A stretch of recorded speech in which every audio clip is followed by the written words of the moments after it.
Hey, yes, Iton, Holly Handles, and Jackson Braun.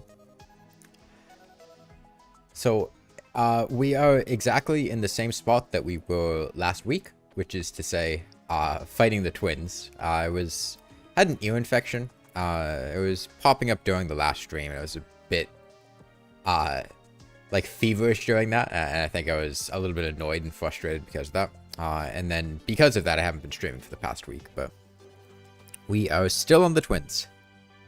And hopefully that goes well. Do I feel better? More or less. I still can't hear out of my left ear super well right now, but I'm not like in pain, and I don't have like a ton of like inflammation and stuff going on. This was us. Hey, Inky Dot.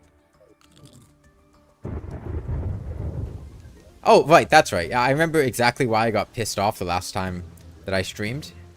Is because I was fighting the twins and lightning started in the middle of the fight and basically put me in a situation where I could not continue fighting them because I was either if I was going to die to lightning. I almost got struck by lightning twice in like a 30-second period, and then I just died to spasmodism because I was tilted from that. So yeah, fuck lightning, obligatory. I need to unbind WASD, so let's do that. Yeah, no. If I try to go up here and move around, dodge the twins, I'm just going to get struck by lightning. Like, lightning gets attracted to rails. So like, just the existence of this arena and the way I need to move around, like, I'm going to die to lightning if I try to fight them during lightning. So that sucks, just the fact that lightning exists. But, we'll have to just sleep in a bed until the rain passes. Okay. So.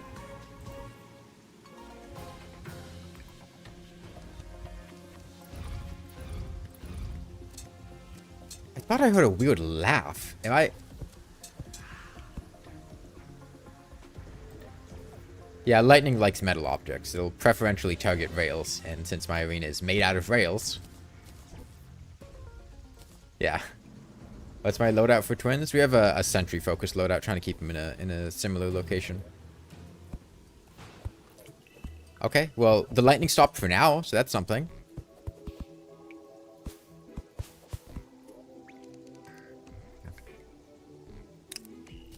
Make a little rock candy. Make some more soup.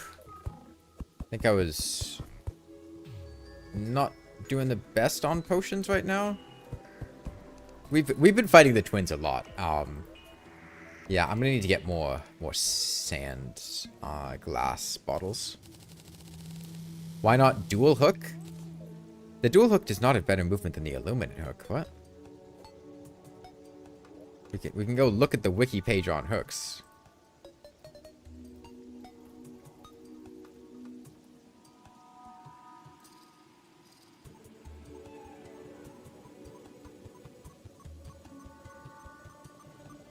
Yeah, the dual hook has one less hook than the illuminate hook. It has less reach. It has a lower speed. It has a lower retraction speed. And it has the same pulse speed. There's no world in which this could be called better by any stretch of the imagination.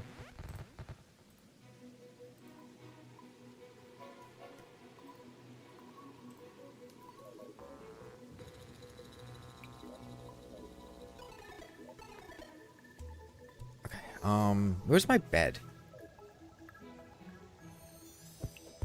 I had it over there, and then I moved it somewhere. Where did I move it to? Is it on top of my house? No, it's the chairs up there.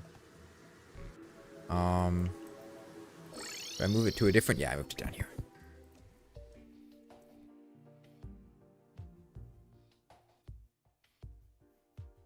But don't you get stuck on blocks?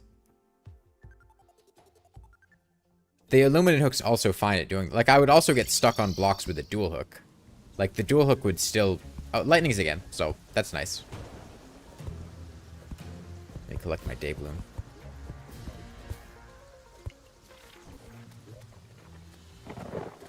Can you mass produce hooks by shimmering grappling hooks? Probably. I don't know what that accomplishes, but I think you could legally do, you know, nobody can stop you from doing that.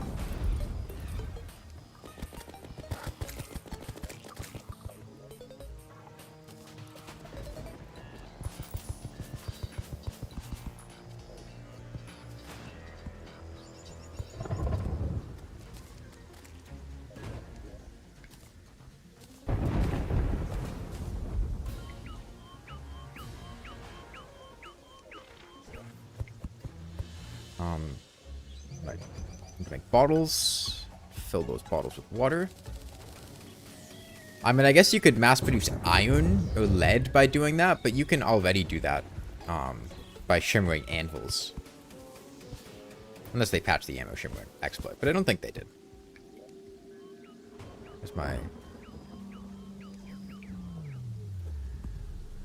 bug net away? Do I have a bug net in my inventory and I'm just blind? I'll just buy another one.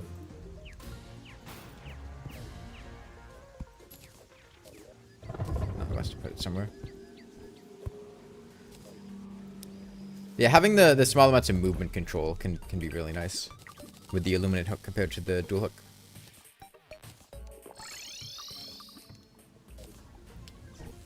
Okay, well, I mean, I can keep catching goldfish for some... Okay, it's in a chest somewhere. A quick stack somewhere. It's in here. I have 3 bug nuts.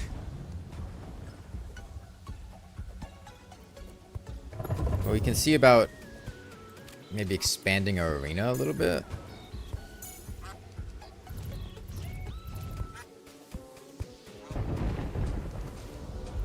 Yeah, so the general idea is we stay here.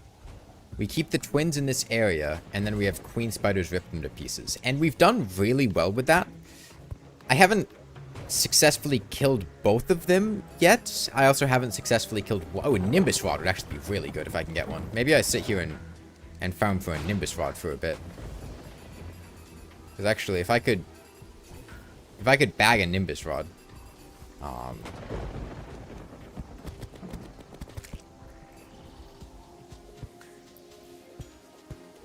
That's a pretty significant damage increase that we could get.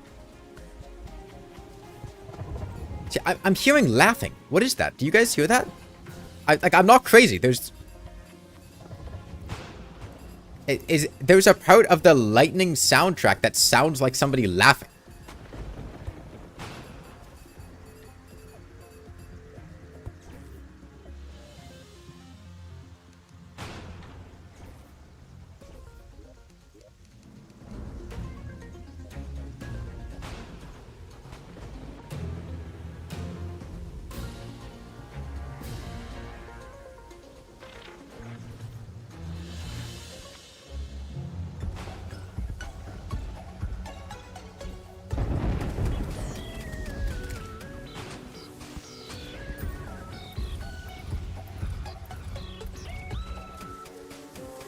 No, it was there. I was there. I promise you it was there.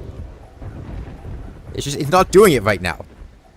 There's a good example of lightning telegraphing off screen, completely invisible to me, and almost striking me.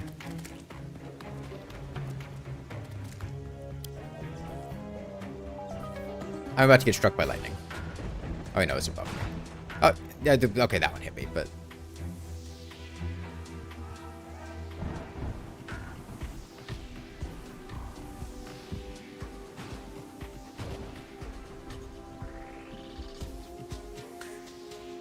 Okay, it was definitely there. Okay. Literally, no telegraph on screen. There. It just fucking did it. It did it. It just did it. It just did it. That was a guy laughing. That was a guy laughing. Also, I got struck by lightning. Literally no telegraph on screen. Absolutely zero way for me to, on screen, based on what was seen to me, see that lightning was about to strike.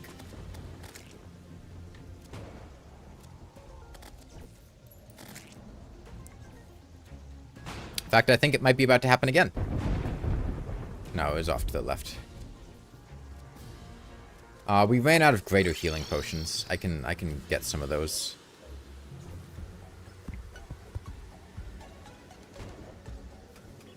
Why is Queen Spider so... It's a really good sentry. It just deals a lot of damage. Okay.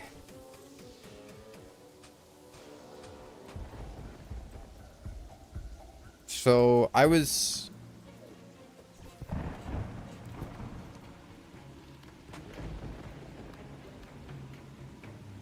That's right, I wanted to make a little hollow over here so that... you get pixie dust. I really can't get greater healing potions, though, is the thing. That sucks.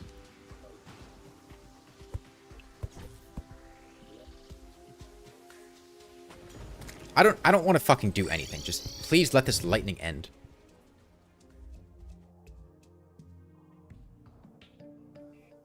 The new update will be adding more sentries. It's a distinct possibility. You can't rule it out.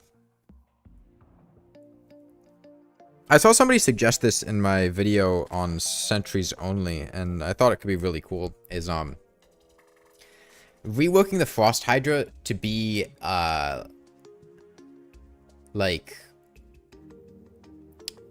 a Stardust Dragon or Abigail or Kitty Cat style sentry, where the more sentries you put on it, the more heads it gets. And you make like a more powerful Hydra.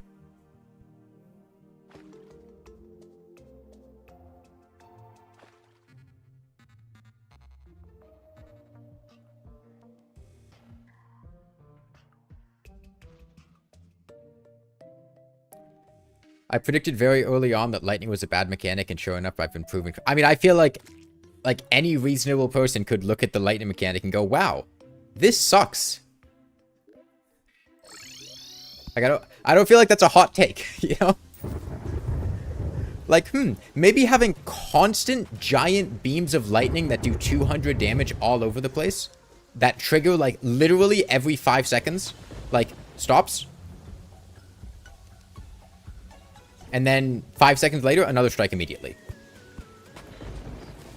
Like, maybe that's not the best thing to have. You know, crazy idea.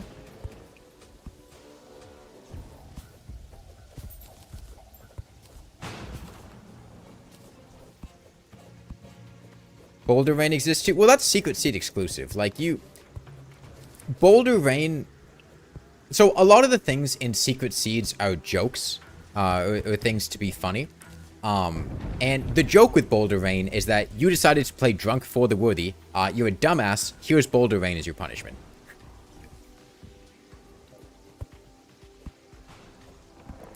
That's what you get for trying to combine Secret Seeds, dumbass. Yeah, we don't do that around here.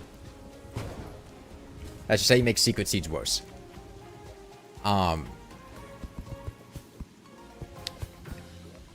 Yeah, meteor showers are bad too.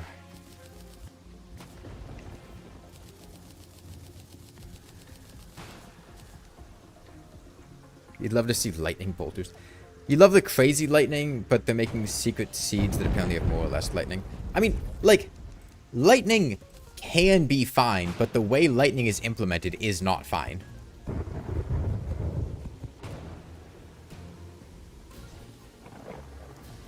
Like, there are plenty of games that have lightning and lightning mechanics, and sometimes those lightning mechanics are bullshit, but, like, if they're super infrequent, you know, who cares? Nobody cares if lightning sucks if, like, it barely ever comes up, or if you get, like, you know, 4 lightning strikes per storm as opposed to, like, 200.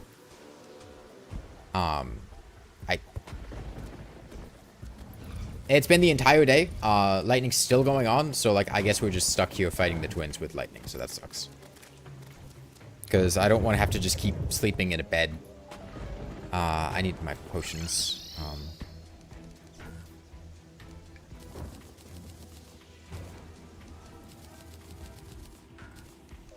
Okay. We done?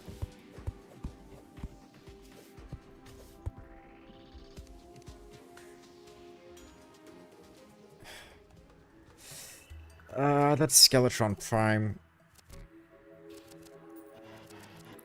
I mean, I guess we're here, we can try.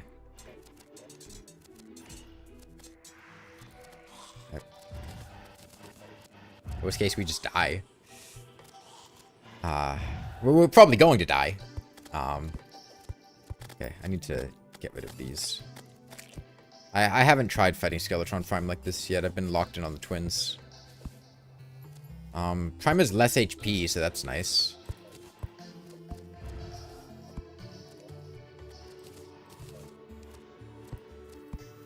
I'll put some torches around so we can see what's going on.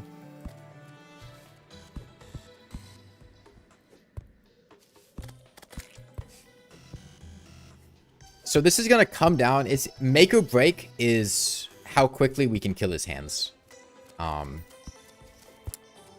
If we can focus down a couple of his hands quickly, we have a really good chance of being able to do this. If we're stuck with his hands for a long time, we're going to be in a rough position. Okay, we've got about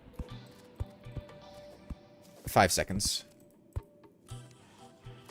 Let's go.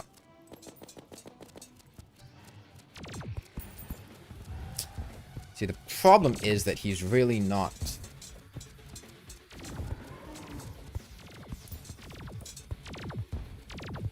Okay, we need to lead him back into it.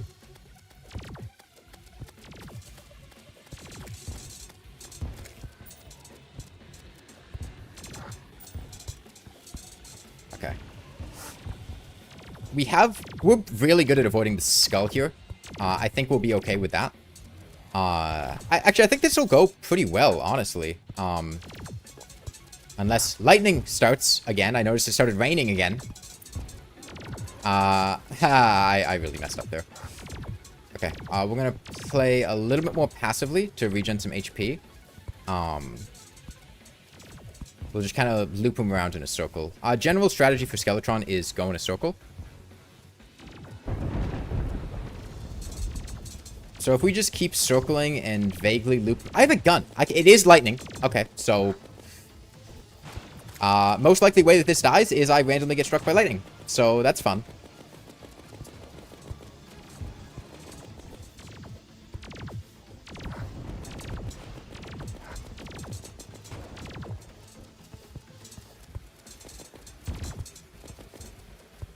Okay.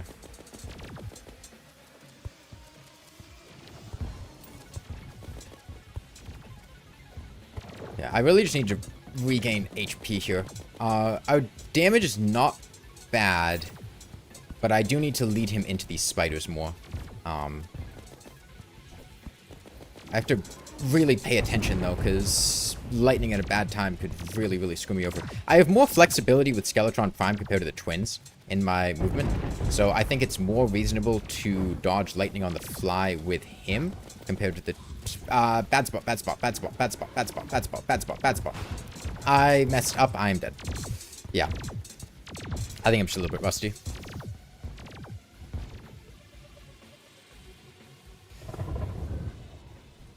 That was good. Good warm-up.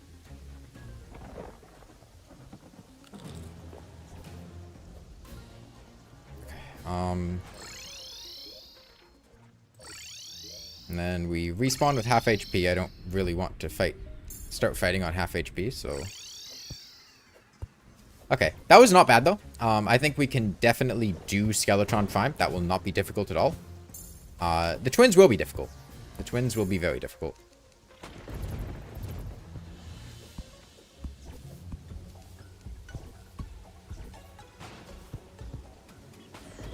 And I still don't really have a choice but to fight them in lightning, so... That's nice. Unless I just sit here and don't play the game. I literally immediately almost get struck by lightning. Okay. Okay. I think it was 10 dashes is what Spasmatism does.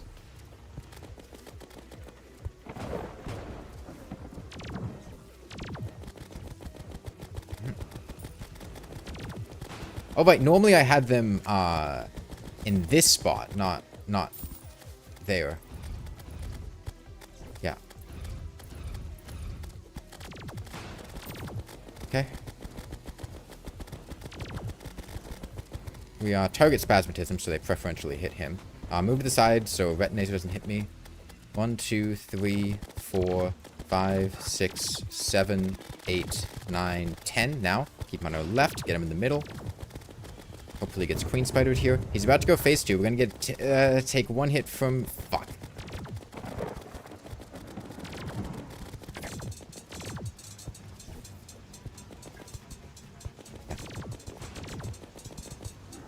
One, two, three, four. I can't see. 5, 6. Don't get coast flamed and we're fine.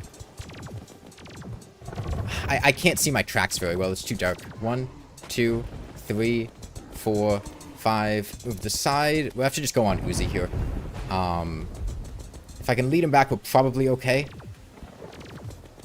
1, 2, 3, 4, 5, 6. I think this gets it.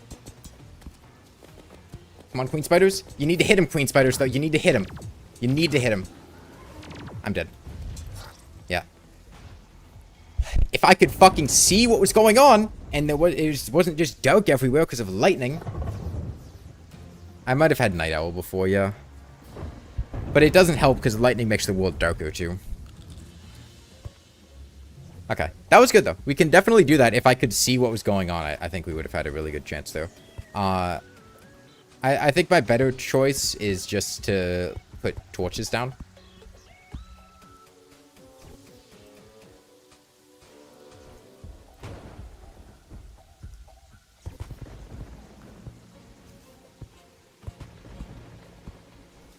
Hunter Potion? Hunter Potion doesn't help. I mean, I can see the bosses. It's seeing the rails where I'm trying to tell... where I need to hook to. Right? Because if I... Again, literally just fucking sitting here, I almost get struck by lightning, no telegraph. And then it happens a second time, immediately afterwards. This is a terrible game mechanic. The only counterplay here is to sit there and not play the game in a bed. And it's already been a full day of this.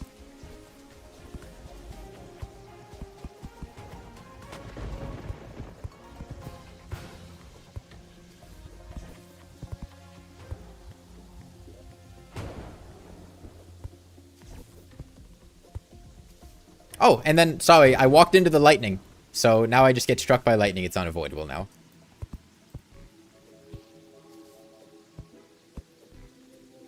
And it stopped right now. Is it going to stay stopped? I don't fucking know. Maybe it'll just start again.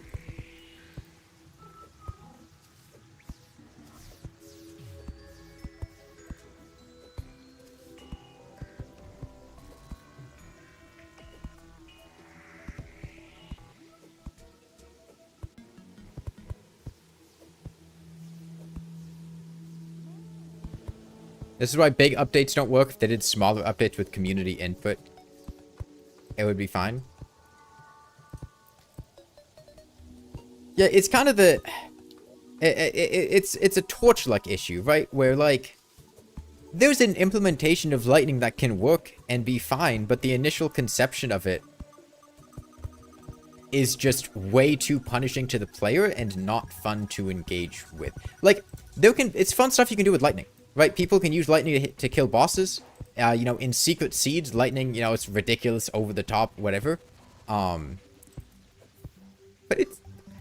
Like, this isn't fun. And sure, I'm in a situation where I'm uniquely less able to dodge things than normal players can. Normal players are able to move out of the way of lightning more reasonably. I can't.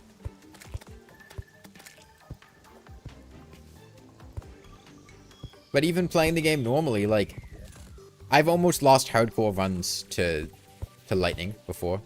I know people that have lost hardcore runs to lightning. It never feels good to be struck by lightning or die to lightning. Which arena boss do I build now? This is for the mechanical bosses. This is, we actually got really close to killing the twins on our last couple attempts. We've been doing really well. Come on, give me a Nimbus Rod. We're gonna wait for nighttime, and I have a good feeling about tonight. I think we can do it.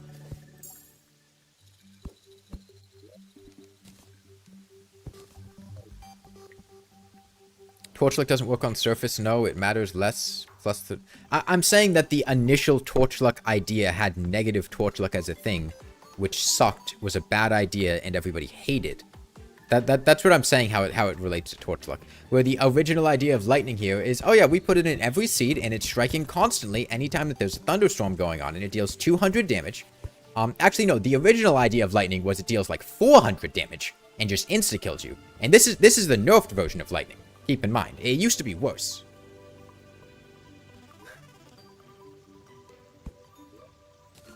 Yeah, no, if you forgot, lightning on release did like 400 damage.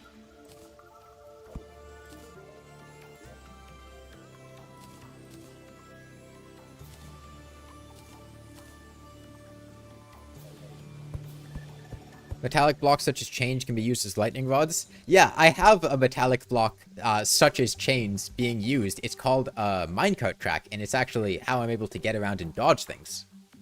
Because that's metal. So I can't really, like, do that. That's not an option.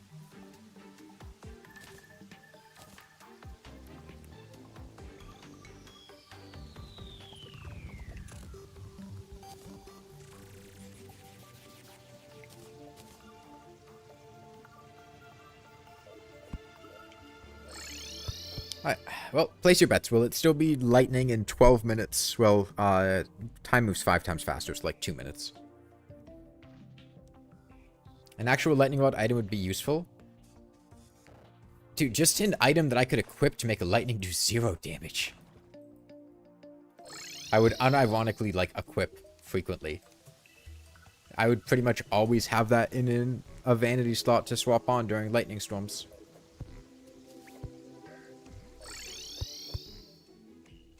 What's the item in the 0 slot? Explosive Trap Cane. It's tier 2 Old One's Army Sentry.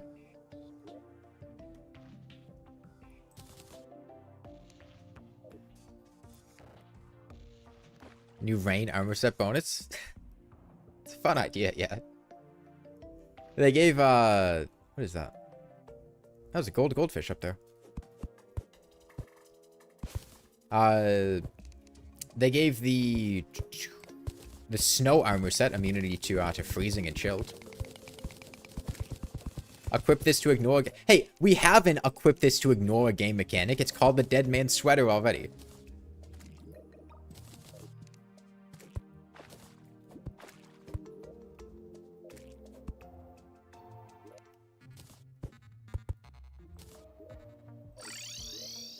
No goldfish, but we can make a goldfish bowl.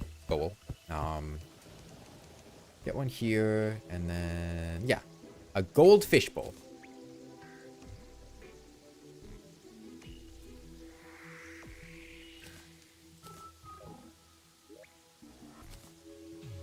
I'll wear it. I'll put it in my head. Make royal gel make you immune to lightning for no reason. I can see big royal gel got to you.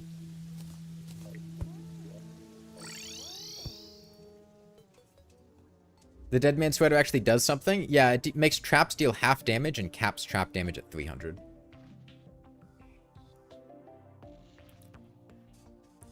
With glass cannon build, it's literally impossible to win a long fight because it's too hard to dodge attack. What boss are we talking about?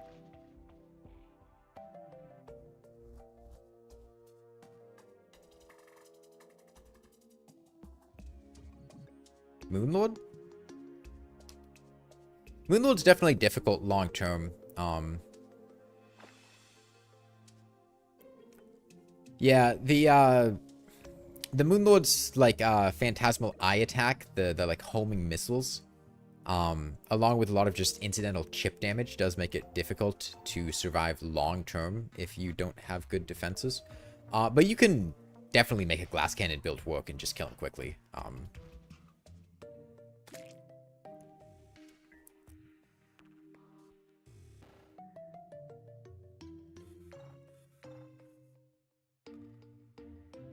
Do you specifically throw the sweater in your armor slot? Yeah. Yeah.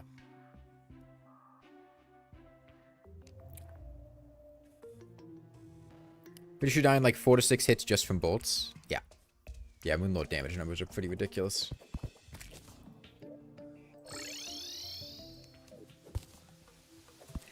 Well, guess what, guys? It's still raining. You know what that means.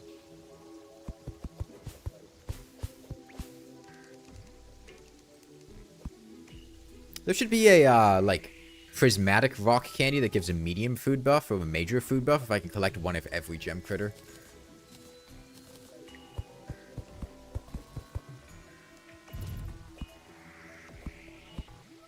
Wonder if any one-tick kills still work? I mean, you have the explosive trap stacking. That works.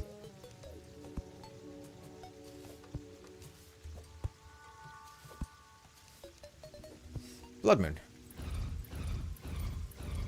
Okay. Well, realistically, we kill Spasmatism during a Blood Moon and then die to random enemy spawns. But, you know, fuck it, we ball. Okay, start with targeting Spasmatism.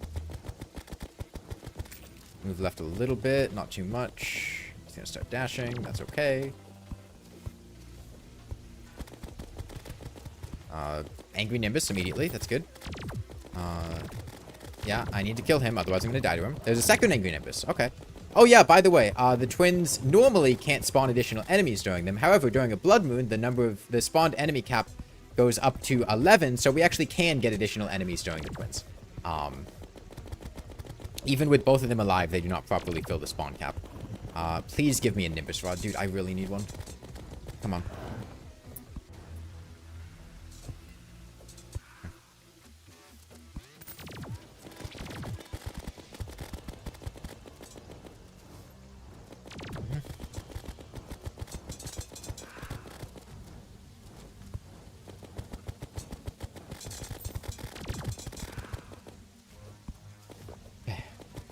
We're sustaining at good HP levels. As best I can. At least. I'm going to die once he... I know I'm going to die to random ads. It's going to happen. Like, I can't avoid this. My fate has been sealed.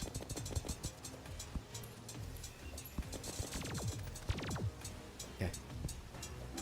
1, 2, 3, 4, 5, 6. Oh. 1, 2, 3, 4, 5, 6. I got clipped by that. That's really unfortunate.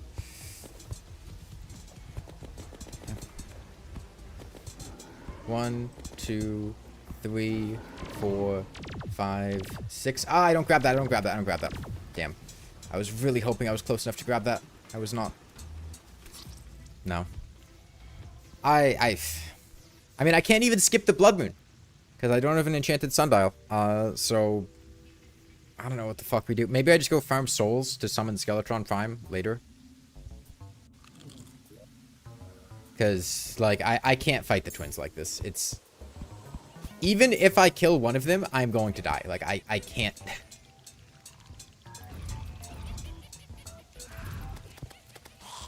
There's no way I win that. You know, I kill Spasmatism, I get down, and then, you know, I have fucking 2 Nimbus Rod guys and clowns just spawning on my platform when I'm trying to kill Retinazer. You need 3 of each soul for a prime summon.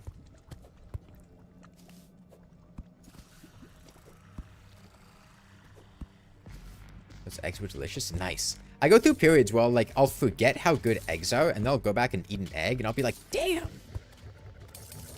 that's good. I like that.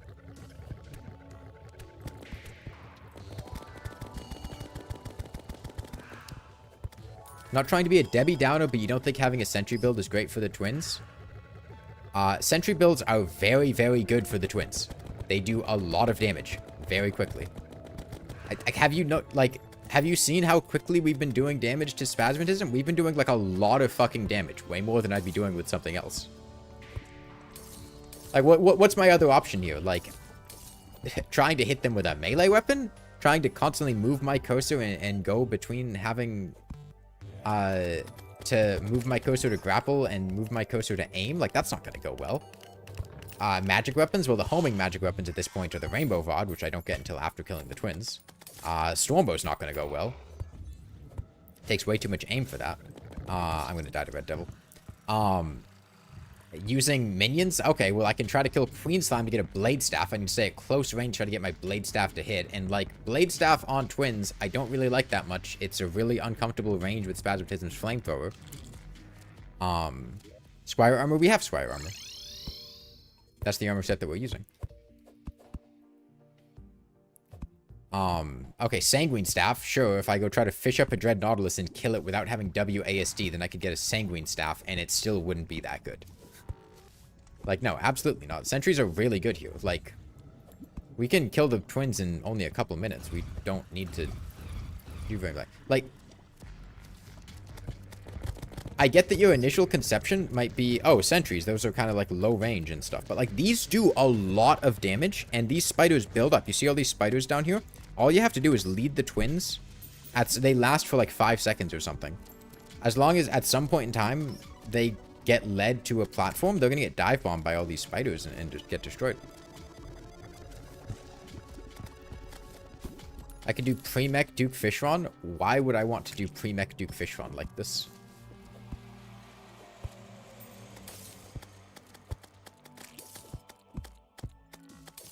What about the Dead Cell Sentry from the jungle? Worse than spiders. Like, guys, like, I can promise you, the damage that Queen Spiders output is fucking ridiculous. Like, there's no... Have you guys been, like, watching the same boss fight that I've been watching?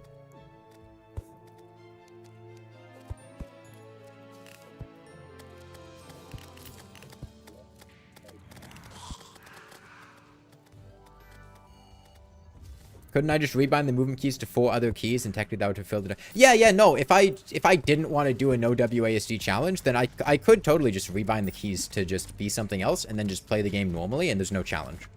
So yeah, no, I totally could do that. Like that's a very, very valid option. If I didn't want to play the game without WASD, I could just change what WASD is and then just play the game normally. And then there's no reason to be streaming this.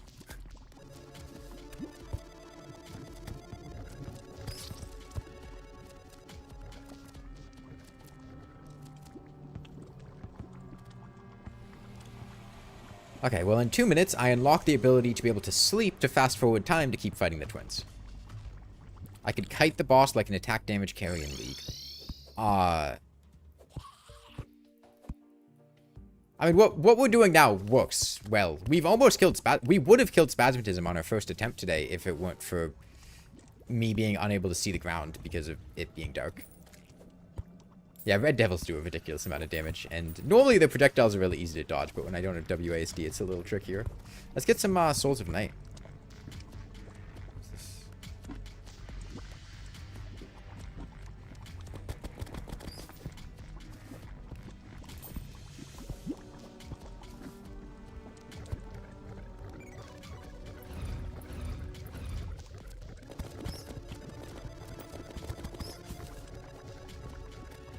What's been my favorite hook? I mean, there's not really... I mean, my favorite hook in the game is the one from the moons. The lunar hook. We haven't gotten that one yet, but of the hooks I've used so far, my favorite one is the one that I'm using right now. That's why I'm using it. It's got the most range and the most speed of what I have available. Lunar hook is from the moons. Oh, sorry. From the pillars, not the moons. Might have said moons on accident. The moon hooks are also good.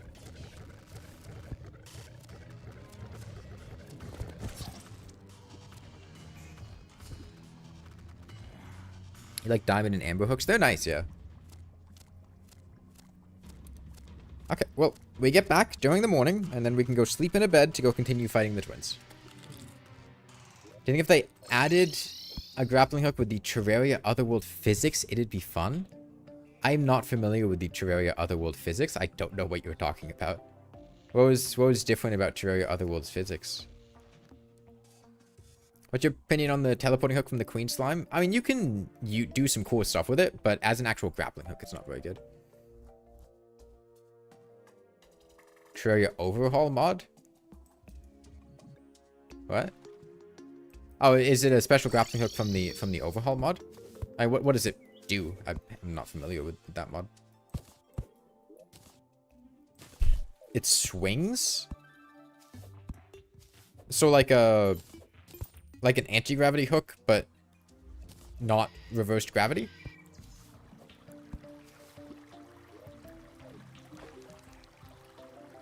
Sapinator, cement mixer, companion cube.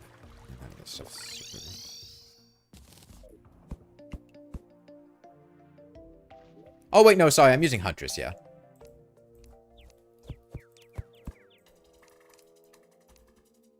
I've got an Uzi.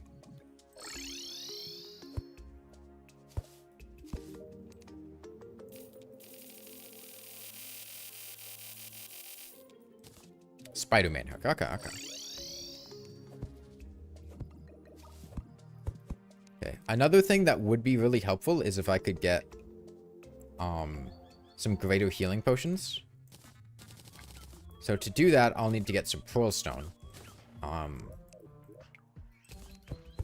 Which I think I have in here. Yeah. I'll see if I can get a couple of greater healing potions. What are your thoughts on the bat hook? I mean, it's good. It's just, you know, very, very rare and uncommon to get. By considering doing a True Zenith run, I just think there are more fun things to do with my time.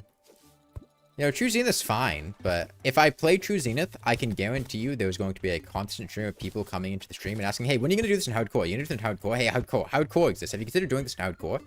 And it's not a challenge that I would want to stream in hardcore. It's really not. Because the problem is I just get too distracted. And it's something that needs too much focus to stream. A hardcore one. And a regular one is fine, but like, I know what the seed does. I've looked at it. I've played it a bit. It's not fun. You know? It's not. And I don't really want to play it. You know?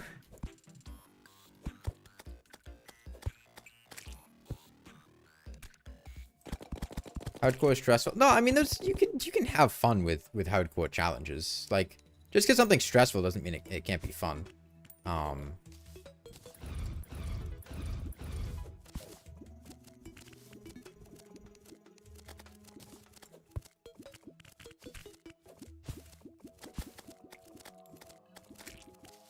Like, there are fun high stress games, and I like hardcore. It's just like, when I'm streaming, I'm constantly looking at chat and off to the side and stuff, and that's just not compatible with something where there are literally invisible insta-kill traps hidden all over the world, you know? Or enemies literally can spawn on screen on top of you. And insta-kill you. Medium, I like medium core.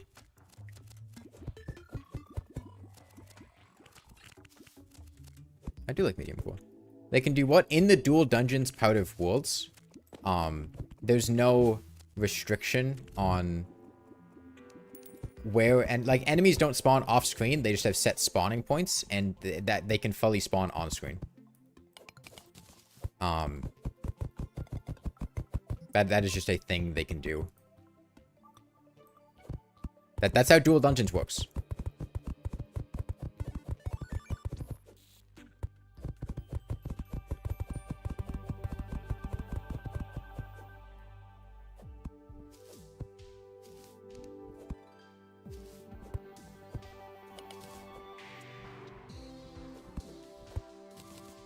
Why don't you stack Queen Spider on top of each other? I mean, I can't really do that.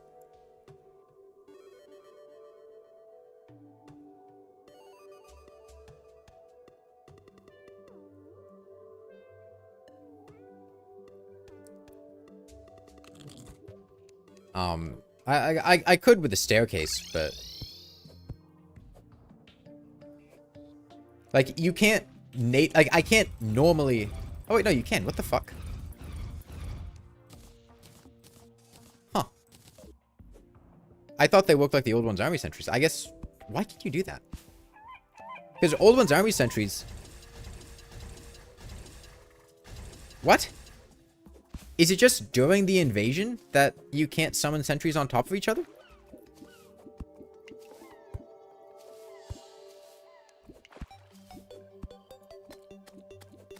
It's only during the invasion. What a weird stipulation.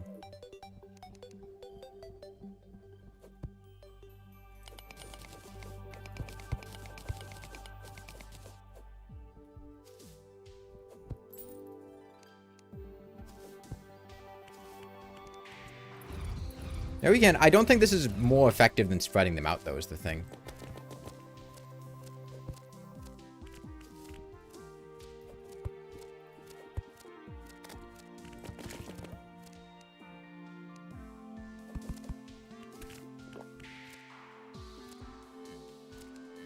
Do I even play this game? Never.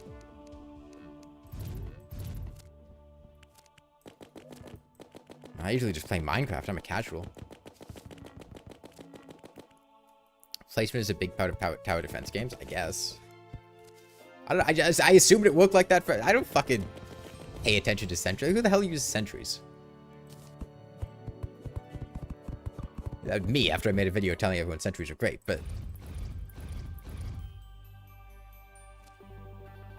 Why am I not using the Queen Slime hook? Wouldn't it be perfect for a challenge like this? No, it would be quite awful for a challenge like this.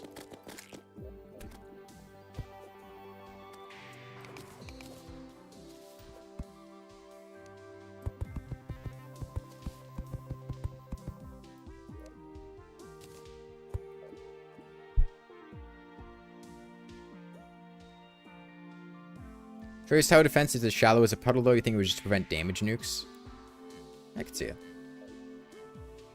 Literally just like 2 pixie dust, man. I just want a couple greater healing potions.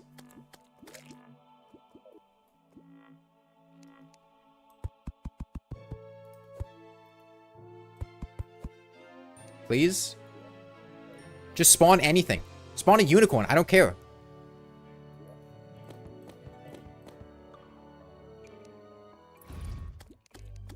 Put a spider down there just to kill things.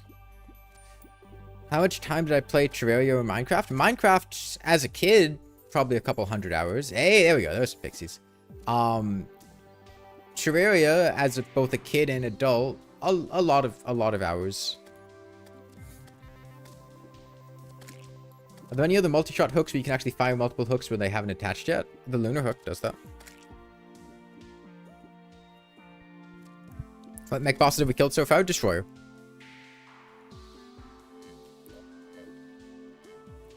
You've had the opinion for years that Yo-Yo should have been given summon damage type. Why? Why? I'm gonna need an explanation for that one. Why should Yo-Yos be summon damage?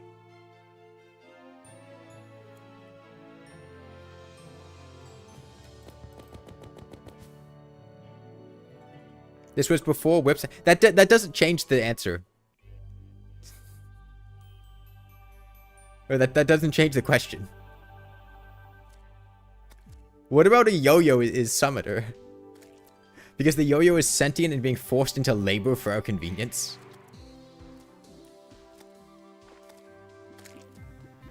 You'd understand if you want yo-yos to be ranged. Like, yeah, I could see range yo-yos. I could see, you know, maybe they've got different types of yo-yos. Maybe there are melee yo-yos. Maybe there are range yo-yos. Maybe there are magic yo-yos that shoot magic things.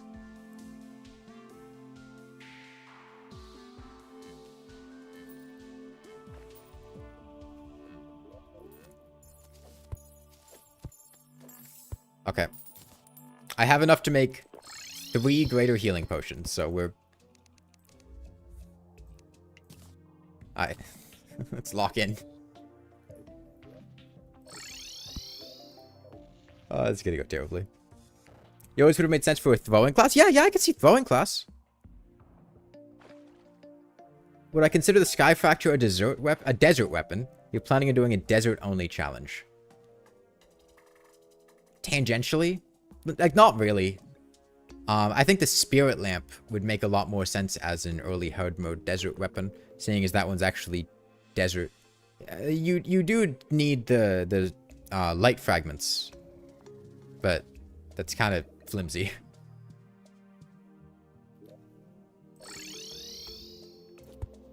Okay. Redo my bewitching table. Redo all these.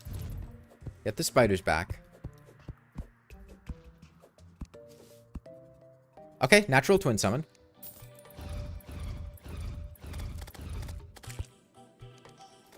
Okay.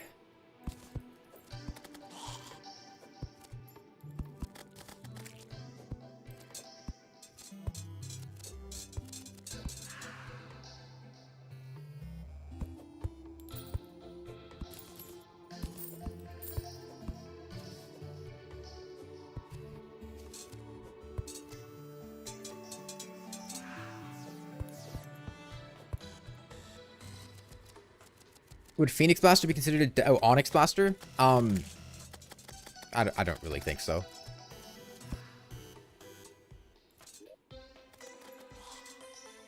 Is there anywhere I could slot in a Moon Charm? Not really. Can you whip stack and multiplayer with multiple people using different whips? You used to be able to, but not anymore when they changed how, when they removed whip stacking. They also made whips player-based instead of being global.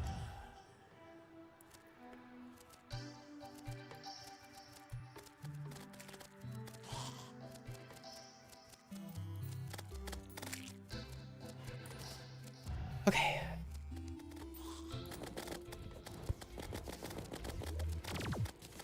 Crystal bullets are here. Target spasmatism. 3, 4, 5, 6, 7, 8, 9. Get him in the middle.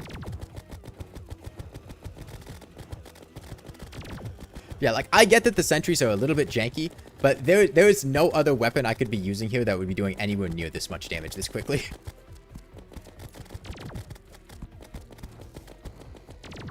Okay, we're getting some really close shaves. Like, hover him here. Yes! That is exactly what I want. Okay. He's wandered into my spider pit of death. I need to make sure I do not fumble this. I'm fumbling this very hard. I'm fumbling this very hard. 2, 3, 4, 5, 6. Yeah, this is the bad side to be on. I don't want to be on this side. I'm going back to the bad side. I don't want to be on this side. 1, 2, 3, 4, 5. Yeah, I need to mentally be conscious. I don't want to be on the right side. I have nothing on this side. I need to be on the left side.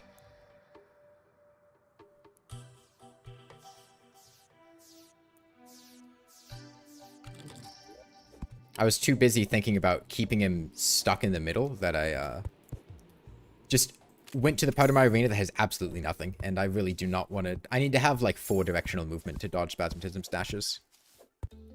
Hey, Duan Gorilla.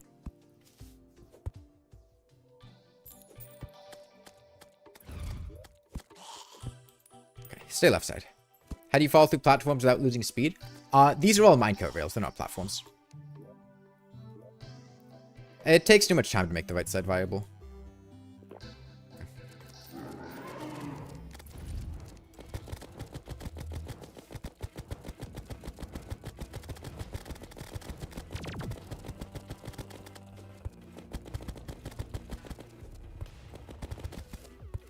Yeah, just when he's going second phase, we need to make sure that we're on the left. That's it. That's all we need to do.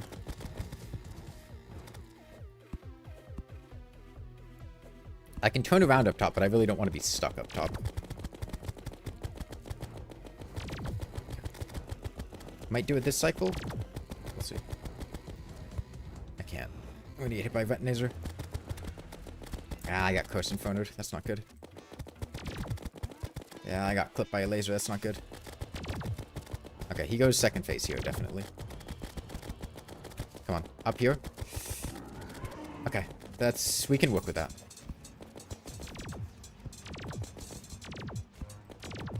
Okay. 1, 2, 3, 4, 5, 6. God, I fucked that up so badly. I'm dead. I am just really rusty with using this grappling hook. I haven't done this in like a week.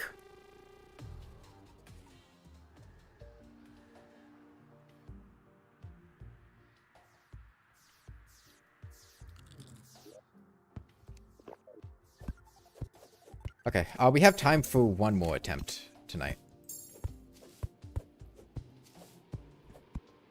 Wouldn't Ichor be good against the twins? This is a corruption world. Also, Ichor is not particularly good against the twins. They are the mech boss that Ichor is... Well, actually, no. The Destroyer is the boss that Ichor is the worst on because he's immune to debuffs. But twins have low defense to begin with, so... it's not that... Like, it's good, but it's not that impactful. It certainly would help my spiders. It would be better than crystal bullets. But it's not, like, insane or anything. It would be more impactful on Skeletron Prime. Because he has a lot higher defense.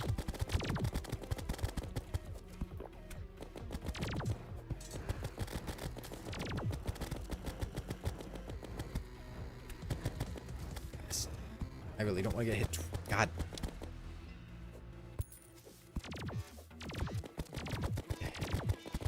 He goes second phase here. We go left side. He got hit by like 2 fallen stars, so that's good. Retinator just keeps fucking bumping into me. Okay.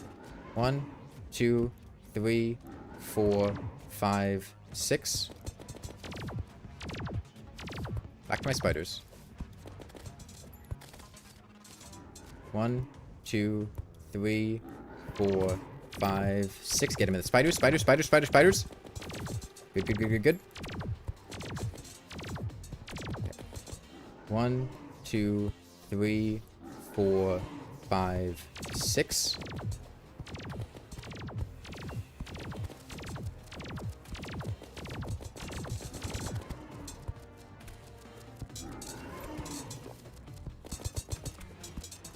It's cutting it too close. Ah, bad, bad, bad, bad, bad, bad, bad, bad, bad. Okay, he's almost dead. 1, 2, 3, 4. I went in the wrong direction. I started the fight too late. I was too worried about my damage.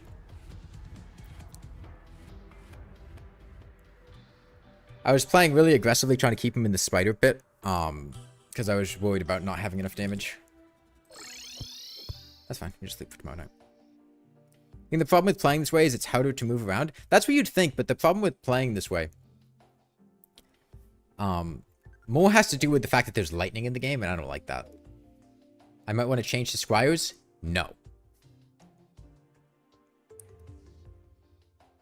Falling Star only playthrough win? At that point, I might as well just point a webcam at myself when I'm sleeping and live stream sleeping, because it's effectively the same thing.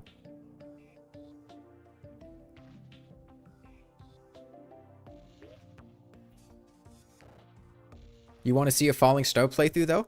No, you don't. I can promise you, you don't.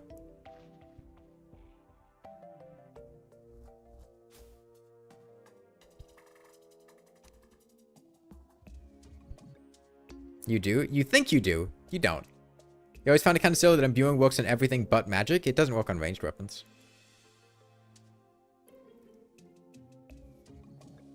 Snowball only run? If you want to see a snowball only run, you're welcome to do your own snowball only run. I'm not going to. I have self-respect.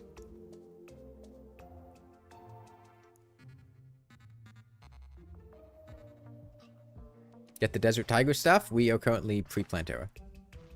Also, I'm not farming for another biome key. I did that once. Like a couple weeks ago. I'm not doing it again. Holy water only run? You keep making the same joke over and over again. It gets less funny each time you do it. And it wasn't funny to begin with.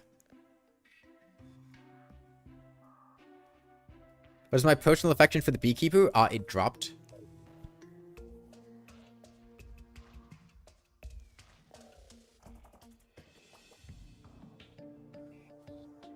Tips for legendary hardcore? Okay, a lot of it comes down to countering what specific bosses do. Like with the Wall of Flesh, he summons a bunch of imps while you're fighting him. So you want to get a bunch of imp banners, so be on the lookout for imp statues. The early game is usually the most dangerous part. Rushing Danger Sense potions and Hunter potions, Shark statues is really good for that. Are really good.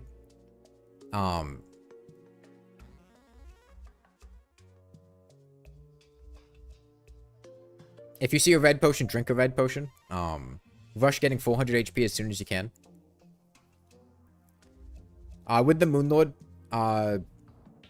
his boulder attack is complete bullshit. It actually uses different iframes from the rest of his attack so you can get 2-tapped with no iframes from his boulders and other attacks in combination, which sucks. The best thing to do is to put him in a situation where his boulders spawn inside of an area where they can't harm you, like in a box, or above a platform and you're underneath it. Can boulders hit bosses? Regular boulders, they can, but it's raining. It's raining. If lightning starts happening, I'm going to fucking shoot somebody.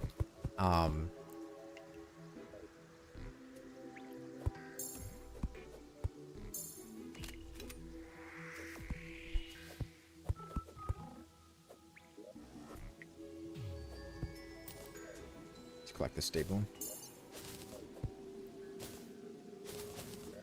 Well, maybe we can get an angry Nimbus this time.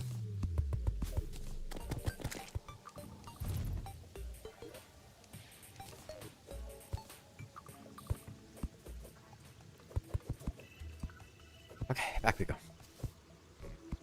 The biggest tip for hardcore is save and exit. I don't believe in saving and quitting, but you can do it. I just think it's kind of lame.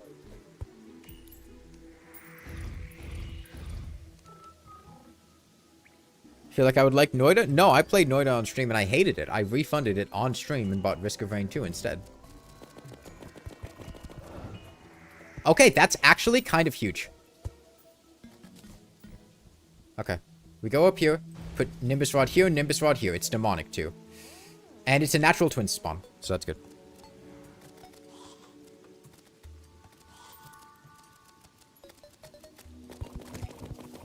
Yeah, no, I have like a got a second one. Like a 5-paragraph review on why Noida sucks.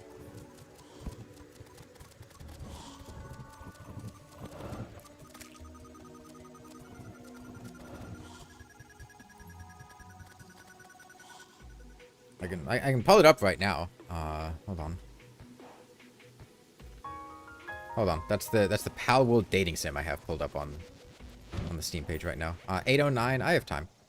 View my review. I have not played a game that is more unfriendly to new players than Noida is. You can combine this with the game failing to indicate the pixel simulation aspect borderline and everything blows up or lights on otherwise good. The core movement and combat mechanics were exceedingly underwhelming. From what the people I've talked to, the main draw of the game is the wand. When everyone that I've talked to about Noida said they hated the game at first. Okay, we have to go play Terraria now. TLDR, it's just very, very unfriendly to new players. It is basically no tutorials. And just constantly, like, slaps you in the face and expects you to keep asking for more. And it just felt like the game did not respect me as a player and did not want me to be playing it. At the end of the day. Like, it felt like the game was doing everything in its power to make my game experience miserable, until I just stopped getting knowledge checked by everything.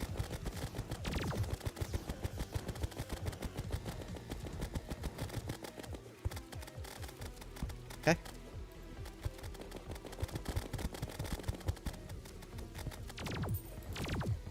Okay, getting hit by a Coast Inferno there does suck. Am I out of greater healings? I think I'm out of greater healing potions. Unfortunate. Okay. 1, 2, 3, 4, 5, 6. Going to my spider pit. Going to my spider pit. Going to my spider. Why am I missing a spider? Why am I missing a spider? I'm missing a spider. I only have 4. Why? It expired. I didn't resummon it. That's why. Yeah. Okay. Okay. We're good. We're fine. Fine. 3, 4, 5, 6. Very bad. How many hit? No, don't get hit. Don't get hit. Okay, good. 1, 2, 3, 4, 5, 6. I really want to get him into my spider pit. We're at full HP, so we're fine.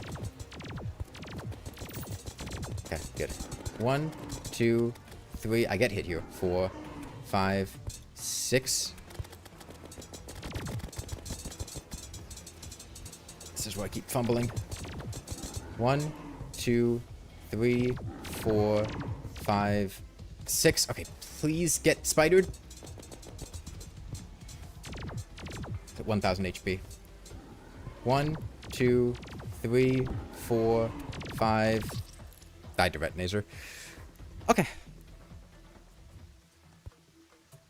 The whole thing is you have to learn how to avoid everything. Once you get the game figured out, it becomes really fun. God runs are some of the most fun you've had playing video games. Yeah, but like, the game could just... You know... I played the game for like 90 minutes without it even telling me that I could like make wands. Which is like the main appeal of the game.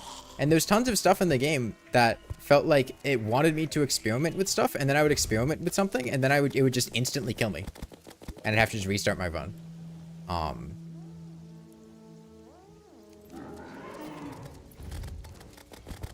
And like, I feel like games being really punishing, you know, can be fine, but yeah, there is a very significant chance that a meteor shower is about to start. I am gonna fucking scream.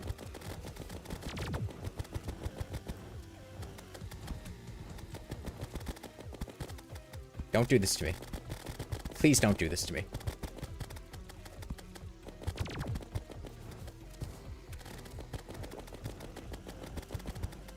Nothing? Nothing's happening? I don't know why. I saw the meteor in the background. Midnight happened. They should happen at midnight.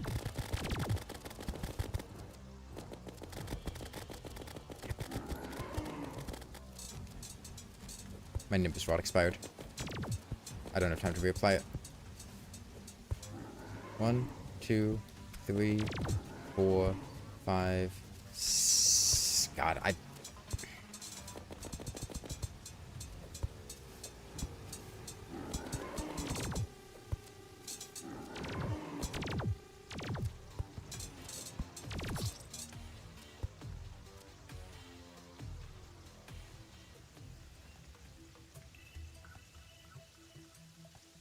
A lot of your favorite games are vulnerable to the same complaint.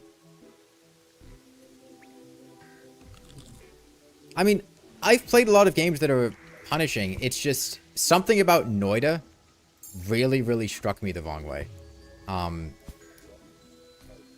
don't know what happened with that meteor. That was weird.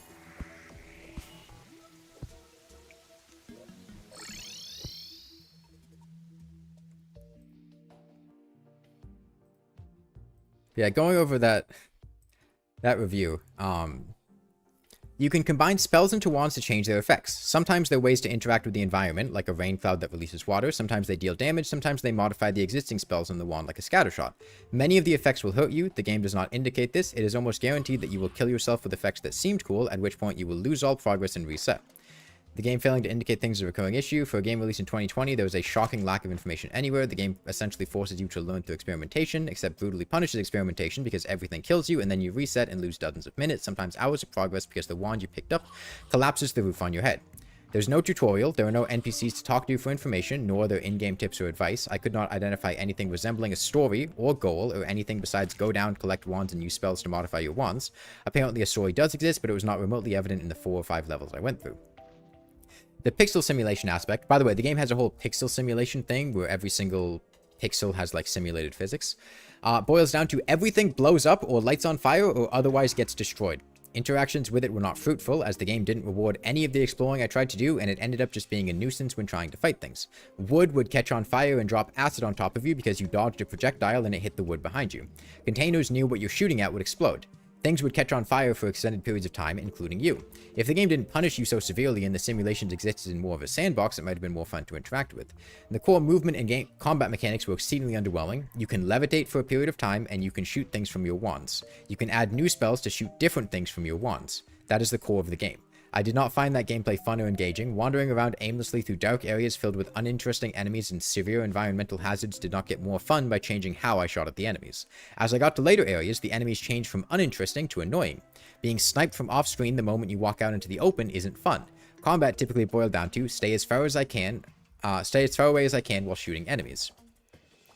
From the people I've talked to, the main draw of the game is the wand making system. You're able to combine spells in a massive number of different ways to achieve different things. I've been told that it's like programming a wand. You provide a number of effects and test what it does, then retune and modify it. The game, of course, provides no assistance in figuring out this system, which is naturally what you would want from the main attraction of the game. I didn't play around with the system extensively, as making new ways of shooting or interacting with the environment would not have made the game more fun. When everybody that I talked to about Noida said they hated the game at first, or it sucked to get into, or it was extremely confusing, that indicates a pretty serious problem. The game provided no incentives to continue playing, no story or plot to get invested in, no explanations for anything that was happening, minimal rewards for exploring, and the core combat was not satisfying.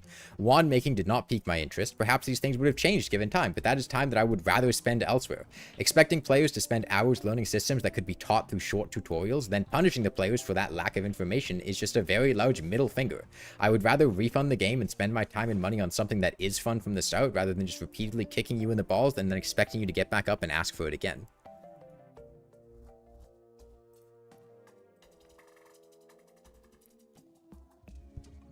Okay, it's time to fight the twins again. That is low-key how you feel about Fallout?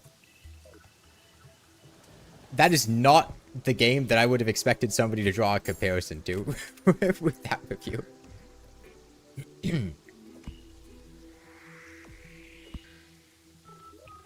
The core of the game is trial and error. I don't mind games that are... I fucking love Rainworld. Rainworld's a huge trial and error game, but when you die in Rainworld and in trial and error, you just go back to the last shelter. You don't restart your entire run.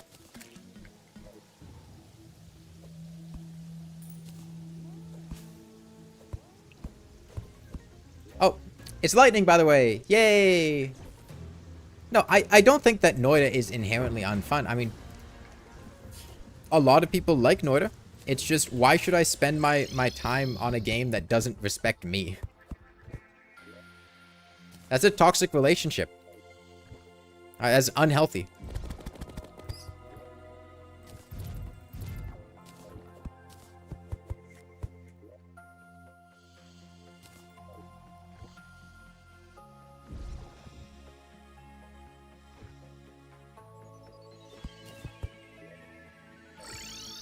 What, rain deity have I angered? I've angered the fucking Noida deity.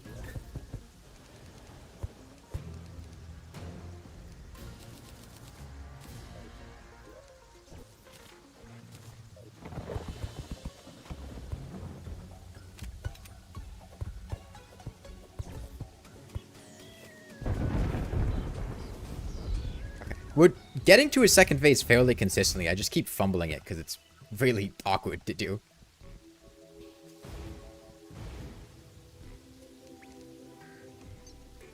Okay.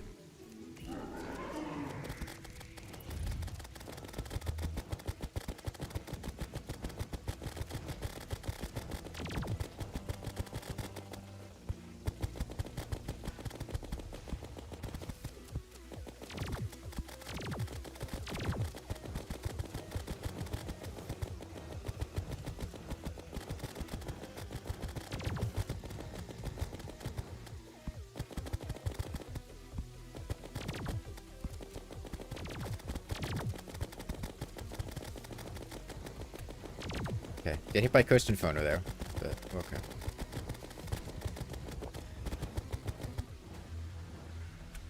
I was really hoping I could delay that. Not what I wanted him to go to his second phase. Okay. Okay, what if we just try to stay I'm gonna die. Yeah.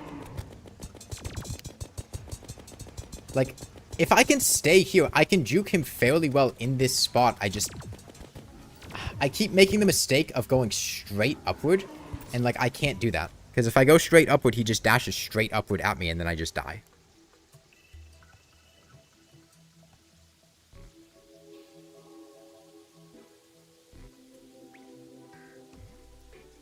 My issue with Noida is that it relies... My issue with Noida is that it sucks.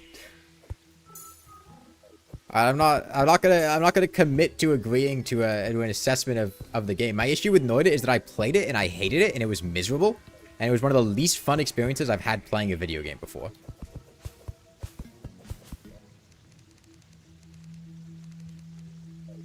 My problem with Noida was that it was bad.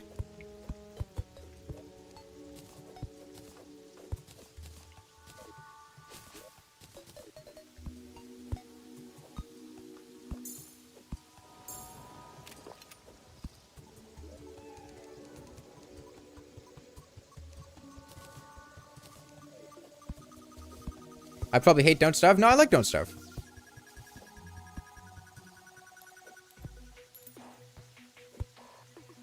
You know the difference with Don't Starve? One, Don't Starve has graphics. So that's cool. Actually, like the designs of stuff are actually cool. Two, it actually has a lot of like second chance things, and if you're in multiplayer, it's really easy to revive people. Three, the game actually does kind of have like indications of what will happen when you do something. So that's cool. And like, sure, you can die to stuff, but it's usually pretty obvious when something's kind of dangerous, and you'll die from interacting with it, or at least have a really dangerous time. You know, you can make your meat effigies, and in multiplayer you've got your telltale heart. It actually has game mode versions where things aren't super punishing. And the basic part of the game is actually really obvious. It's making food and not starving. And that's actually very, very evident from the start of the game. The title of the game, actually. I don't think it's like Noida at all. The difference is that Don't Starve is fun. And I generally like that in a video game.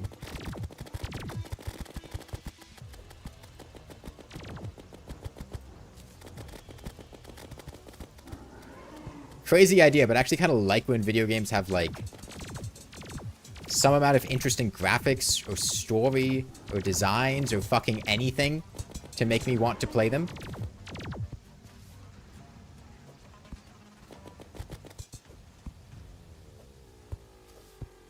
And, like, sure, you don't need that.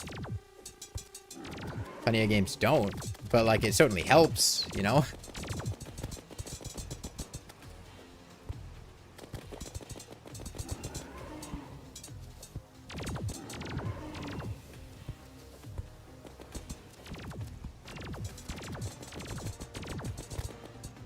Loop back around.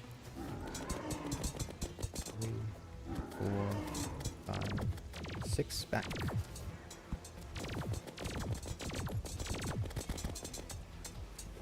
Bad spot. 1, 2, 3, 4, 5. I was too late with one of those grapples. I'm gonna die to Retinazer. I need to last 10 seconds. Okay, okay. God, please don't just fucking clip me, Retinazer. I need to get my healing potion, please. 1 second. Don't hit me with a laser right now. Okay. I really need to heal. I really need to heal. It's a werewolf night. Okay. I don't think I can afford to go high because wyverns. Okay. I need him to go second phase here. I need him to go second phase right now. Okay. We need to just out DPS him. Oh, fuck. We're gonna die to random enemy spawns.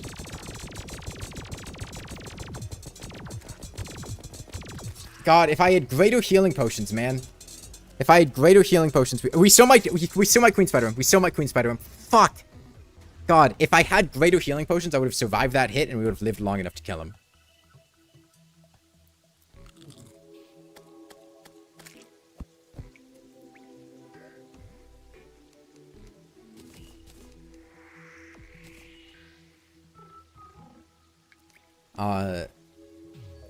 Okay.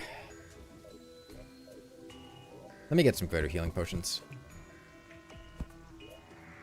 Am I opposed to boxing myself? Sorry, yeah, my bad, guys. I actually want to, like, play the video game in the challenge that's, like, yeah, sorry. I want to play the game. Yes, I could, in fact, sit there in a box and Retinazer can't do anything to me. But at that point, I'm not really playing the game. I'm just sitting AFK in a box. It's not really fun to do that. You're just kind of sitting there not doing anything.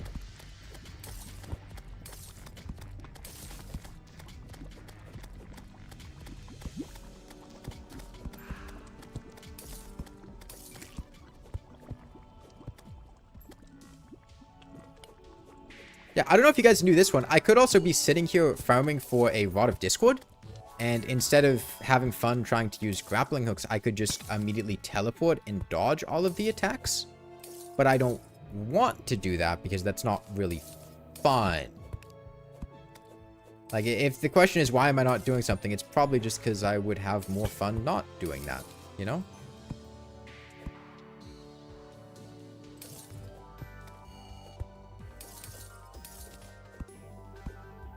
Do I want to really want to spend any more? God, the problem with the twins is spasmatism. Like, Retinazer's fine. We can totally... I mean, we basically killed him there. It was... That is not the difficult part of the fight. The difficult part is just trying to get through spasmatism's phase. And if I had greater healing potions, we would have been good there.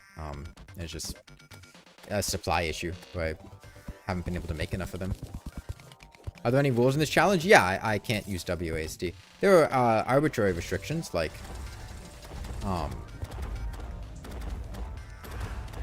I've been avoiding using a lot of stuff like roller skates just because I want to use grappling hooks.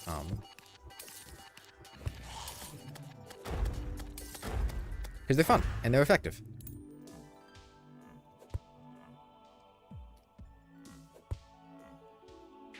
I'm barely using that second jump.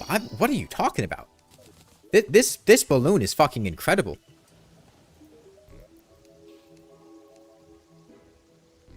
That is one of my most important accessories. Frog accessories make your ascension faster. That is true, Cheeks Warrior. There is another accessory that does the exact same thing, and I already have it equipped. It's called the balloon. Balloons and the frog-like line of accessories both increase your ascension speed. I already have one of them.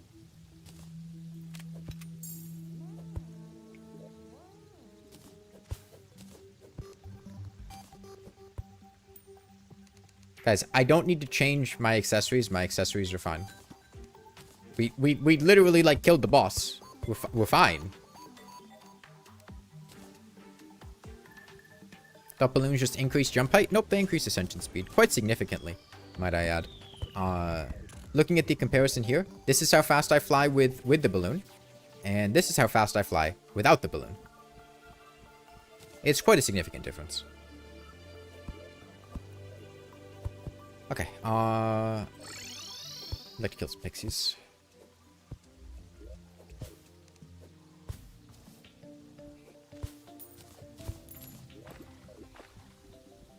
It's the most fun Terraria challenge I've done. I've done a lot of fun challenges. I think this one's pretty fun. Put some sentries down.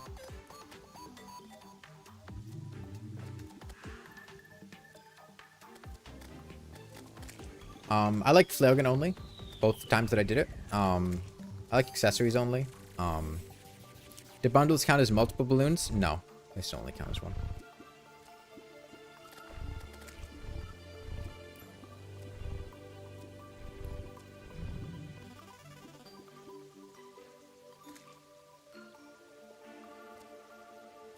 Am I considering doing more modded playthroughs?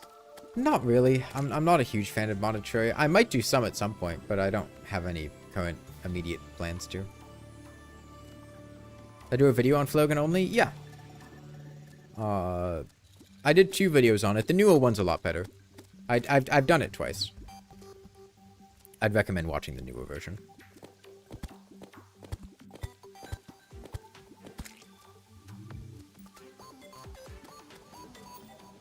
Pro tip, use WASD to move around and dodge enemies effectively. That's basically what the guide tells you at the start of the game, isn't it? Man, I really have, like, the worst setup here for killing pixies. I should just go to the other side of the world.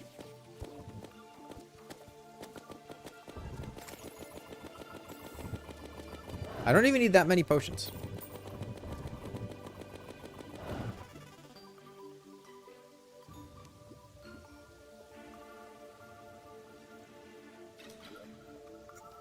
I have dynamite, and I've got scarab bombs.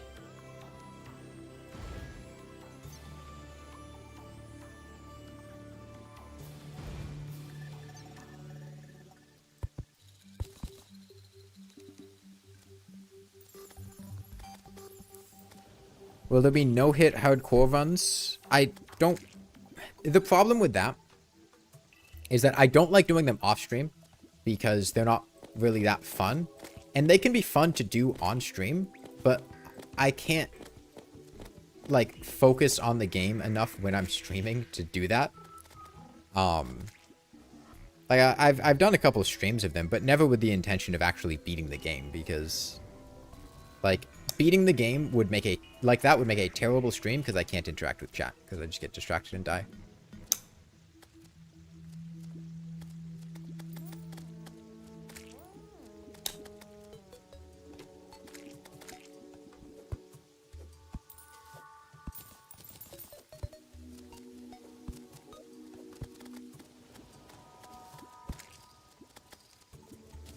This sucks. Wonder if I'd do better just sitting up here.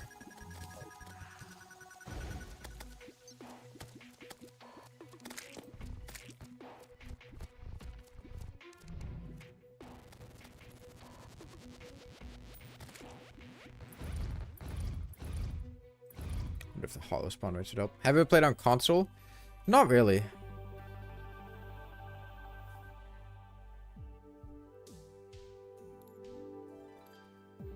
Like a little bit, but not much.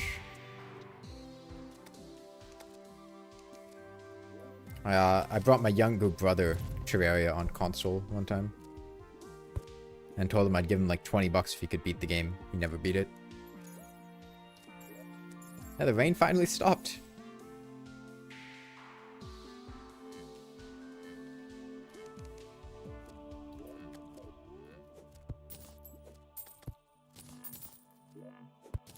Okay. This probably gets us like 12 greater healing potions.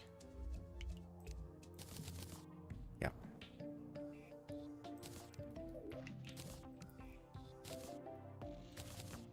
Okay. Odds are good. Odds are good.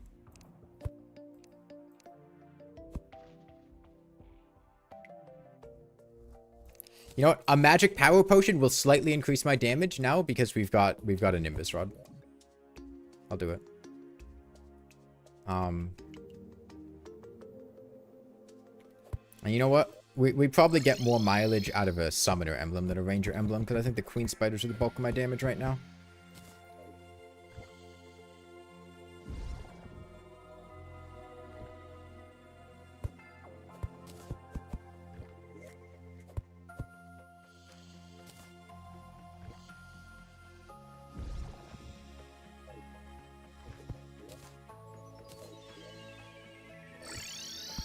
How much money do I have? 5 gold. That's not enough for anything. And I could nab a reforge on my Summoner emblem. Okay, lucky. That's not good.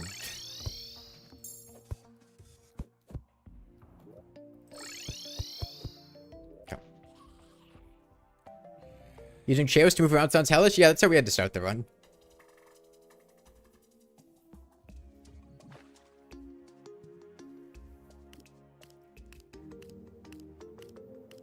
Oh, man. For what it's worth, I do think the twins are one of the more difficult bosses that we're going to have to do. I don't know if they're going to be the most difficult, but I think they're definitely one of the most difficult.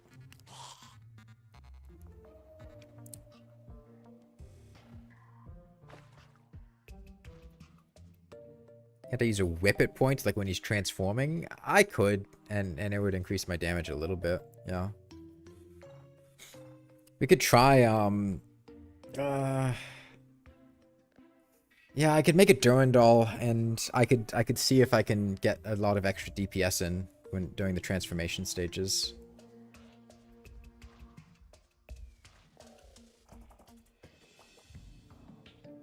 It's not a bad idea.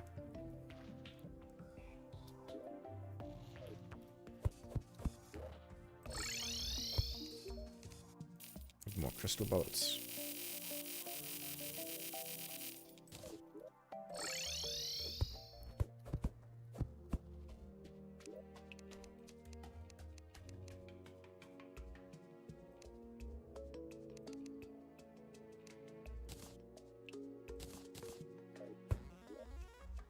Using shares to precisely dodge sounds interesting. The problem is Terraria's hitboxes are too big.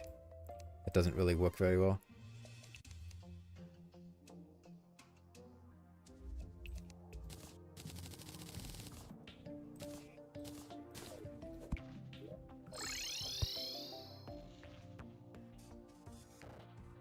Why no Featherfall Potion? That would not be helpful. Remember, you have to press W and S in order to control the Featherfall Potion.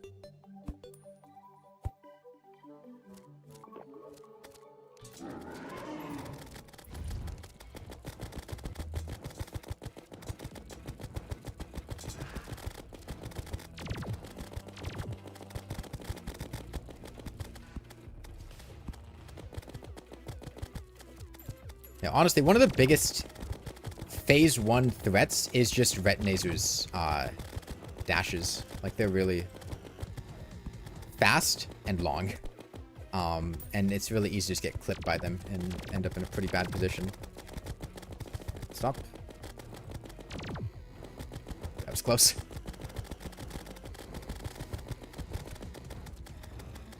Okay. We try to end...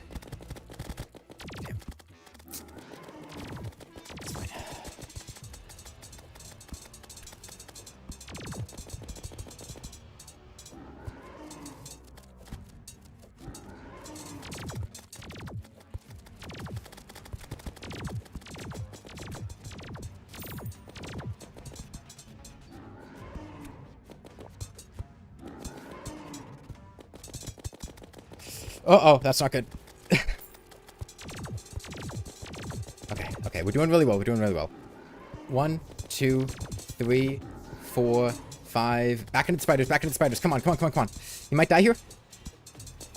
No, one more cycle. 1, 2, 3, 4, 5. Dead? Okay.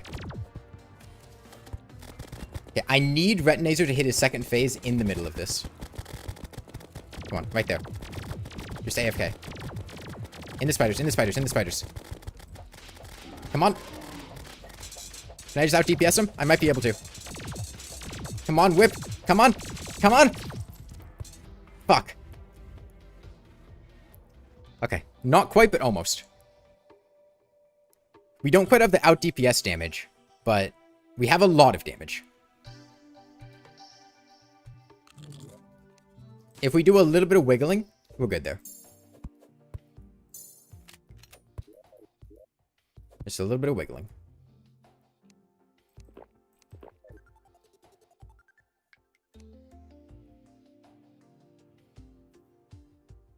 W throw, guys, is not throwing. That's what I said I was going to try to do at the start of the fight before we did anything.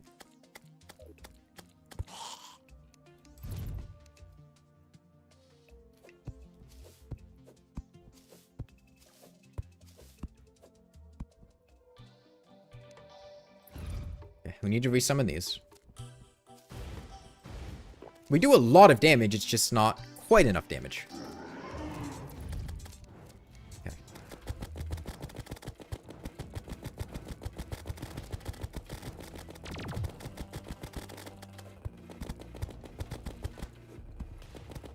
Okay, I was doing a really good job baiting Spasmatism. I want to keep doing what I was doing there. I got into a good rhythm with it.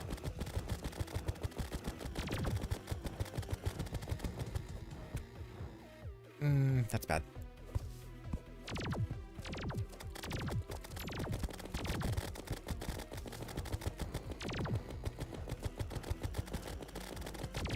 Okay. Ideally, he goes second phase on top of my spiders. We're gonna get hit. Hopefully only once. Yeah. Oh, God. I'm doing really poorly. Alright, bad spot, but that's okay. Just recover somewhere good. Come on, dash at me. I'm on a platform! Fuck! Okay, that should not have hit me. I really messed up with that. I thought I was going to keep falling. I was going to wait for him to start dashing, but I landed right on the edge of a platform. 1, 2, 3... I'm dead.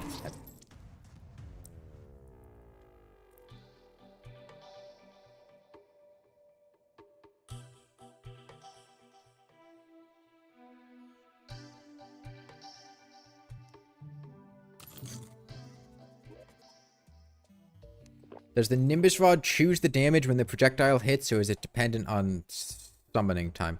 Projectile damage is set on summon. Yeah. So I could eke out a tiny amount of extra damage by summoning with a, like, mage emblem or something. I'm not going to, but that does work.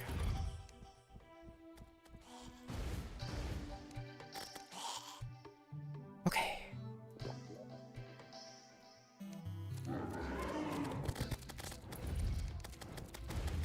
Oh, that was not what I meant to do, but whatever. I thought I might Uzi out.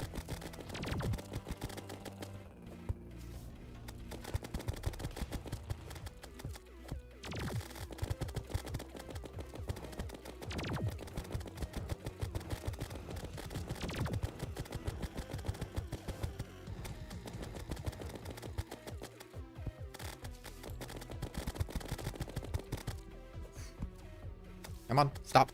Damn. I'm trying to not get hit by Retinazer in a drive-by. It's just difficult. I heal now. That lets my potion come off cooldown when I need it. Damn.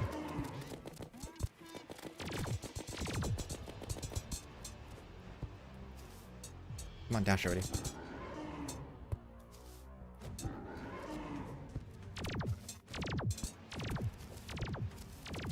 I really need Retinazer to not just keep peppering me with lasers.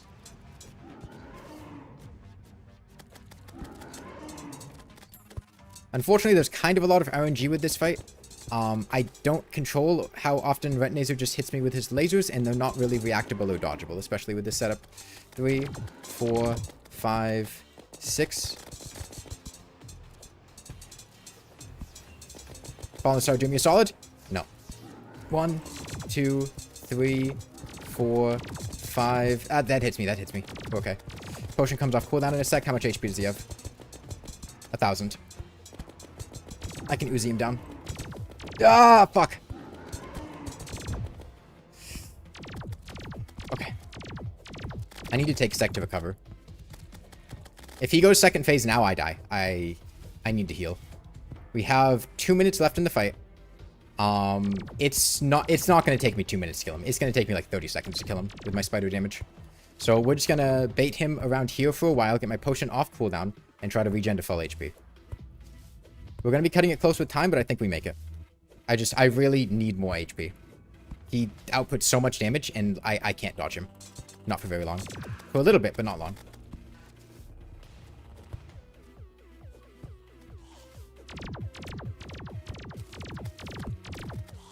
It's okay. We're going health positive here. That's good. You stay far away, he doesn't shoot you. Okay, now we go back and we just DPS him down. We do a little bit of moving, but not much.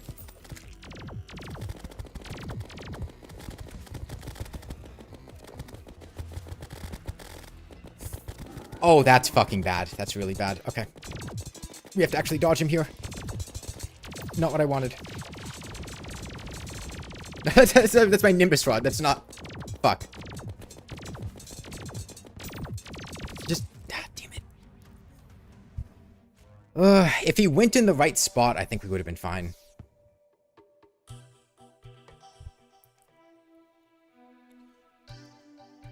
Holy phone. Okay. You keep saying that, Gornska.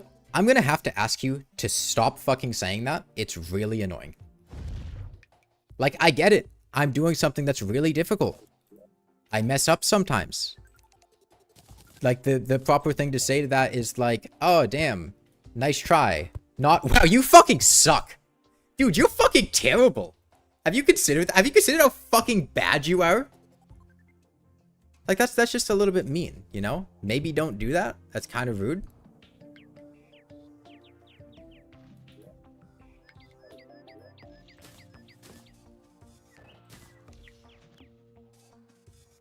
Okay, we still have 7 greater healing potions. Oh, good.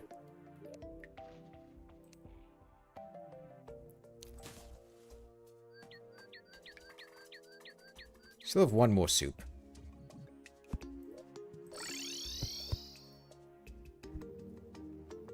The merchant's house is a chair? Yeah, yeah. House that spawned is a chair.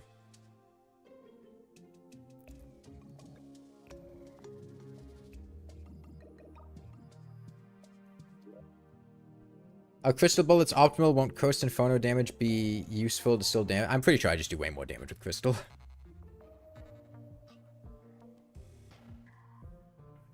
How many student drivers does it take to screw in a light bulb? Fun fact, I don't actually know how to drive.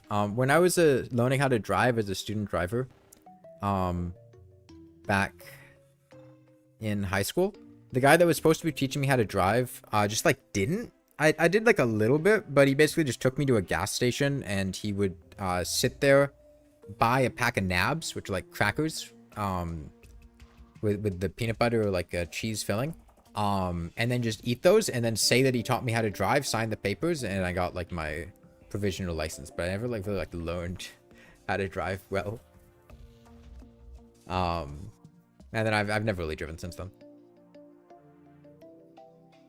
Do they patch the retinator phase 2? I just don't want to do it. Yeah. And I'm allowed on the streets? I mean, right now I don't have a license because I don't have a car. Cars are expensive, man. It's really expensive to own and drive a car.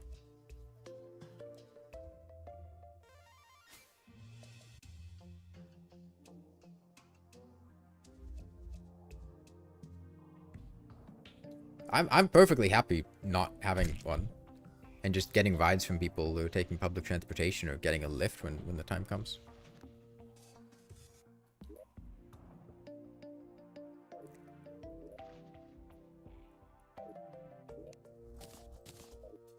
Yeah, it's like you have to pay for car insurance, you have to pay for the car itself, you have to pay for gas, you have to pay for car repairs. Like it's thousands of dollars a year. And I can just save that money by not driving.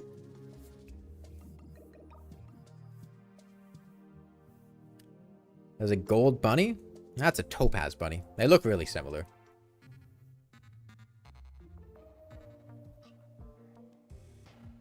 Yeah, see? Topaz bunny. Is public transportation actually that bad in America?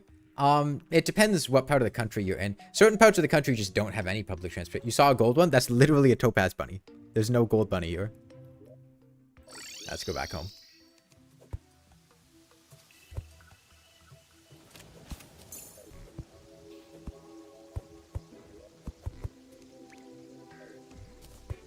Good in cities, terrible anywhere else. Yeah, you can get long distance buses and trains and stuff. Like I've taken a train to Boston from pretty far away. And it works, but usually like in cities you can get around with public transit, depending on the city. Some cities have good public transit, some don't. And outside of cities you're really gonna struggle.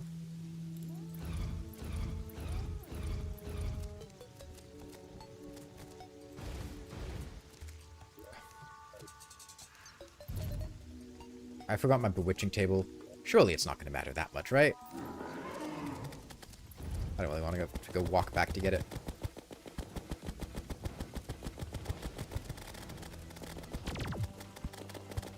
Dude, I swear Retinator has the weirdest fucking AI in existence.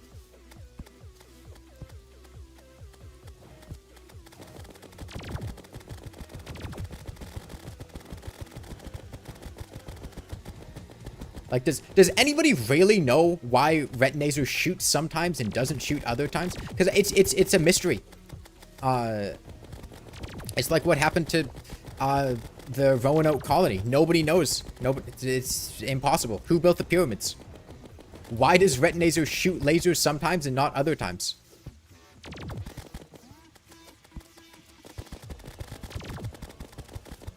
No, he's just slightly out of range. Okay, we're fine.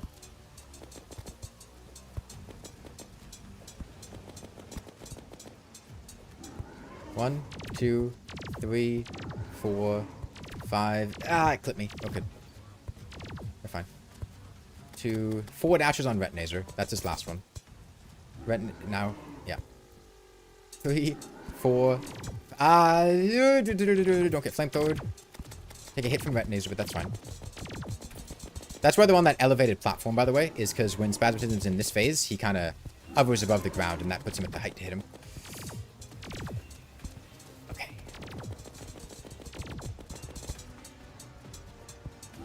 One, 2, 3, 4, 5, 6. Cutting it close, but we're good. Just don't get caught. 4,000 HP.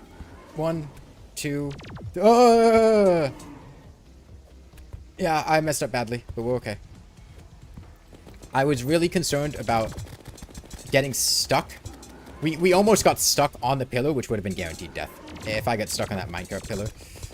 I was really hoping he was going to die before he hit me there. Okay, we need to heal a bit, but we're fine. We just stay at this side of the arena. React to Retinazer as best I can. And just heal up as much as I can.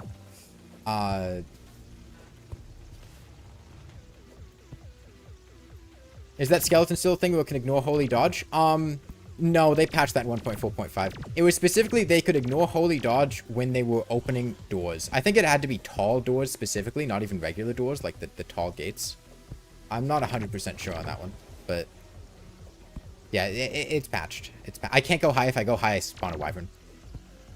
I have to stay low. Just keep him distant.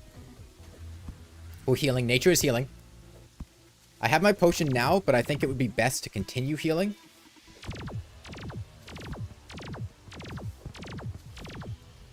And then this is just pure RNG. Continue healing to full HP and try to just nuke him down. Like, I want to be in the best position I can for when he goes second phase, because I don't know how these are missing me. If I dodge his dashes, I'm okay.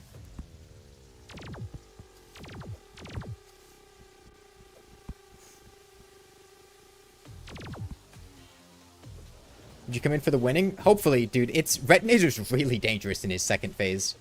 We've been killing Spasmatism consistently. Now we're just trying to figure out how to kill Retinazer. Okay. We can go in now.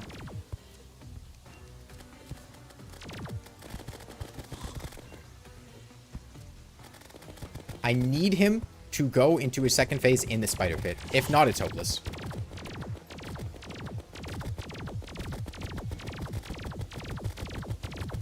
Don't dash. Don't dash. No. Fuck. We're dead. We're dead. Well, 100% dead. I can try to juke, but it's looking bad. Maybe. It's not outside the question. No. Unless the spider's really clutch here. Spiders? No. Again, like, if I could get in that second phase with him in the right spot, we would have been okay. We have enough time for one more attempt tonight.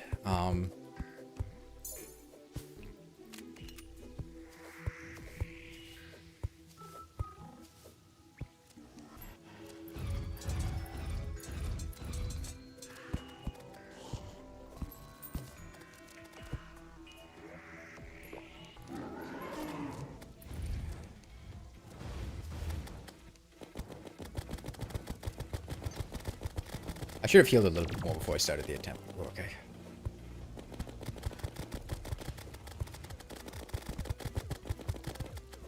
Having them on either side of me is inconvenient. Yeah, I need to play a little aggressively because just time. That was not the aggressive play I should have taken.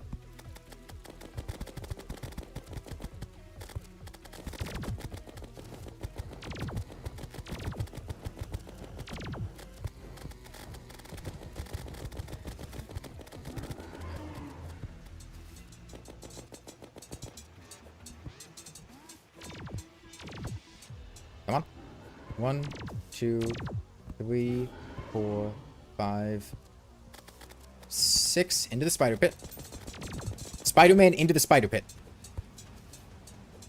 1, 2, 3. Yeah, I didn't play that as well as I could have. It's a bad part of the arena. 1, 2, 3, 4, 5, 6. Cutting it really close. Bad. Need to move. Need to move now. 1, 2, 3, 4, 5, 6. Keep moving, keep moving, keep moving. Circle around him.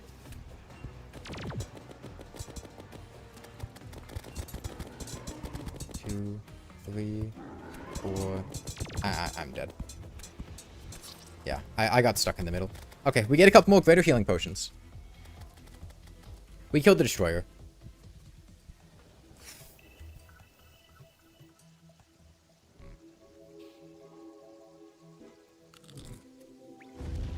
I feel like when I'm forced to keep running, I need some damage happening. No, I don't want any damage happening during that. The problem is if damage is happening during that, then Retinazer might pop phase too early, and I don't want that. Okay, I need to get a couple more greater healing potions. And we're out of time today. I'm also going to go ahead and pick up more twin summons, because I'm not farming for that shit. We've already gone through, like, 20.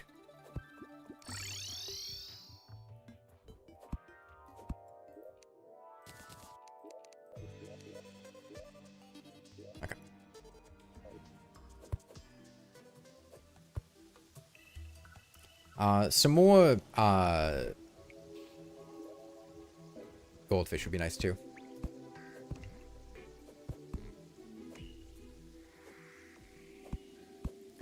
You know, Gornska, you're welcome to just leave.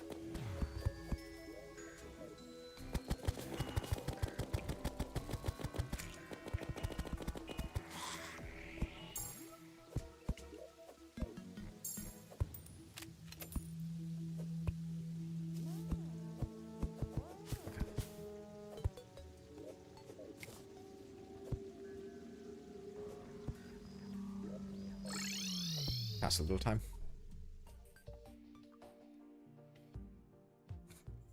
I can make a row of frozen slime blocks, make dodging spazz dashes easy. Next game.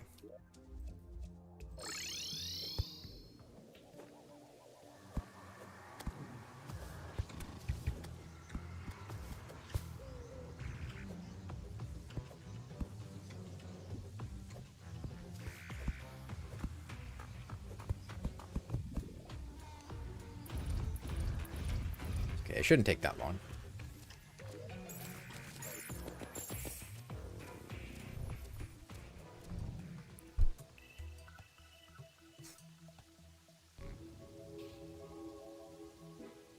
Do you think making them summons cost more would make them permanent is a good idea? I think Terraria's current summoning system is fine for the most part. It's just like in challenges like this, basically any high difficulty challenge is really kind of miserable. The goblins can... Man...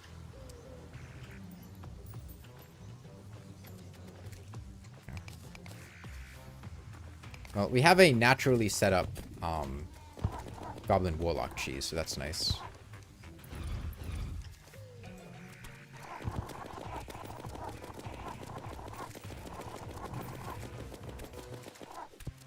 I've had a naturally set up Goblin Warlock cheese.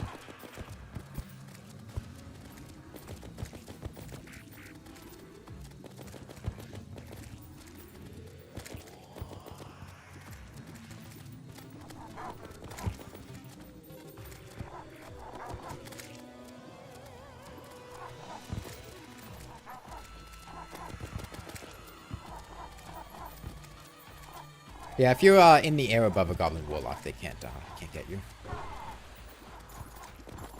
Unfortunately, in this situation here, I can't do much about it.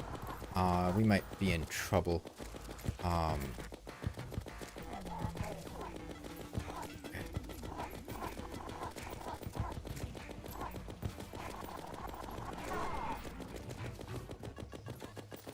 Okay.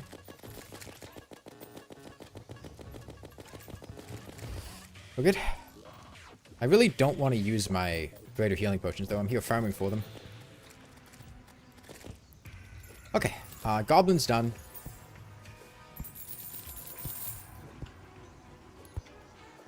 Keep getting pixie dust. If you don't know why I'm in front of a background wall, it's to stop wyverns from spawning. By the way. Would that goblin sorcerer like to show up?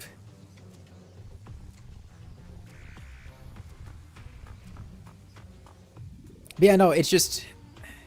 It's the reason that mods like Calamity Mod have unlimited summons, which is... When you're doing something that's really, really high difficulty, like what I'm doing right now, this is really difficult. As evidenced by how much we've been dying. And in situations like that, having the summons be resource gated sucks. It's the same reason that the Moonlord kind of sucks from a, like, conception of summoning it, because you have this whole long event to get through. And then you fight the boss, and the Moonlord is a very difficult boss that has several attacks that are very likely to just kill any player that doesn't know they're there. And then you do that, and then guess what? You have to do it again.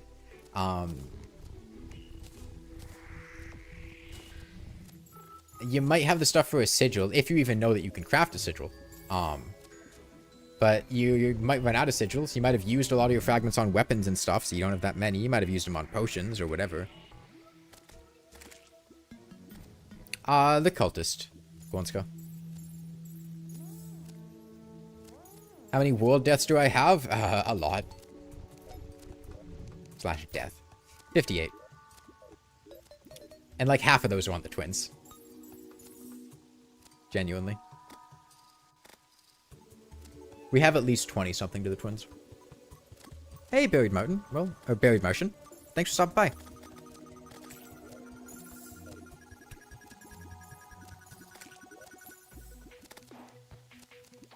Harpy banner? Yeah.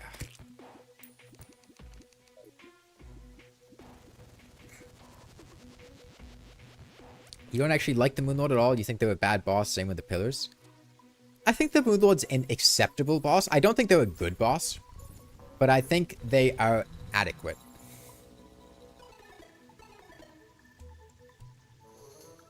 I feel like they can peaks at Plantera, and then after that, it just kind of bogs. So I agree. I do think Plantera is where the game starts going downward. I don't think it peaks at Plantera. I think the game peaks either in early hard mode or early pre-hard mode. But I think the reason that it feels like the game falls off after Plantera is because there's basically nothing to do except for events and bosses. There's nothing to really explore. There's nothing to... there are some things to grind for, but for the most part, it's basically just going to the next boss or event, except all of the bosses or events that... Thank you. I wanted a kite. All of the bosses or events that are in the game don't matter. They don't matter. Because the stuff you get from the Pillars completely outclasses them. And then the actual endgame content itself isn't very fun. The Pillars, not very fun. The Moonlord, not very fun. The Cultist, I think the Cultist is okay. I don't hate the Cultist. I think he can be fun to fight. He's got a couple attacks that are a little annoying. But I have more fun with the Cultist than the other endgame stuff. So you're in the situation where there's not a whole lot to do outside of just going to the next boss or event. Going to the next boss or event isn't really helping you that much. There's not a ton of reason to do it, because you can just get better items by going straight to the end game. But the end game isn't fun. So you end up in this situation where you don't really want to do things. You kind of just want to get the game over with. It doesn't help that a lot of the post-golem content also just isn't fun. Like the moons, especially Frost Moon, really not fun. Pumpkin Moon's kind of okay, but Frost Moon especially is just projectile hell, and it's not enjoyable. I think Eclipses are pre-Plantera. Eclipses are pre-Plantera, however, there's a new enemies start showing up after you kill Plantera. It's only Mothwants and Deadly Spheres? No, actually, a huge number of the Eclipse enemies are post-Plantera. Mothwants, Deadly Spheres, Butchers, Psychos, Dr. Manflies,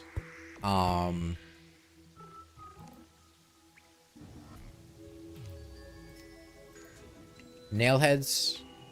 I think there's one more that I'm forgetting. Yeah, no, there were a lot of... post-Plantera Eclipse enemies.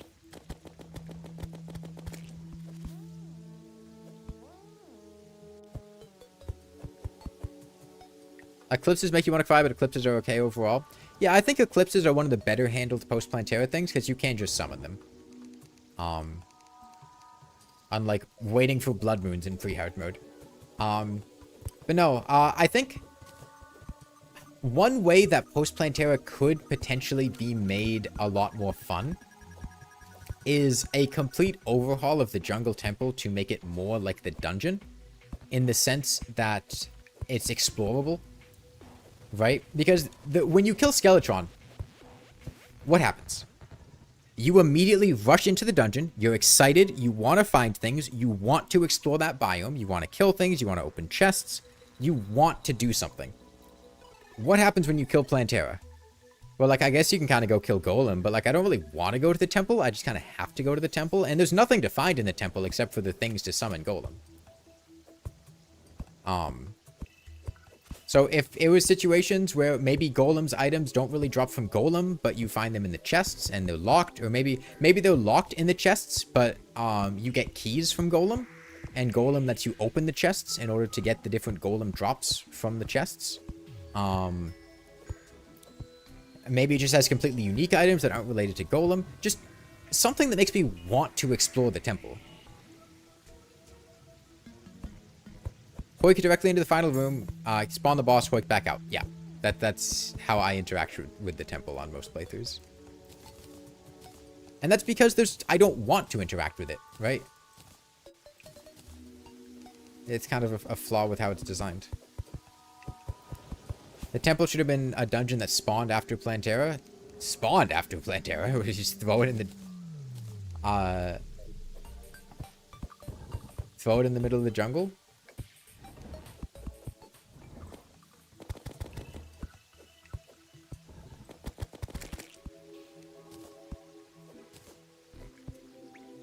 Most people don't even explore the temple? Yeah.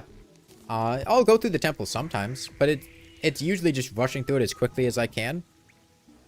Because the longer you stay, the more things spawn, and then you just kind of try to avoid things. Let's take some night owl potions. Can't hurt. Let's get some more soup. Okay. I need more crystal bullets.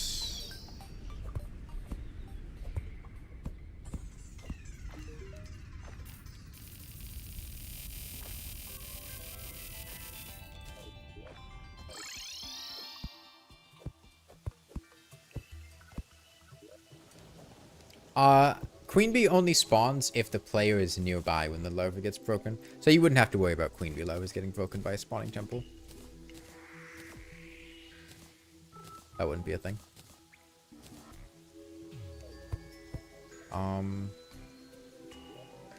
Crystal bullets. Crystal bullets and potions. That's right. That's the whole reason we did that.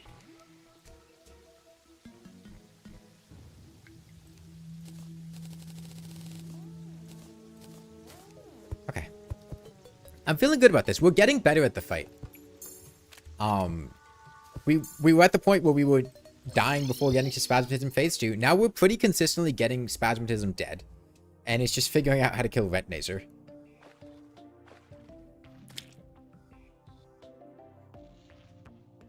What's my go-to struggle meal? Define struggling. Like, how much of a struggle are we talking? Because, like, real struggles meal is just, like, ramen. But, I don't know. I like French fries wrapped in a quesadilla.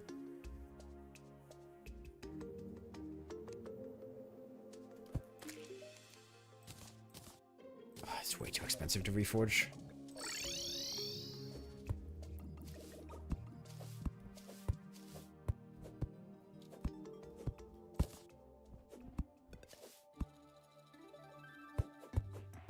As in a depressive episode, a 1-pound bag of gummy worms.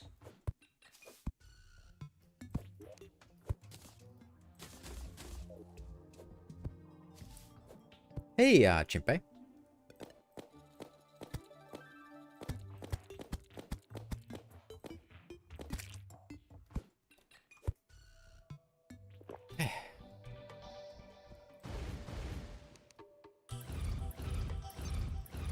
I almost spawned the twins with none of my stuff set up, by the way.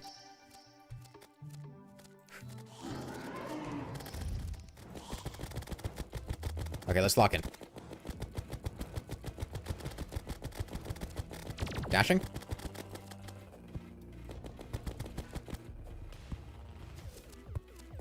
It is really fun dodging the twins like this, I will say. Especially Spasmatism's second phase. Like, it's a really enjoyable way to dodge Spasmatism, to just be juking him with a grappling hook. Okay, Spasmatism dashes shortly after Retinazer. I'm close enough. I'm far enough. Now? Stay on my right? Yeah. He's in the middle. Okay, I'd like him to go second phase in the middle of my death pit, but I can't control that super well. We'll just try to get him here. Come on, now. He's going now. I'm in a bad spot. I need to go back left. Through the spiders, through the spiders. Come on. Okay. Dashing. 1, 2, 3, 4, 5. Back to the right into my spiders. He gets there around the end of his cycle. I was too high, though. I forgot to press jump. Okay, he does now. 1, 2, 3, 4, 5. Back to the right into the spiders. Okay. Go left before he starts dashing. If he does it after he dashes, I'm dead. 1, 2, 3, 4, 5. Got clipped there, but that's okay. Drink our first potion. Takes a lot of damage, but not enough. We have to do this a couple more times. 1, 2, 3, 4, 5, 6. Avoid the flamethrower. Okay. Rough spot. I think he starts now. No. A little bit late. 3, 4, 5, 6. Okay, 5,000 HP.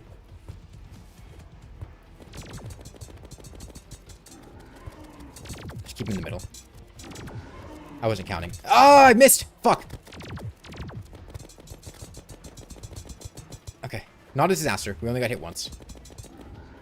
2, 3, 4, 5, 6. Back in. He dies this cycle. Okay. I need to heal up a bit. I can... 60 seconds enough time? Yeah. I'll drink a potion. We'll chill for a bit. Heal up. Get my potion off cooldown. Then go back and kill Retinazer. Unfortunately, Retinazer, I cannot dodge to the same degree that I can Spasmatism. Retinazer's projectiles move way faster, and I just do not have the mobility with my grappling hook to consistently dodge him. I can dodge some of it, but he will wear me down over time, and I just need as much HP as I can. On the bright side, we will have plenty of life fruit spawned in the jungle by the time we're finished with the twins. Also on the bright side, I'm pretty sure Skeletron Prime is going to be a fucking walk in the park compared to this, man.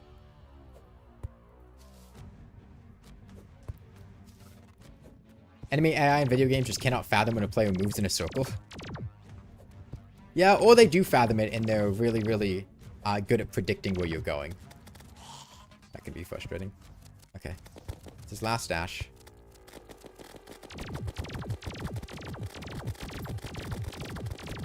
Come on. Come on, whip him. Okay. We juke a little bit. Up. We have potion. I would love to weave back and forth, but I can't. Okay. Drink potion. Take him up. Back down. A little bit to the side. Just keep juking back and forth. We're okay. All I need to do is just sit still right here. Right here and he dies. Okay.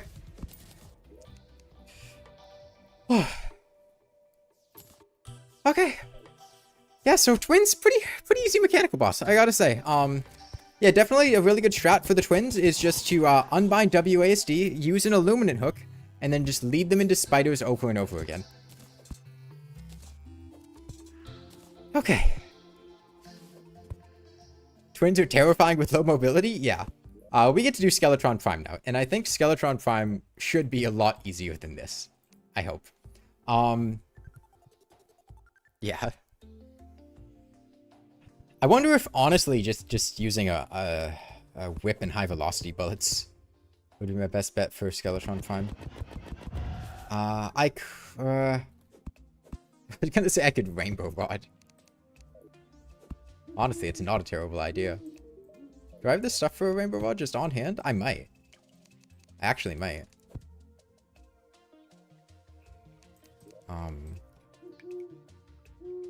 What am I missing? I have lenses. I have unicorn horns. Souls of light. I'm missing souls of light. I think a rainbow rod spam on Prime with everything else I've got going on.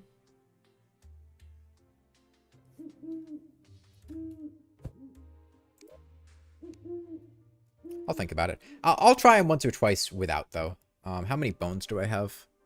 106. We've got enough for a couple summons. I need Souls of Night in order to do this. I've taken a hard-earned Spasmatism trophy. And a hard-earned pair of eyeballs.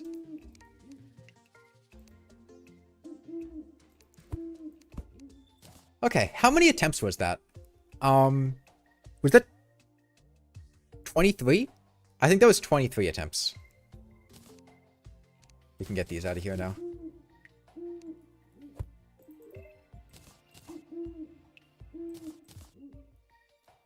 It was over 20? Yeah, no, I grabbed a stack of 20 summons.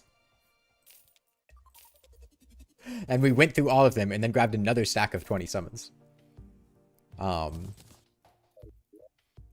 There's no reason to have these minecart pieces. I can't use minecart effectively. Queen's Farm exists, long arena Nudisur or in the ocean? Yeah. Yeah. Yep, we just killed the twins. After a very, very long... It was 2 hours today and then several hours last week too. Oh, there's a Spelunker potion. That could come in handy when we're looking for life fruit.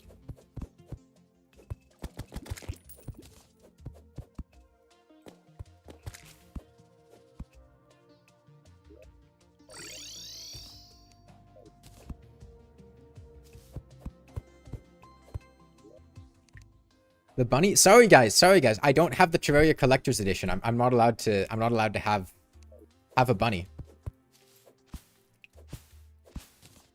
Did any of you guys buy the Terraria Collector's Edition? I did a pre-order earlier today. Or actually yesterday.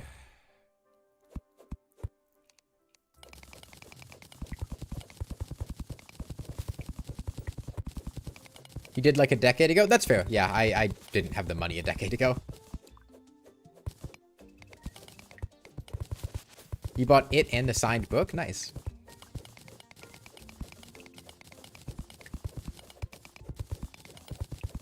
Yeah, no, there's a way to make yourself spawn with the bunny, but the collector's edition also comes with like a custom cartridge, a letter from Red, a little life crystal, a Terraria hero figurine, as opposed to the Terraria loser figurine. And something else. I think some cards. I wish that the collector's edition came with printed out version of the Terraria trading cards on Steam. Have you guys looked at the Steam trading cards for Terraria? Because they're kind of awesome, and I kind of love them.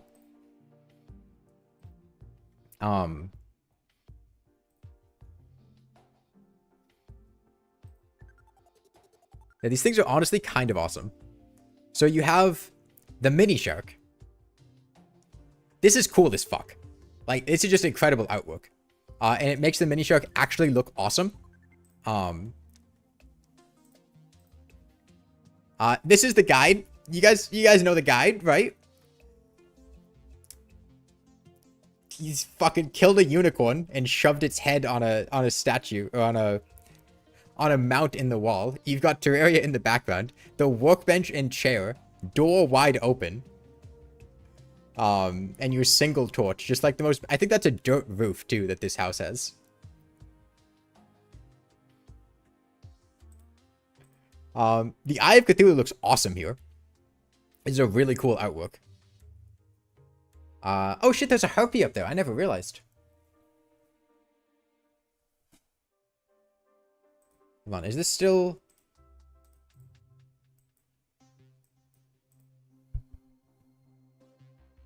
Is this before they put clothes on the harpy? Does the harpy have clothes on yet? This is the hollow. And I really like this art style, like, interpretation of Terraria. These kind of have a bunch of, like, disconnected floating pillars right? And this is just a really fucking cool, just like landscape. Like I love the artwork and the way it depicts the stone supports and the hollow above it. It looks really cool. You've got a little gastropod there. You've got, is that a whale? Is that a whale?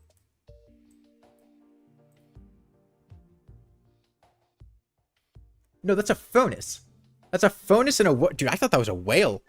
I genuinely thought that was a whale. No, that's a little furnace and a workbench.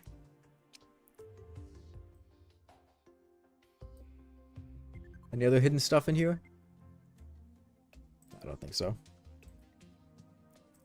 The underworld looks fucking cool as hell. This is metal as hell and awesome. That bone serpent is cool as shit, dude.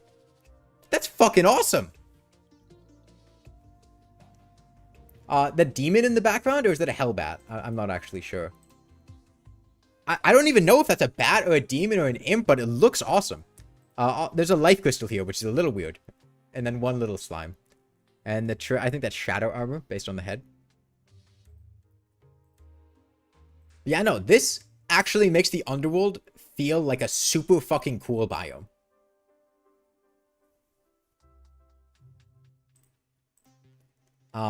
You have the Knight's Edge. This is whatever. It's cool, but you know, I think this is one of the least cool of the trading cards. It's kind of just a sword and a demon altar. This one's okay. This is awesome. A guy with a cobalt armor set. Yeah, this is the giant living tree. It's a really nice landscape. What is that black line supposed to be? I thought that was a stick figure. What is that? What is that supposed to be? It's just the bottom half of the stick figure. He got cut in half. He played Noida. He had a saw blade. It came back and hit him.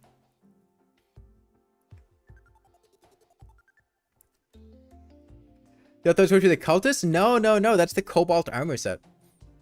This is from before the cultist existed, I'm pretty sure. No, the cobalt armor set and weapons have a Japanese theme.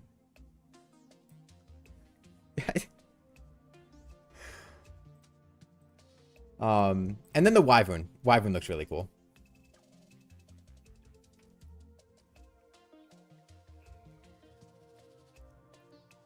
But yeah, I think it would have been really cool if you got like physical versions of these with the collector's edition.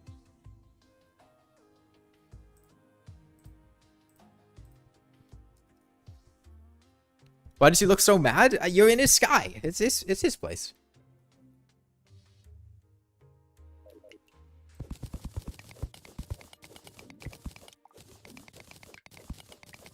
Alright, so those are from back in 2013.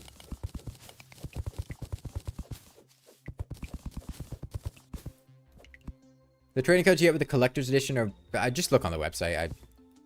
I don't have it pulled up right now.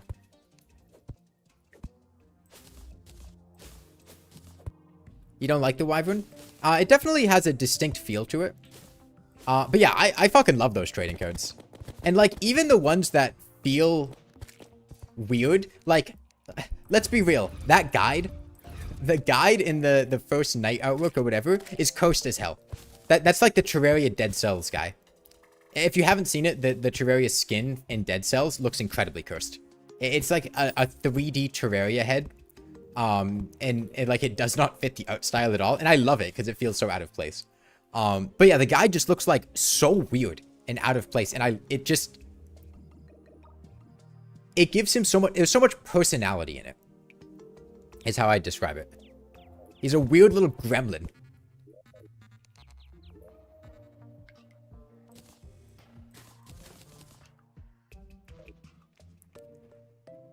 Okay. So, Skeletron Prime. Crystal bullets are not great on Skeletron Prime. High velocity bullets aren't amazing either. Coast bullets would not be bad. How much coast fire do I have? Let me get some more coast flame. Plus, I need souls of night anyways. You know, you can set the banner images for games on Steam. You made your Terraria banner the uncanny guide picture. There was a point in time back in, like 2014. So Steam trading cards, whenever you would make one, maybe this still works this way, but you would get like a limited time discount for like 90% off some random indie game on Steam. Any of you guys remember doing this? Or is this still a thing now? Where you would get all the trading cards, you could buy them up for a game for like, you know, 40 or 50 cents or something. And then you get a coupon for 90% off a game that's a couple dollars. So you pay, so you end up saving money, and like making a full trading card, getting the level up or whatever. Getting a discount for a random game, then just playing that random game. I probably played like 5 or 6 random games on Steam that way, and I had a lot of fun with some of them. I think that's how I found Cthulhu Saves the World. I liked Cthulhu Saves the World a lot. There was a random one-off game called Dynamite Jack that I got that way. That was kind of just like a play it one time. It's a little stealth game where you put down dynamite to try to escape from prison. That was fun. I liked that game. You looked at the Dead Cells Terraria skin? Dude, it's incredible. And like, you need to like throw something into lava to unlock the skin. I play with that skin. I used to always play with the Ironclad skin, but as soon as I unlocked the Terraria one, I was like, this is fucking incredible, and I've always played with that one in Dead Cells. Why Crystal Bullet's not good for Skeletron Prime? Because he has a lot of defense, especially when he's spinning. Crystal Bullets each Crystal Bullets cause 2 bullets to spawn, each with half the damage of the original bullet. And the problem is, defense applies to each one of them, so you end up doing very little damage.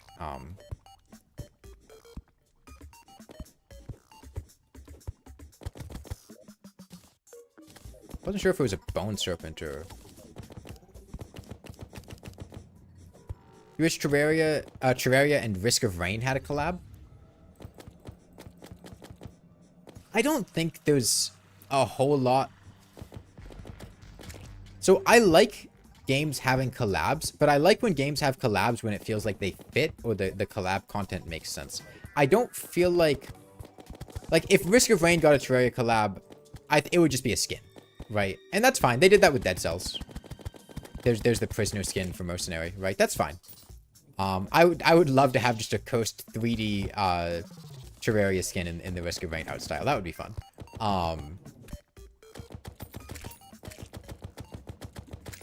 On the Terraria end of it, I feel like it would just be a cosmetic for, you know, I could see like a commando cosmetic. That would be cool. I don't feel like it would work well as a full-on boss. Like, you could add Risk of Rain enemies as like you could make like a teleporter event, and you'd have something kind of like the Old Ones Army where you have to like defend it. Some of the Risk of Rain enemy spawns, you get some Risk of Rain items, but honestly, I don't think that would play that well. I think cosmetic stuff would end up overall just being better, or maybe like 1 or 2, you know, items based on some of the Risk of Rain items. I died at Cursed Inferno. Would Crystal Bullets be worth using late game with high damage guns like a sniper? Yes, actually, Crystal Bullets are the best bullet for the sniper rifle. It's really good against like Duke Fishron, the sniper rifle with Crystal Bullets. You kind of want to have a big target that you're hitting in order for Crystal Bullets to do well. A big target that's moving towards you, and Duke Fishron meets that description. They could add drones as summons. Yeah, that could work.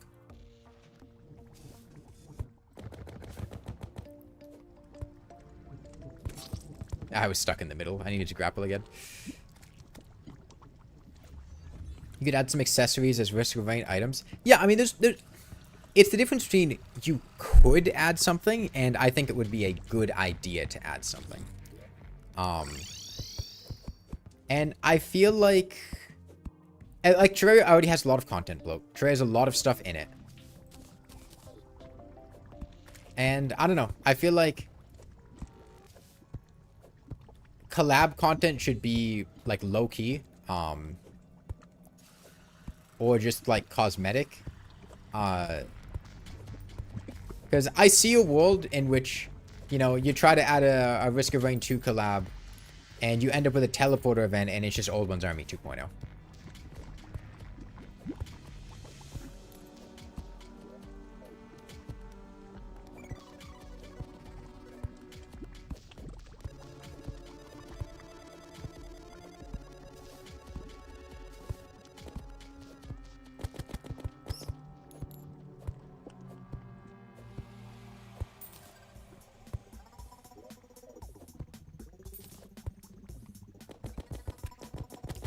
Palworld Collab V2 where you get overpowered stuff and it just makes you sad. Yeah, I've been playing a good amount of Palworld recently. After its 1.0 update.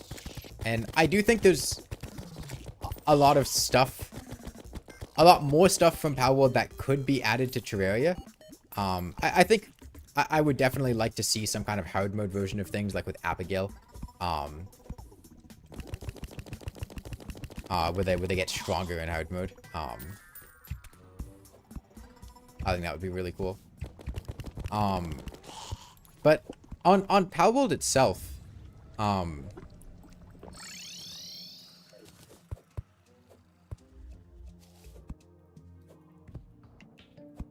I do definitely feel like there's a point in the game where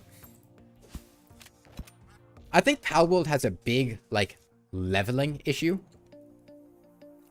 where it's way too easy to just power level and then you're just over leveled for like half of the content in the game, and all of that content's not fun because you're just super over leveled for it, and then you're just kind of like approximately at the right level for like the mid to late game content.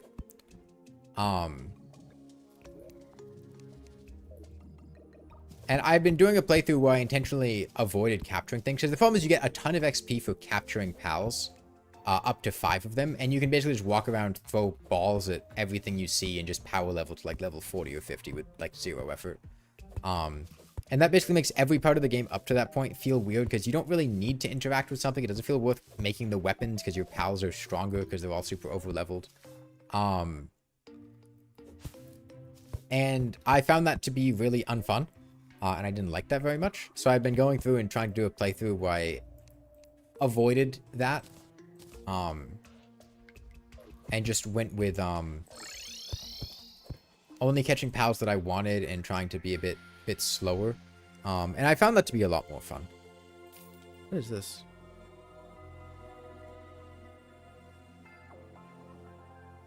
Is this painting referencing something? I don't know what this is. Have I played Ark? No, I haven't played Ark.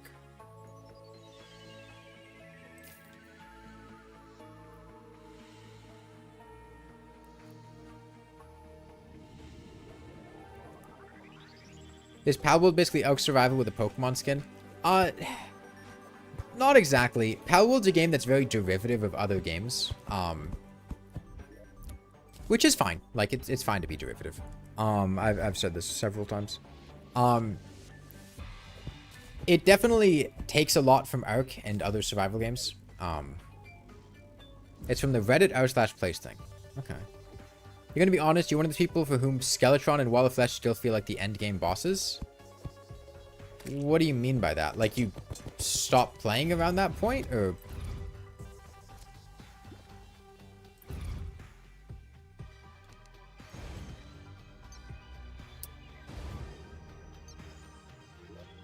Man.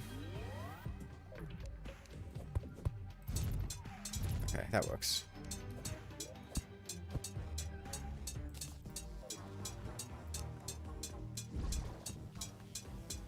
Most of your playtime goes into exploring everything on the map. That's fair. No, I don't want to... Alright. I guess we've got a chromatic cloak now.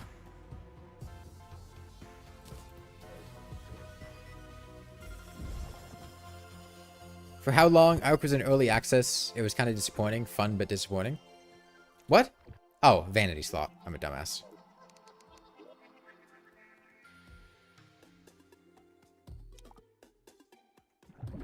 Yo, free blink food though.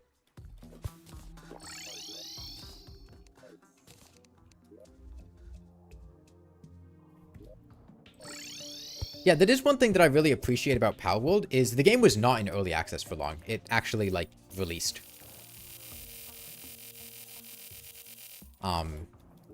In a like reasonable time frame, and the release was actually like good, and the game feels a lot better. Still not perfect, but I really appreciate that in the game.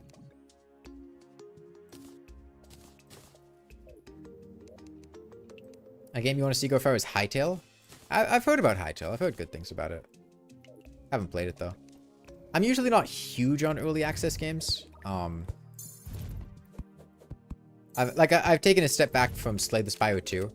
And I hope to go back to it once it actually releases. I don't want to get burnt out on it while it's still in early access though.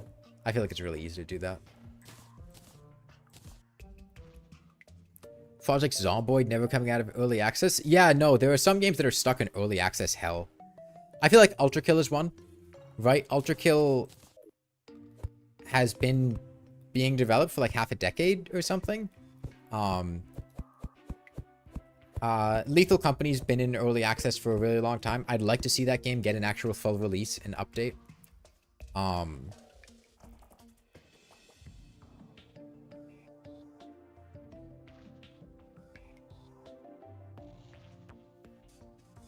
You assume Ultra Kill released by now? No, Ultra Kill's still in early access. They're still releasing new chapters. And, you know, I mean, I get it. It's an indie game, and it's, you know, tough to develop things, and it takes time. But it's also, like...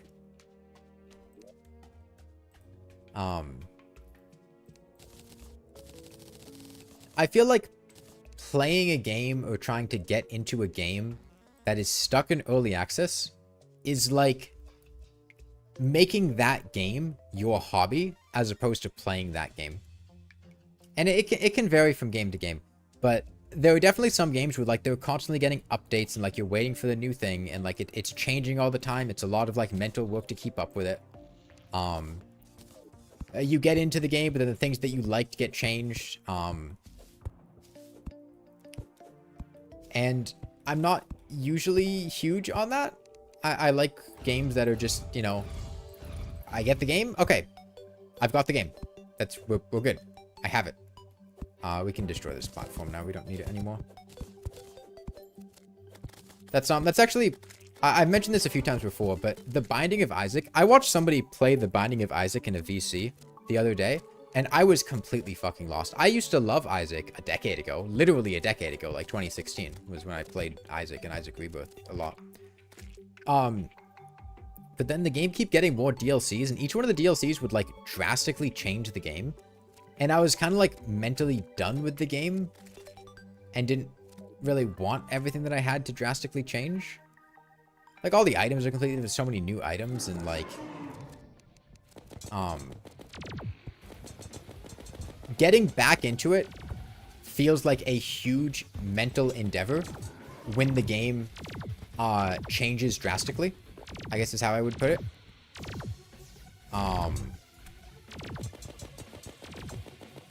And I feel like early access games are much more prone to changing drastically.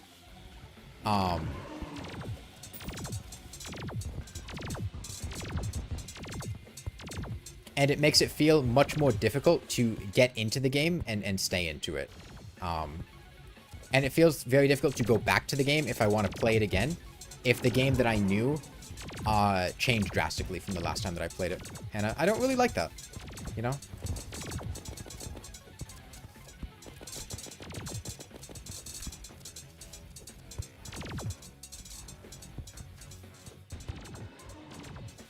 Have I seen anyone playing or played Mugenics? I played Mugenics, yeah. I did not like Mugenics. I did not like Mugenics at all. I actually really dislike Mugenics. And it's not because of the game format. Like other games that are similar. I didn't really vibe with... I think I just don't really vibe with Edmund's kind of edgy style anymore. when it comes to game design, art design, whatever. Because the game does try pretty hard to be fairly edgy, and I'm not, you know, huge on that. I'm not, you know, 17 anymore. I used to, you know, like the Binding of Isaac's art design and style and stuff, but not really anymore. And the actual game itself, like, it felt like it was being really, really obtuse and not respecting my time, and I didn't like that very much. What I mean by that is the game takes forever, like runs take forever. It's very slow paced. I had to beat the game a ton of times just to unlock the ability to beat the game, and that was just like Act 1. I'd have to do a bunch of runs where like nothing mattered because I just had to beat one act.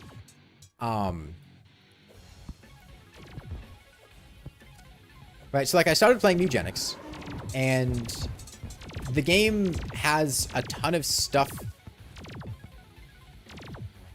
in it, but it does not have that content available to the player right away. You have to do a bunch of stuff to unlock that content. Tons of different classes, tons of different paths in the world. But the problem is that every run takes ages.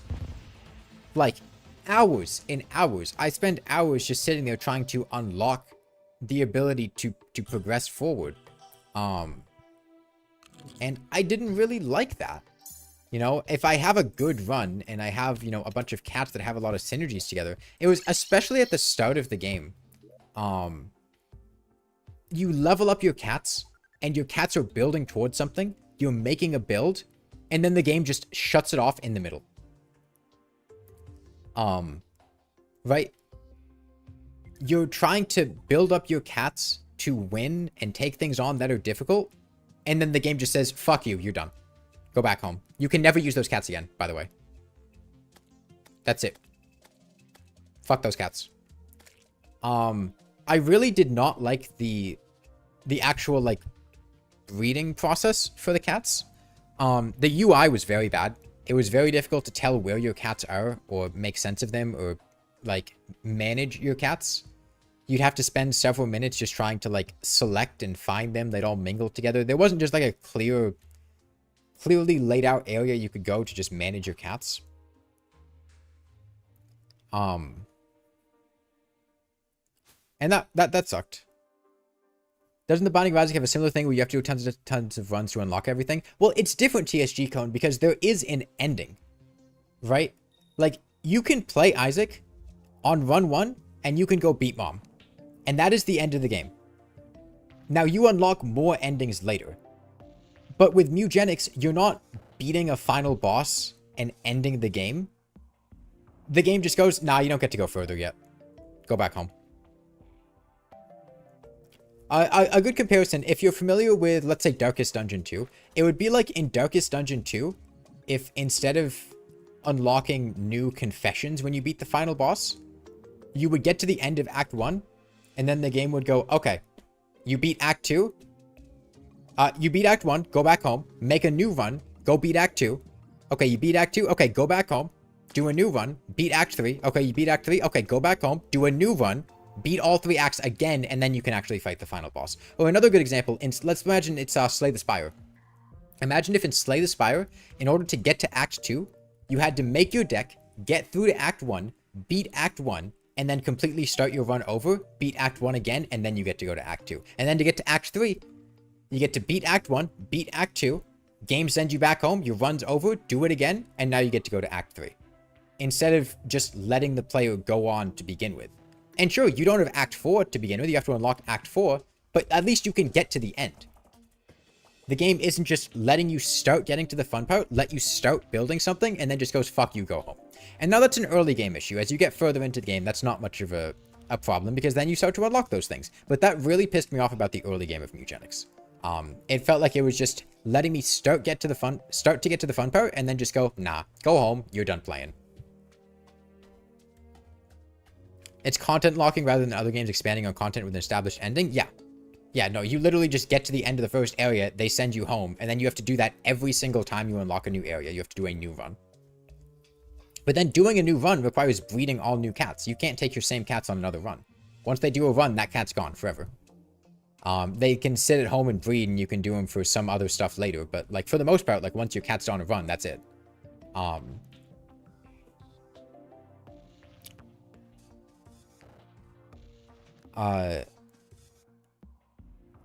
There were definitely some RNG things in Mugenics that I really, really disliked.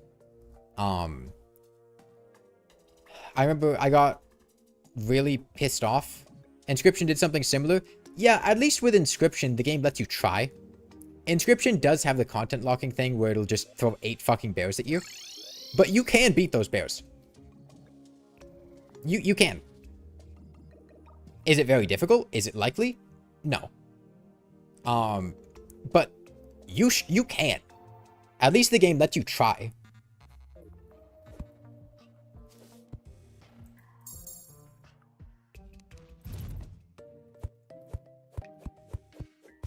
But yeah, with Mugenics, the game did a lot of, how do I put it?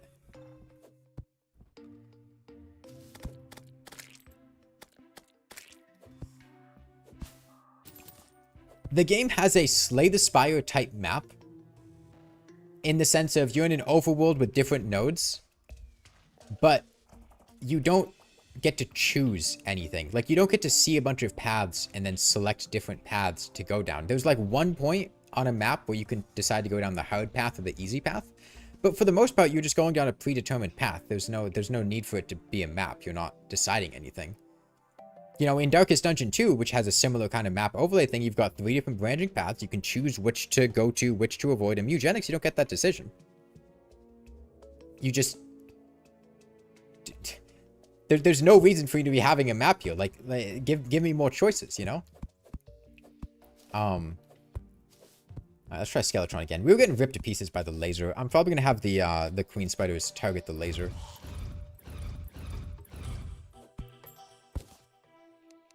Okay, let's remember to actually put down my Nimbus Rod.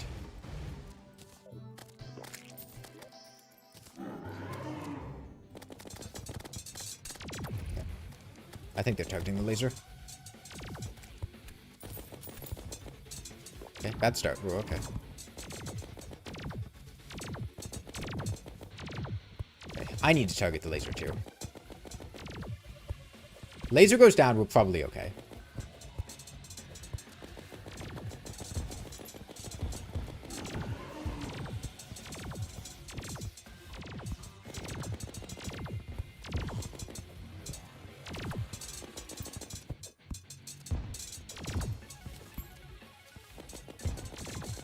Spin.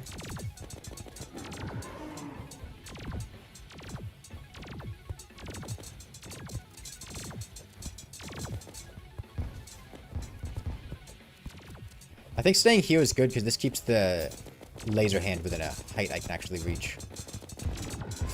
I was not paying attention. Fuck, that's really bad. Okay. Laser hand's almost dead, but so are we. Potion off cooldown, that's good. How much HP does it have? Not much. I was too busy thinking about the laser hand. I wasn't thinking about it spinning. Okay, we keep going to the side because I'm not convinced I can double back with the setup as it is right now.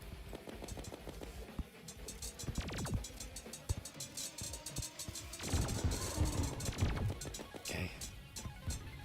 Go now. Is it gone? I think it might be dead. Okay.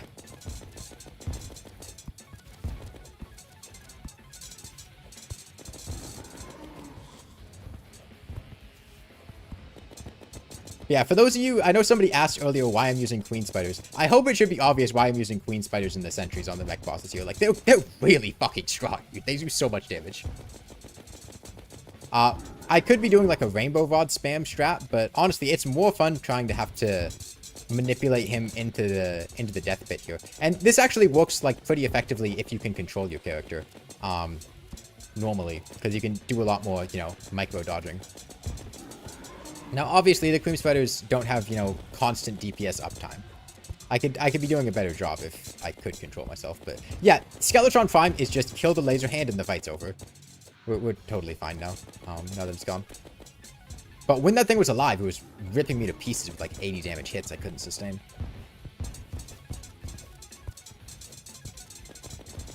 Skeletrons are fraud compared to the twins? Dude, everyone's a fraud compared to the twins.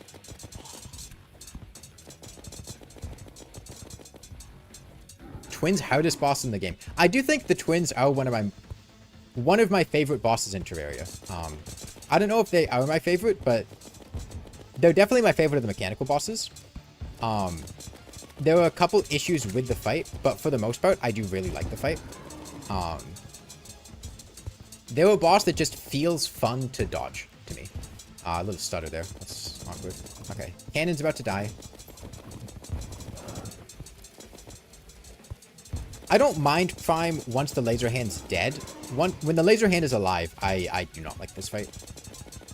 Okay, I think he dies this cycle.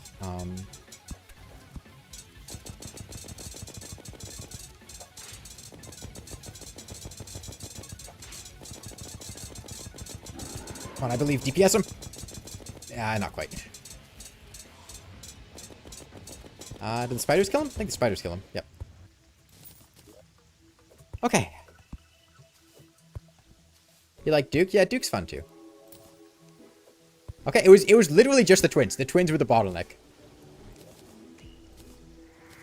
The twins were the great filter. You know, Chlorophyte armor would be really good, but I don't know if Chlorophyte armor is going to be better than just Sentry Destruction on Plantera. Sentries are really good. Like, these spiders are really good. I make Skeletron Prime look easy even with the handicap of not moving. I do think a mistake that people make with the Skeletron Prime and regular Skeletron is moving too much. And I think not having WASD can really help there. Because they don't have big hitboxes. And if you move around a lot, they also move around a lot, and then he gets kind of unpredictable. But he's fairly consistent, especially once his laser hand is dead, he's very consistent.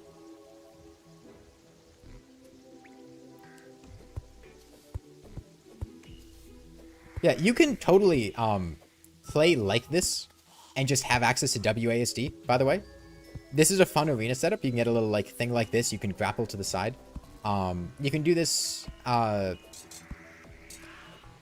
you know, instead of having a dash or kind of just to help out with your other mobility options. Like you can Spasmatism like this is pretty fun.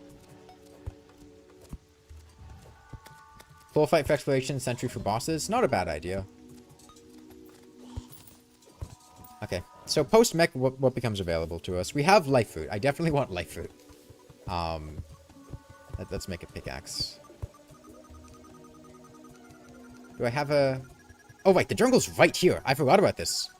The world generation in this world. This is a medium world, by the way. Jungle directly next to spawn. If I dig straight down from spawn, I'm pretty sure I will be in the jungle.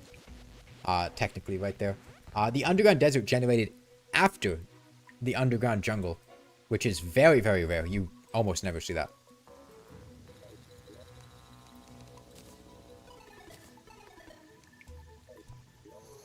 Yeah, if you were on the fence about sentries being good, I hope that me using them here showcases like they're really strong. I've barely been using my other weapons. I have been using the Uzi and the Nimbus Rod and the spiders to, you know, help them, but most of the damage on those mech bosses were coming from the queen spiders. And we killed them fairly quickly. And we weren't even using whips to support them for most of it. They just do a lot of damage. Dude, it feels so nice to not have to fight the twins anymore, dude. I got really pissed off when that lightning storm happened at the end of the first day of fighting them last week. That genuinely, like, really pissed me off.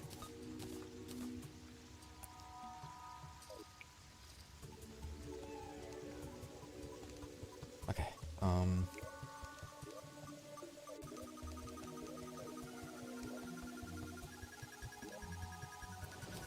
make a pickaxe axe.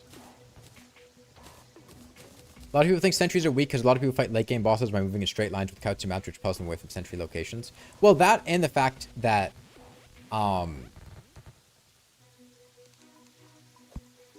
if you only have one queen spider, it's not that strong. If you have 5 queen spiders, they're pretty fucking strong. Can I afford a speed reforge on this? Maybe I mine twice as fast if I get a speed. Yeah, here we go. I'm in hard mode. We're not only in hard mode, Robin. We are post all 3 mechs. We're going on Plantera now. Terrified to imagine a multiplayer lobby full of sentry-focused summoner. You know, that's not a bad idea. That's not a bad idea. You get like 5 times 16, 50, 80 queen spiders? 80 queen spiders is a lot of queen spiders. That's a concerningly large amount of queen spiders.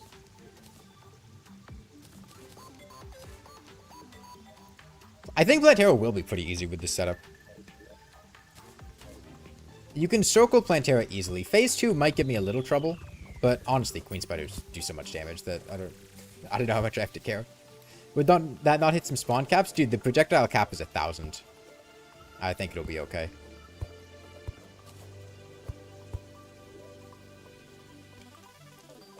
Plantera isn't exactly easy when she corners you and all you have is hope. You just don't get cornered.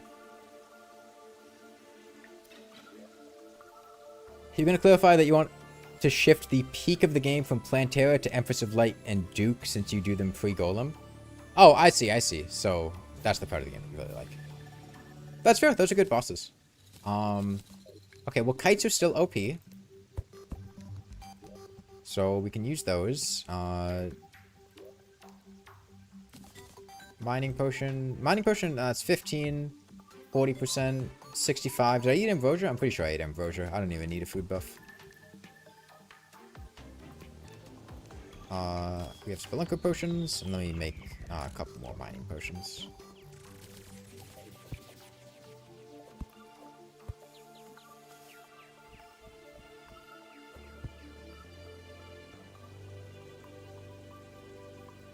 Three sentries are actually a lot of help during events and such. They are, yeah.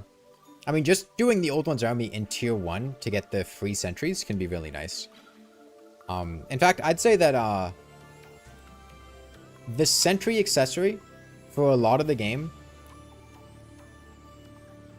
can be better than Pygmy Necklace.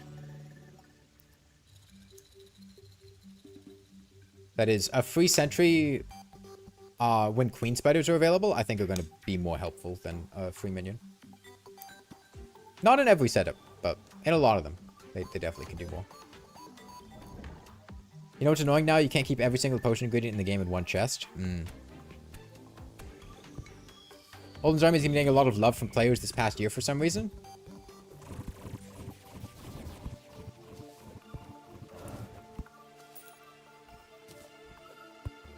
I don't know. I mean, I've been doing a lot of Old One's Army stuff. Just kind of incidentally based on the challenges I've been doing.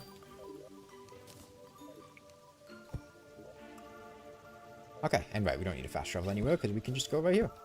I thought I had beetles for a sec, dude. I saw the spiders flying around me and I was like, why the fuck do I have the beetle endurance buff? Old One's Army is just fun, hot take. Oh, I think calling the Old One's Army fun is definitely a hot take, dude. That event sucks. There are ways you can make it fun, but at its core, I think the event is not well designed. What's the next hook I can get? Thorn hook? I guess Thorn hook or the moon hooks. Dude, we're going to be doing fucking Pumpkin Moon or Frost Moon for a hook. Not even the weapons. We're literally just in it for the hook. Okay, I should have capped mining speed? No. No, I do. Have I found the temple? I haven't found the temple. We need to find the temple.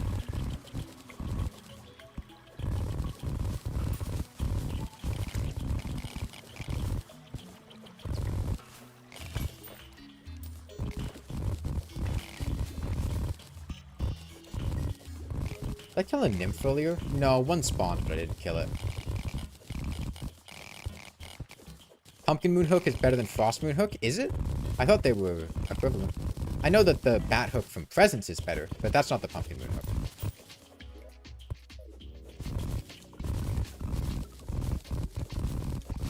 You know, servers banned the Frost Moon Hook because it lags the server with particles. That's kind of funny.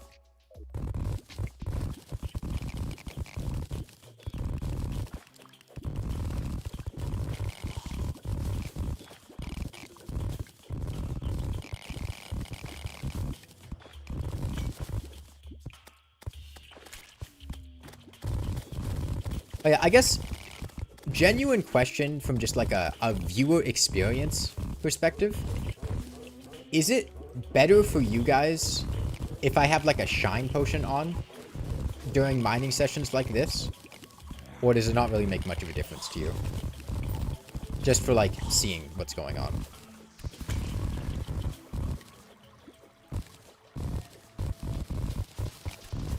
You see no difference with shine and no shine? Shine better? Not really. Doesn't really matter. Tell you what, I'll just go drink a shine potion right now, and then we'll compare the two. Shine and a couple. I don't know why I made two and then drank two.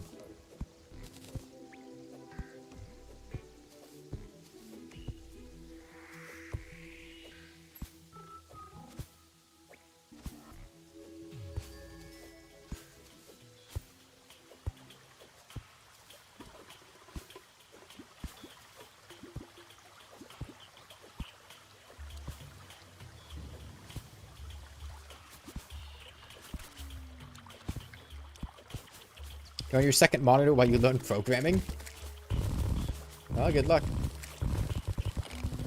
This usually surprises people. I don't know how to program. I'm not a programmer.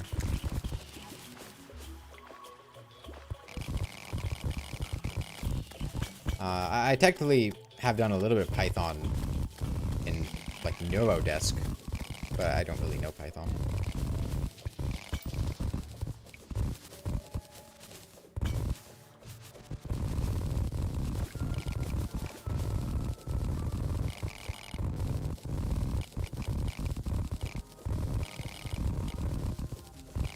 Yeah, does this feel much different than when I was just raw dogging it in the dark?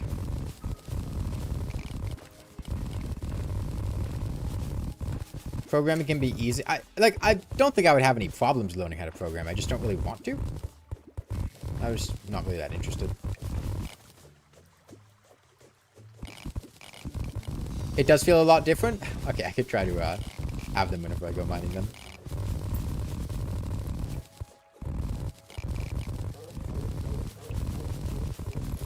Hey, there's the temple. That was easy.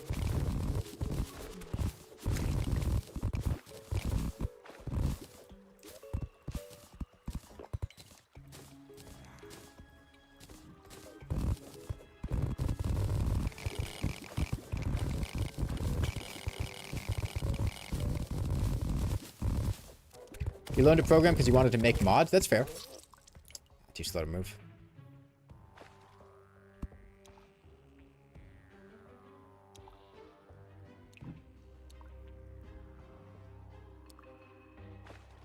Christmas Hook has a slightly slower retract speed. Okay. Let's go ahead and just shimmer this into an Aegis Fruit now before I forget.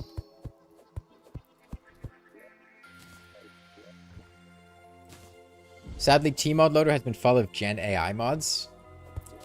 That's a shame. It would be cool if... Well... I was gonna say to implement a no Gen AI rule, but... how do you even enforce that? You know? It's kind of the problem.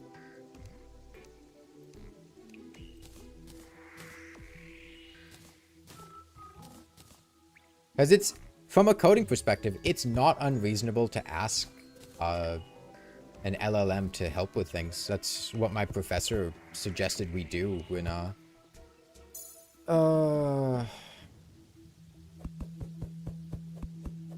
doing like MRI analysis coding. And like it works well. It does. And it's one of the things that the tools do fairly well. Why can you not see the comment about the AI Tmod mods? Are you in live chat or are you in top chat? Top chat, in the top left, you have the option to go either live chat or top chat. Gen AI is looked down upon pretty much everyone, so they won't take it off.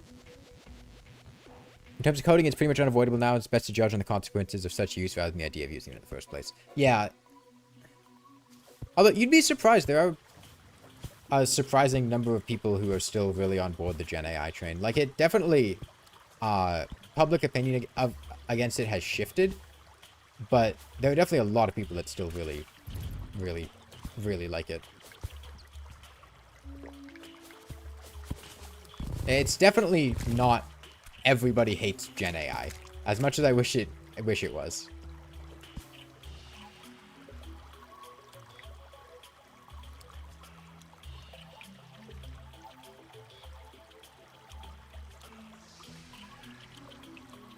Some people spamming the workshop with low-effort copy-paste ideas. That's unfortunate.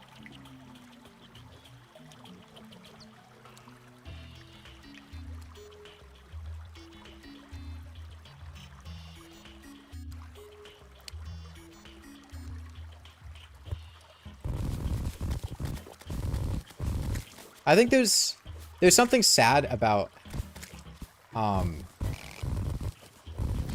it could be a little endearing for somebody who's clearly on the younger side or inexperienced, trying to, you know, put their ideas into a mod or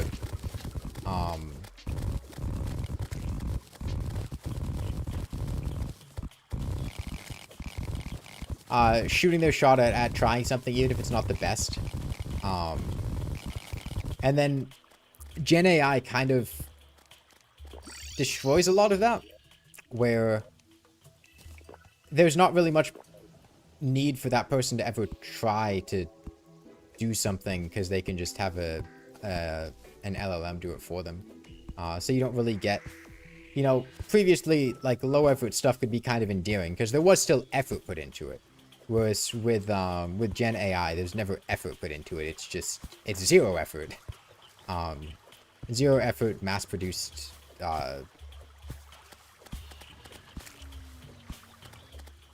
things that nobody wants.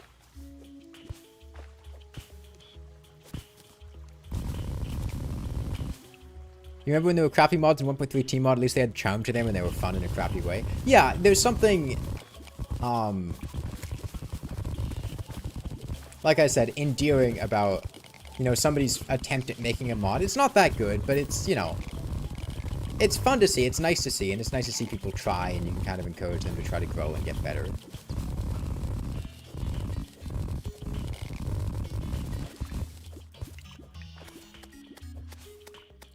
From your experience, people who use AI generally lack respect for art? Yeah. Yeah. I don't know too many people who use AI that heavily. I had one guy in a class that was, like, ride or die AI fan. And he was one of the types of people that got very upset at Sam Altman for removing the feature, oh, sorry, for making ChatGPT act less friendly and less like it was your friend. He didn't like that because he liked ChatGPT acting like his friend, and he would be talking to ChatGPT every day in class instead of doing assignments. That can't be good, but he's the only person I've known that's been, like, really, really ride or die AI.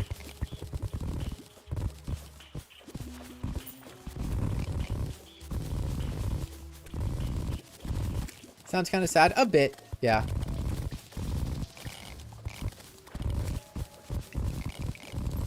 But, like, I don't know. I'm not going to tell him how to live his life. And, he would kind of get on my nerves because he, just wouldn't really do stuff in class. And that would mean that, you know, it was a lab, we had to get stuff done. So I'd always have to stay late, like, doing his experiments for him, me and the other lab partner. And he definitely, one thing that really annoys me is if you're in a group chat, right? Or you're in a server, and somebody wants to get your attention and ask you something. And in order to do that, they flood you with like 10 or 15 messages back to back in a couple of minutes and are just constantly like telling you need to reply as soon as possible. Like, hey, what are you doing? Hey, hey, hey, are you there? Are you there? Are you up? Are you awake? Hey, what do you think about this? That annoys me a little bit. And he was the type of person that would do that.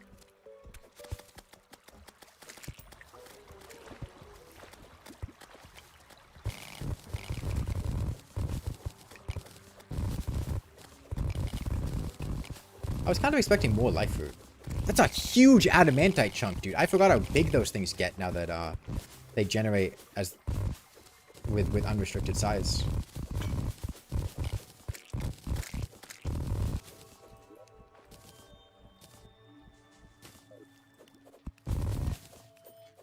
Probably got so used to AI responding instantly. Genuinely, yeah, it might have been. It's very sad. If you're in a situation, by the way, and you're watching this stream, and you feel lonely and you like that it feels like generative AI can give you companionship, I can promise you it does not care about you. It is not giving you companionship, and you are hurting your ability to make relationships with real people by trying to make relationships with AI.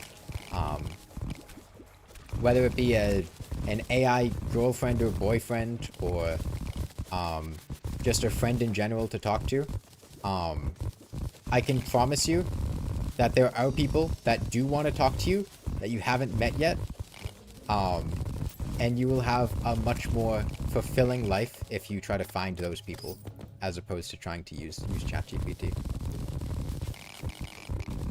Fruit up and to the right. Okay. Light fruit near the underground cabin as well. Yeah, normally I have a metal detector. Was it this one? Or is there another? AI is literally just lines of code. It will be dumb and unreasonable. I mean, a language model is just trying to predict the thing that you want it to say the most. And if that thing is the right answer, great. But, you know, it's not always the right answer. It's just predicting what it thinks you want to hear. It's the ultimate yes man.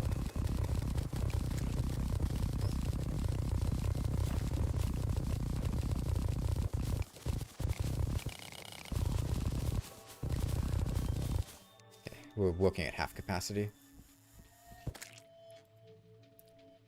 You watched Pantheon recently, and it was really good commentary on AI. I haven't heard of Pantheon. Is that a TV show? Movie? You don't want people to have weird parasocial interactions with a program. Yeah, I don't want people to have weird parasocial interactions with a program. I want them to have weird parasocial interactions with me. They're tapping into my market, dude. Fuck AI. Validation's not inherently a good thing. Yeah, no. AI psychosis and people having delusions around AI are definitely a thing.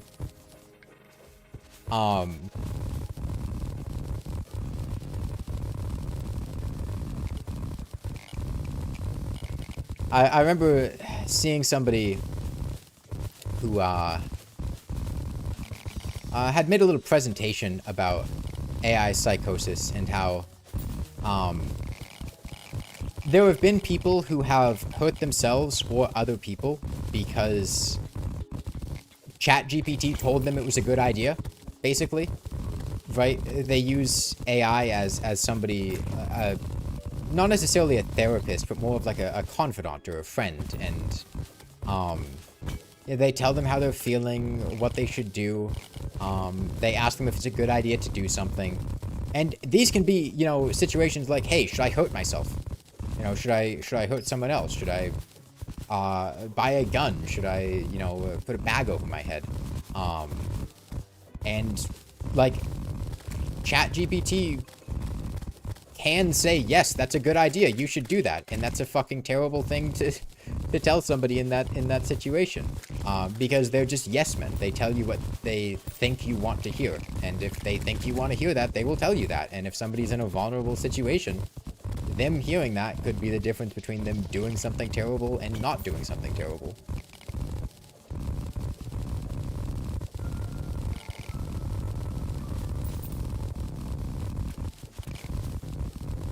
Using AI as a search engine and being told to drink bleach. Dude, I hate looking something up. It's been a disaster. I usually use DuckDuckGo anyways, but I've been leaning towards it a lot more recently because every time I go to Google and try to look something up, or even just going on like Reddit, right? Sometimes you're on Reddit and you want to know like, hey, what do people think about this? And then you look it up and you get an AI overview. Like, no, dude, just give me posts. I want to look through posts. I want to know what people said about this weapon or, you know, this animal. Or I just want to see a video of a cat. I don't want you to give me an overview of what a cat is. And good subreddits for cats, dude. Like, no. How many fruit do I have? 11. The AI overview is so bad. Yeah. I still wouldn't like it if it was good. But I especially don't like it because it's bad. I'm out of spelunkers.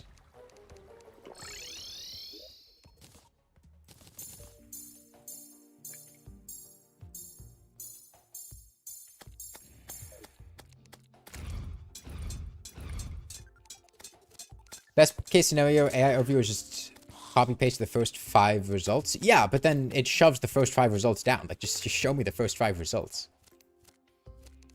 I think it's also sad because there are a lot of people that are just using those results. The AI overview. They're not even... God, it pissed me off. I went to Japan with my sister earlier this year. When I after my graduation as a little trip. And it pissed me off so much every time that we would be like, I wonder what restaurants are nearby. What can we eat at? And she looks it up online, and she just goes off of, like, the AI overview of what it says about, oh, these are the restaurants that are nearby, or, you know, this is a good place to buy. She was looking for some, Demon Slayer merchandise, and they were recommending, like, different second-hand stores for, like, Demon Slayer merchandise or something like that, or like, some other, like, random stuff that she wanted, merch of. And, like, obviously those stores didn't have it, because they're going off a 6-year-old Reddit post about where this stuff could be found. Like, that's not where it is. And every time that she pulled up her phone and it had an AI overview, I would just scroll down and go look at something else instead.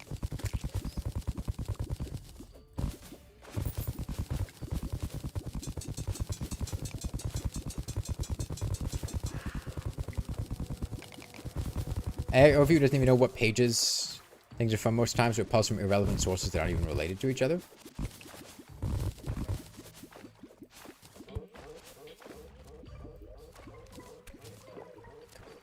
Hunter potion might come in handy here.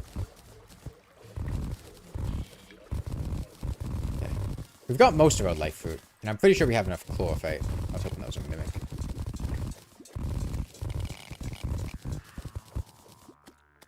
Reminds you of a post of someone looking up something and the AI said, Reddit user, kill yourself. Oh yeah, that's my favorite source. I've actually cited them a few times in academic journals that I've been published in. Reddit user knows so much.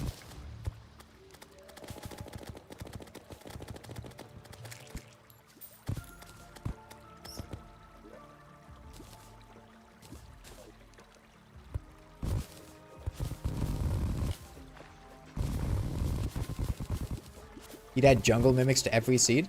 I think jungle mimics could work in every seed, but they probably would need to not have their, like, gimmicky celebration mark 10 attacks and, like, throw poo blocks on you. I feel like that one's a bit weird.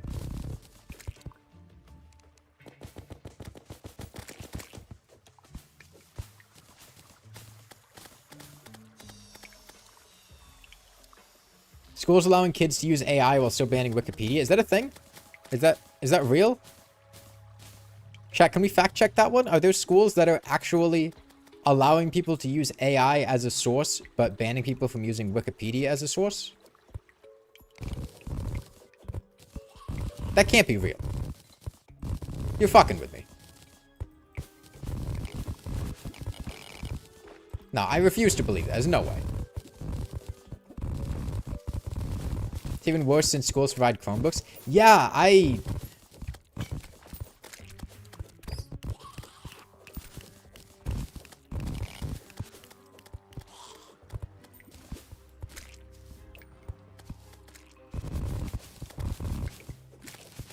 I didn't go to high schools or middle schools at the points where they had, you know, oh, you get a Chromebook or tablet or whatever to do your work on. But I can't imagine that's conducive to kids learning well.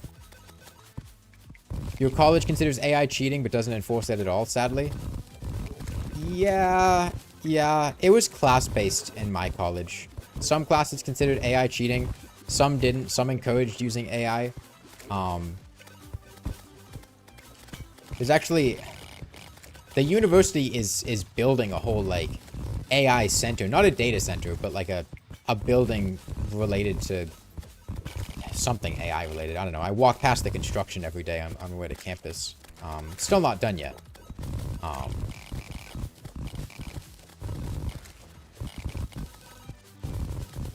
But some learning center related to it.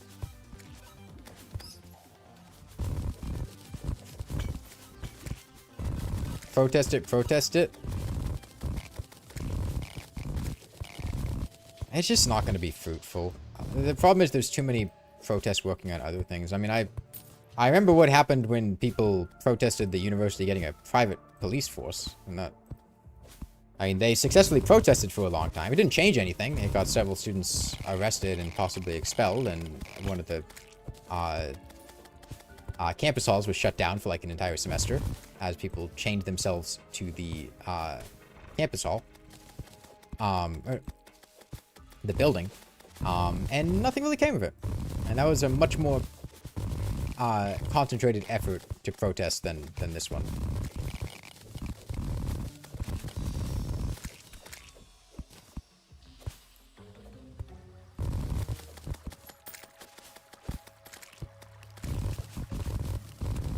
What have I got on to mine like this? 70% mining speed bonuses and a pickaxe axe reforged to speed boost. So in this case, it's a mining potion, ancient chisel, kite, and ambrosia. And that's enough to hit 70%.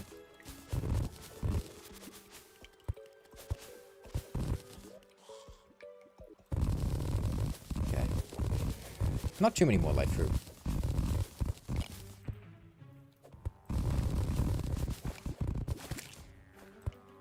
Schools are struggling really bad since AI is the ultimate tool to fake learning. The only way I can see combating it is to completely restructure the education system. Yeah, I mean, some classes AI, you know, straight up just isn't helpful. Like, if you're in actually, like, in-depth upper level classes that require a very robust understanding of a topic, AI is not helpful on that. If anything, it's probably going to mislead you. And it's very obvious if somebody's using AI and doesn't fully understand things there. But a lot of, like, entry-level classes, you know, general bio, general chemistry, general physics, stats, math classes, especially homework assignments, like, there's literally no way to tell if somebody was cheating if they do it cleverly.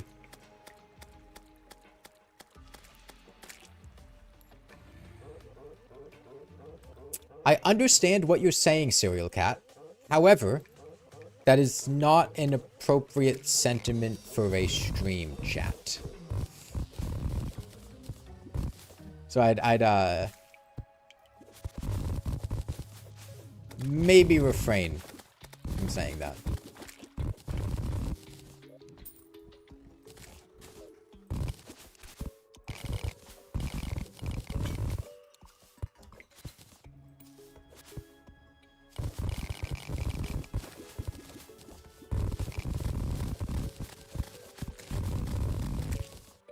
It's not about what's effective, it's about what's appropriate for stream chat, and that is not appropriate for stream chat. You can absolutely tell when a student cheated with AI whether they waste the most time with random excuses and stalling.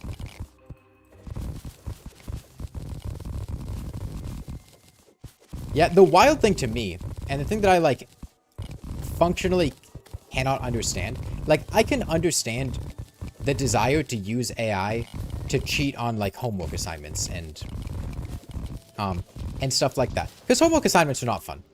And You know, if I'm sitting here and my goal is to get the right answer, you know, I get the right answer and LLM does it. Is it unethical? Sure. But, like, I can understand why a person would want to do that. What I don't understand is people using AI to, like, write essays for them. That is, like, unfathomable to me.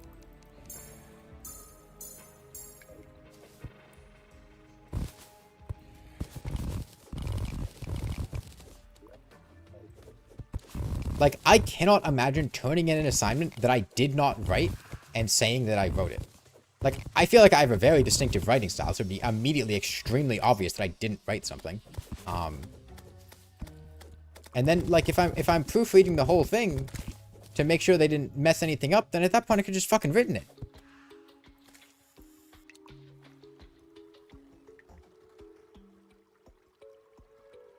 You refuse to use AI throughout uni only to be told by your first boss to just use AI and find out everyone is using AI in the professional field. Yeah. Yeah. Yeah. Yeah, I like writing essays. I think some of the most fun assignments... I mean, I probably got into college because I could write a really good essay. Or the college that I wanted to get into. I got like an 11 out of 12 on my standardized testing essay score. And then wrote a really good, like, essay for the, you know, entrance thing. And it's fun. You have a narrative. I mean, like, genuinely, scripting a YouTube video is basically writing an essay. Sure, it's more narrative, but, like, at the end of the day, you're just writing a ton of stuff and then just reading it out loud.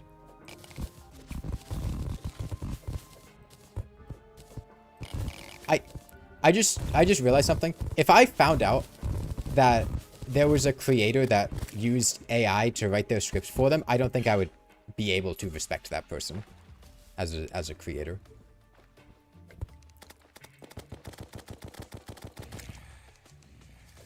And I'm sure that's a thing that people do. Yeah, somebody asked me in a YouTube comment at one point. Let me go find the fucking comment. They literally asked me if a script that I wrote was AI generated. Which, like, one, very insulting. I spend a lot of fucking time writing those. Two, what?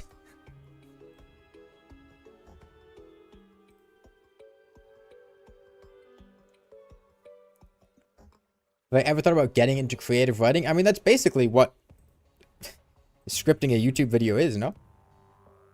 Running like a Dungeons & Dragons campaign?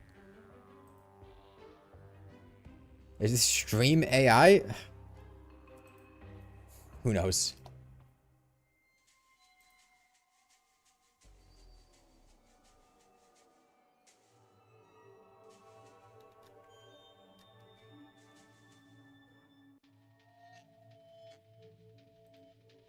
Oh, there was also a person that was rephrasing somebody's comments with Gen AI. Okay. Yeah. Just... Hey, Sorbet. I've been watching for the last year or so, and I love your stuff. A lot of that is because of your effort you put in, as well as your scripting. Just can't help but feel that the script is different this time. I'm in no way anti-AI or anything like that, but some phrases, again, your scripting is great, you said in this video, frankly, didn't seem like they were written by you.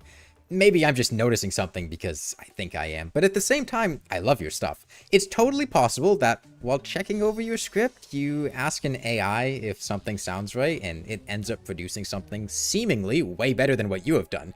This has happened to me many times. Even still, it lacks a lot of uniqueness and usually ends up producing something that sounds like everything else it's produced. If I'm wrong, consider me a guy who doesn't know what I'm talking about. If I'm right, please take what I've said into consideration. I would hate to see your scripting start sounding like every other YouTube video.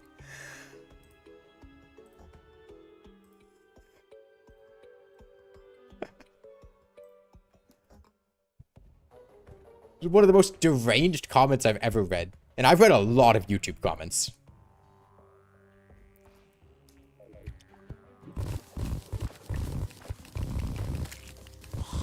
That was written with AI? It very well might have been. Yeah. That's so insulting. I know.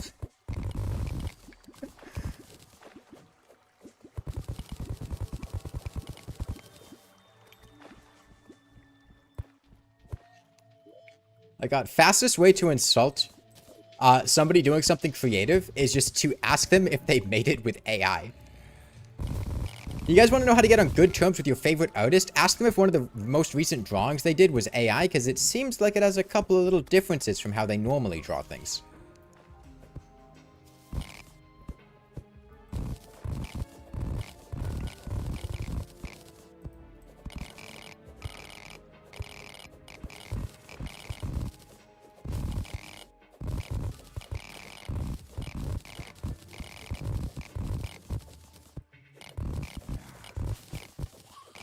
You use Fighter AI and Bat AI for your college assignments. Is that ethical? What class is it? Fighter AI, I think, is reasonable. Bat AI, you are a terrible person and you should burn in hell. However, if it's physics, calculus, or statistics, I think Bat AI is passable.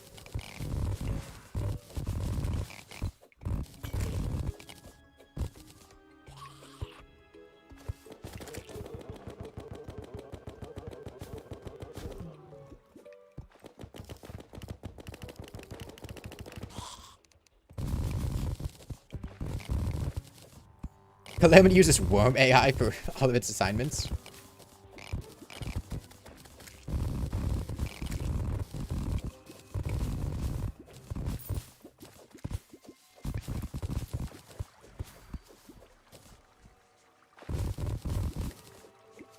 Is it time to blow up the serene ecosystem of the jungle? We don't need to blow it up.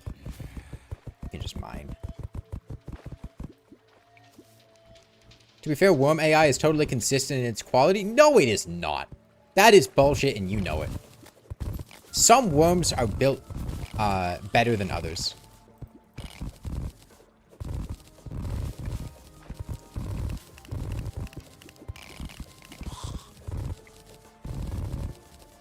Normal text-to-speech is such a fun thing. Shame most of its use was for AI voices. Yeah, there's...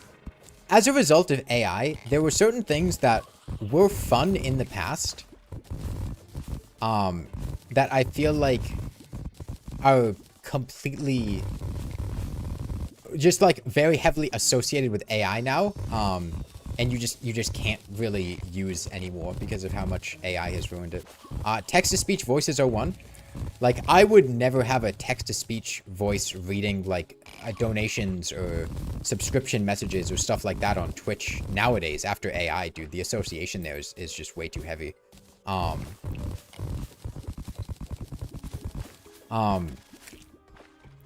feel like stock images... I used to like using stock images a lot. With like video editing and stuff, where you'd have like a one-off joke and you'd find some random stock image model that's royalty free and you edit it into some ridiculous situation. But nowadays it's like 50% AI, probably more than that, and I just can't tell that it's all AI. And I feel like it's not funny anymore because of that.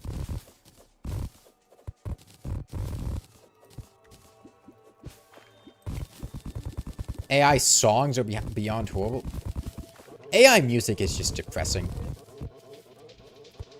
Like, as an outlet for creativity and, like, emotion, which is what I consider music to be, as an art form,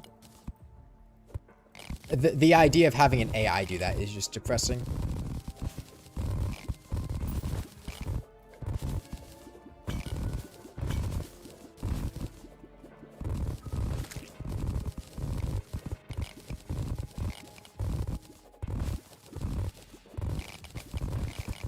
It's scary how accurate AI-generated images can be. Yeah. And the scarier part is that there are probably a lot of images you've seen that have been AI-generated that you didn't even realize were AI-generated.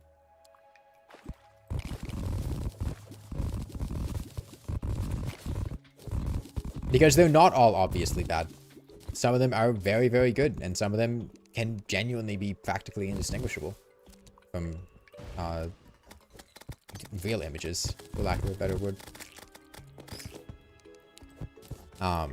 Which I think ends up, I could definitely see a lot of shifts in preferences, because it's been a thing in the past where in response to a lot of changes,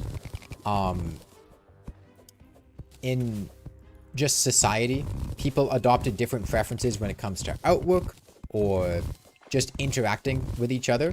Like, I could definitely see a resurgence in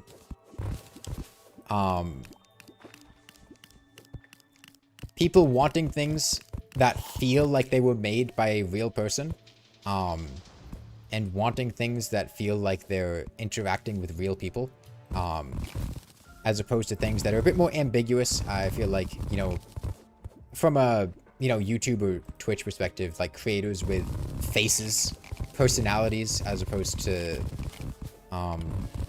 not, would probably be more appealing in a post-AI world. Being able to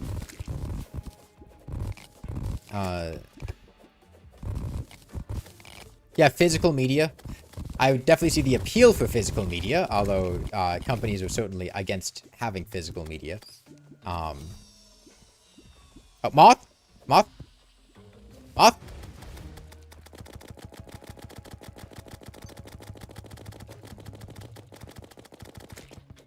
Hey, butterfly dust. Nice.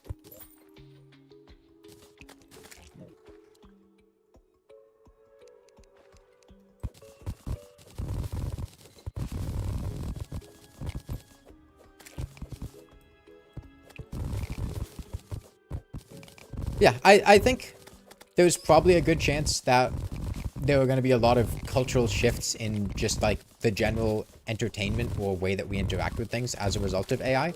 Because as much as I would like it to, it's not going away. I don't think it ever will. And so we'll just be living in a world where we adapt and change as a response to it. Because at this point, it's kind of just a reality of the world we live in.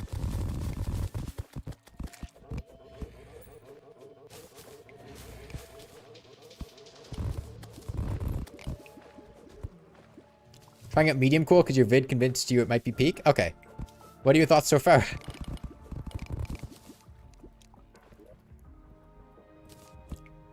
I wish I was...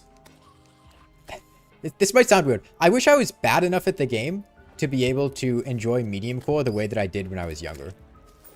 Because my problem is I just don't really die. Yeah, hey DJ. No, I recognize your name. How fond am I of egregiously bad puns?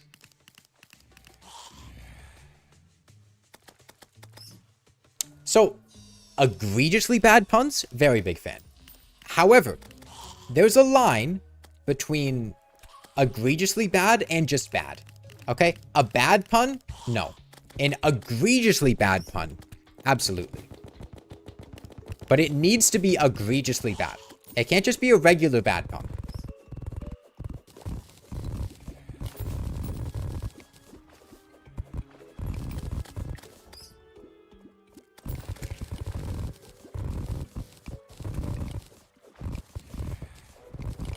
Does this playthrough have me hooked? Am I just winging it, or is this going off the rails?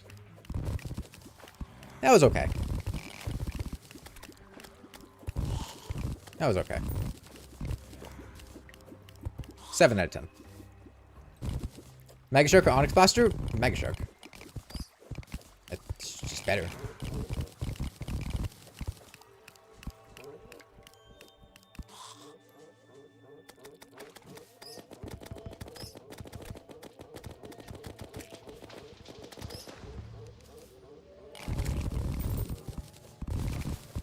You wish they buffed the Onyx Blaster? I mean, Onyx Blaster's still really good. I don't think it needs a buff.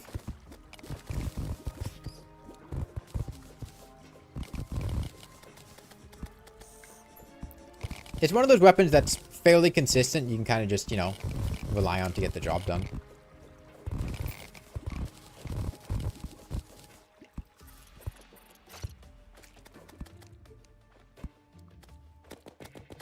Okay. This arena might not be big enough for Plantera. but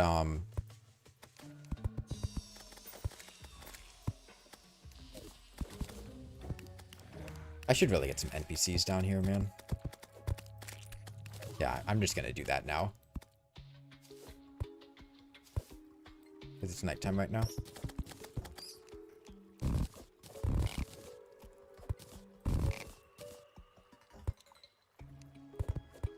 So the Onyx Blaster, the projectile, the Purple Blast, the Onyx Blast, actually uses global iframes.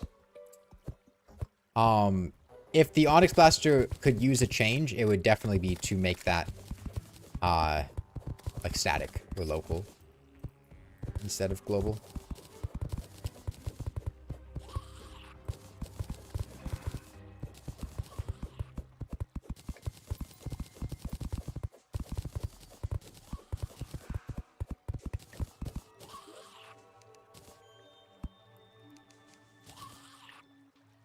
One of my go-to info items, the ones that I find coincidentally.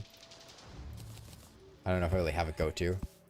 I just have the ones that I obtain easily.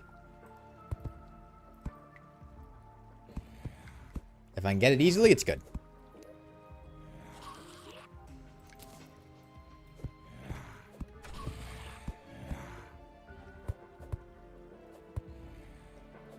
We're sticking with hooks. I didn't know that, like, there were non-vegetarian cheeses for a long time. Did you guys know that? Because some cheeses are made using enzymes from, like, a cow stomach, there are cheeses that are vegetarian and there are cheeses that are not vegetarian. Now, obviously, cheese isn't vegan. But vegetarian being made without meat products. Some of it uses, like, enzymes from cow stomach.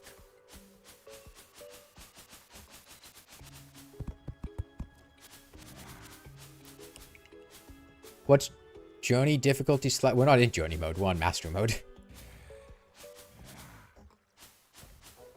Thought I meant vegan? No, vegetarian, not vegan. Of course, cheese has no meat. Well, that's the thing. Cheeses use, I think, renase from a cow stomach, certain enzyme, and that makes them non-vegetarian. They buffed kites? Why? Dude, your guess is as good as mine.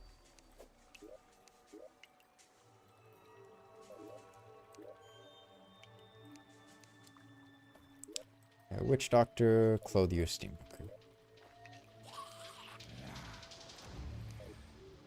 Room is missing a wall? Huh?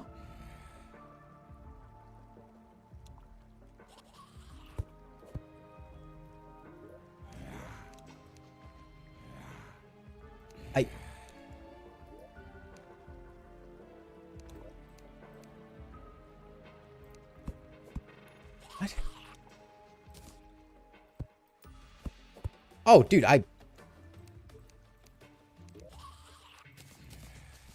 Really? I would not have noticed that in a million years without the housing tool.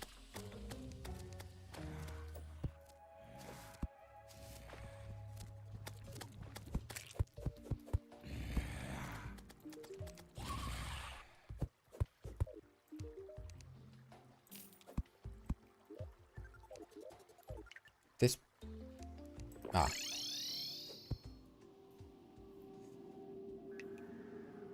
I see the issue. That was fast. Damn, okay.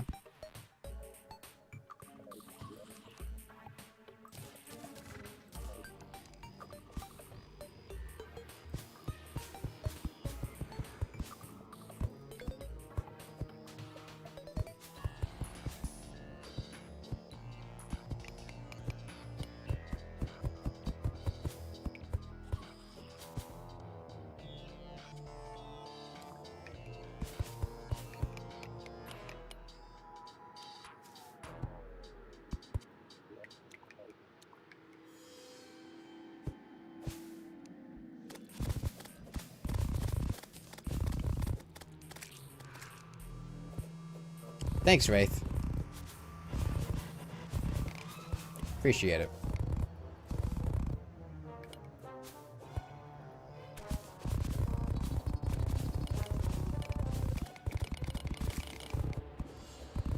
Did Stardust Cell got nerfed in 1.4.5? I would be very surprised if they nerfed the Stardust Cell in 1.4.5. Wasn't really popular to begin with.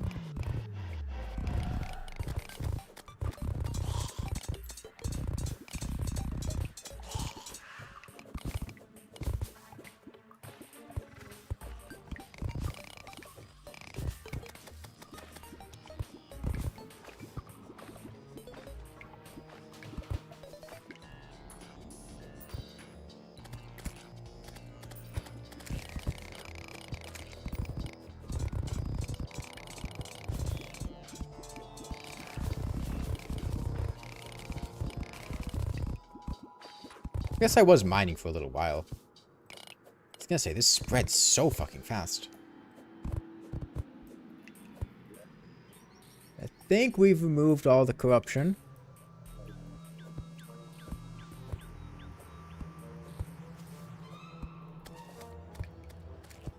Yeah, our house is back to normal. All our NPCs are dead, so I can't do anything. But, you know, that's cool.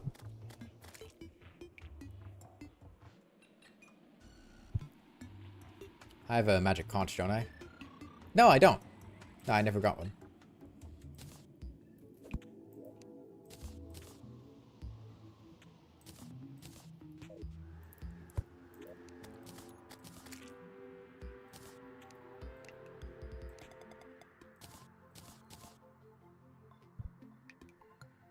What's my opinion on the modding community? That's a really broad group. It's kind of hard to say that. That's like asking, what's my opinion on people from New York? Right? There's a lot of people from New York. Some of them are fucking assholes. Some of them are nice people. Some of them are wonderful people. I mean, I haven't interacted with a ton of modders. The ones that I know, like, personally, I like. I know C on the Calamity dev team. I know Shipman Zagla on the Faragos team. I know a lot of independent modders that aren't really associated with any projects.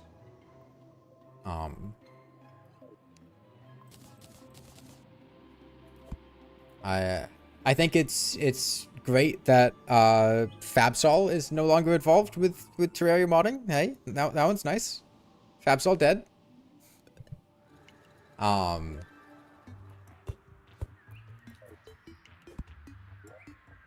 also know Jay Bame. Like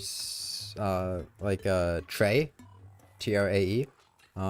He's nice. Why don't I make an adventure? An adventure emblem would be cool, yeah. Just hasn't really mattered yet. Who's Fabsol? Former head dev of Calamity Mod.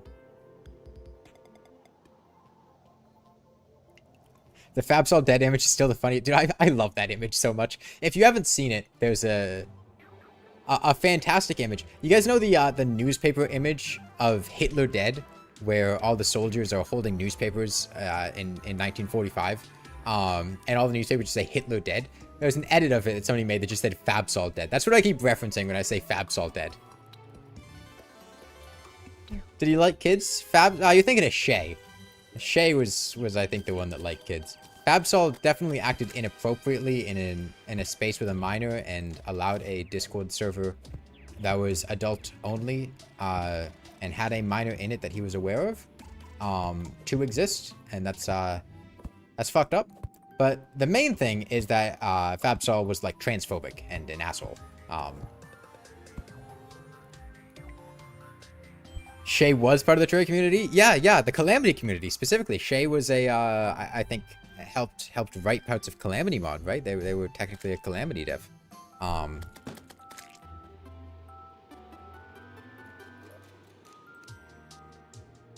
Didn't he have a trans personality? Yeah, the dev I was talking about, C.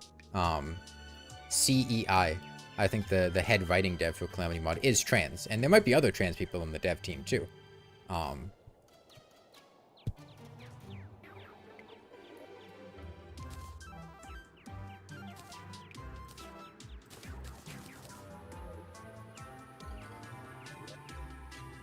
You only knew Shay for their Undertale content? I think most people did. Yeah. I didn't even know who Shay was. I'm not gonna lie.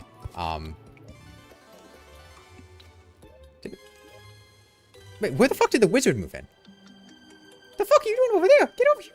That's not where you live.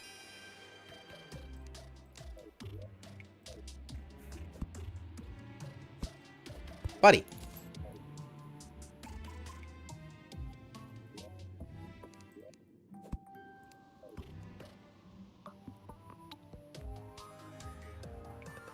Absol, not the first guy you know of to be outed from the community for being transphobic while having a persona of the opposite gender. Zealot TF2. Yeah, a lot of people thought that Fabsol was trans because they're like a brony and they have their, like Fabsol character had their Fabsol character in Calamity mod, the drunk princess. But no, they're just like women.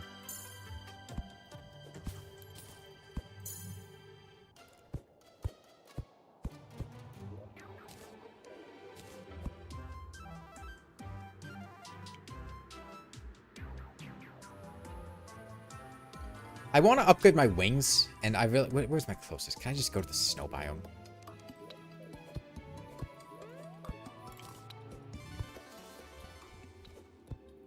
Shout out to that one wraith just destroying my ability to do anything.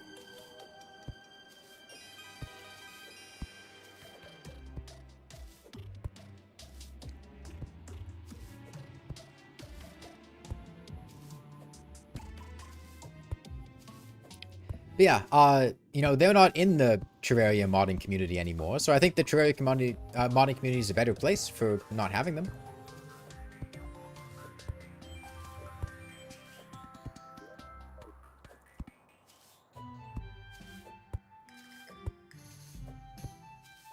There's two reasons for why someone has a character of the opposite gender. They want to be them, or they want to be with them.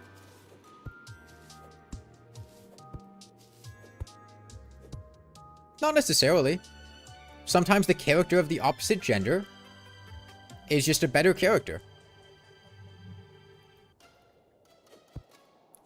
You know, if you're in a multiplayer game and a female character has a certain ability, like games like Overwatch or TF2 or stuff like that, where you're playing as a specific character, sometimes the you know, there's a fun ability. You know, it happens.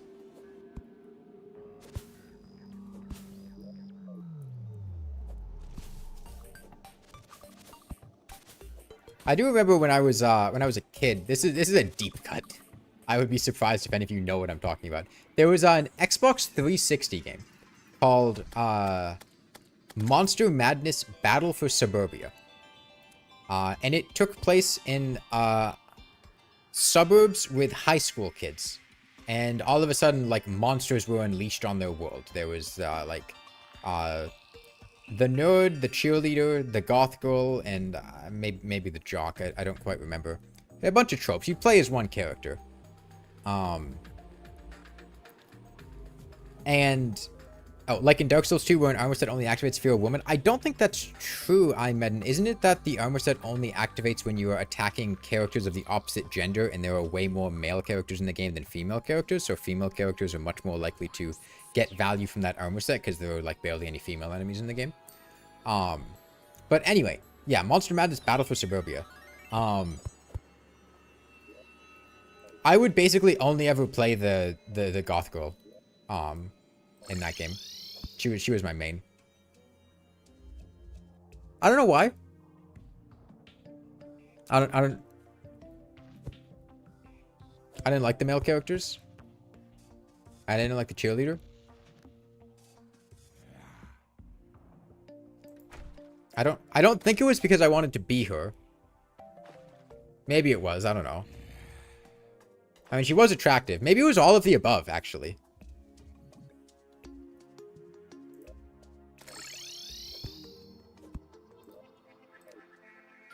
Okay. I have my anvil, right? Am I coming out? No. No.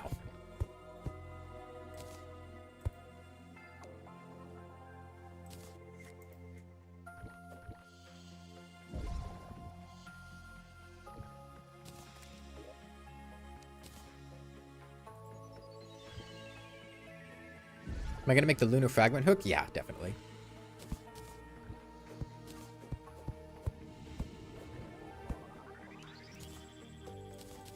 And I have nothing else to do with my time, so I might as well Shimmer Forge for a good reforge. The Lois armor set only gives you health regen. Oh, isn't there an armor set that also gives you like a damage bonus if you're attacking people of the other gender?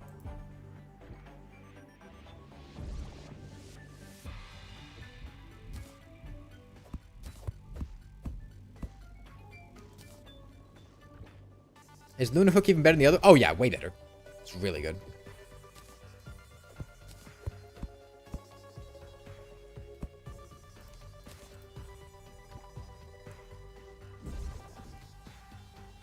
You're perfectly fine with playing a male with a big ass in a video game and flaunting it in Marvel Rivals. I tried playing Marvel Rivals once. I played like 2 games, hated it, uninstalled it, and then never played it again. Every image I see of Marvel Rivals just looks like Gooner Slop the game. Somebody showed me a picture of the Marvel Rivals Captain America, and like I cannot. I can't take that game seriously, man.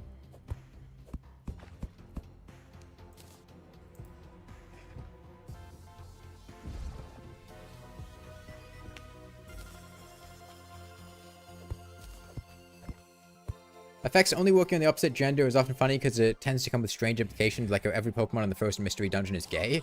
What?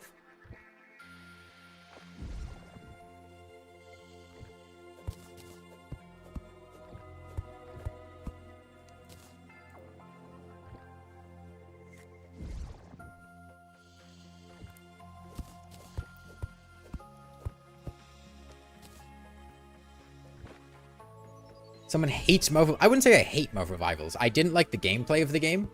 And every time I see it, I cannot take it seriously because everything is like super over-sexualized.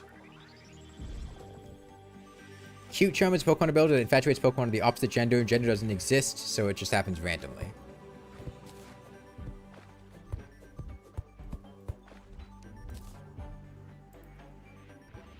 Gacha games are the worst excuse for making good art. It's like the Toho games. The Toho games are just an excuse to make good music, right?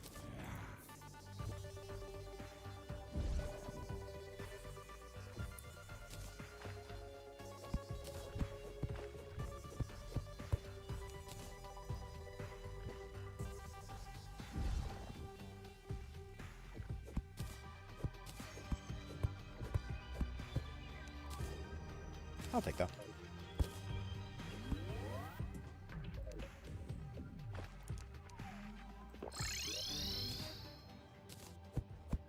Quality slop? Oh, dude, I was playing Palworld with a friend at one point, and there was a point in time where he genuinely, unironically, I shit you not, said the words, "Yeah, I don't know how I feel about this game. I feel like you guys only like it because it's good."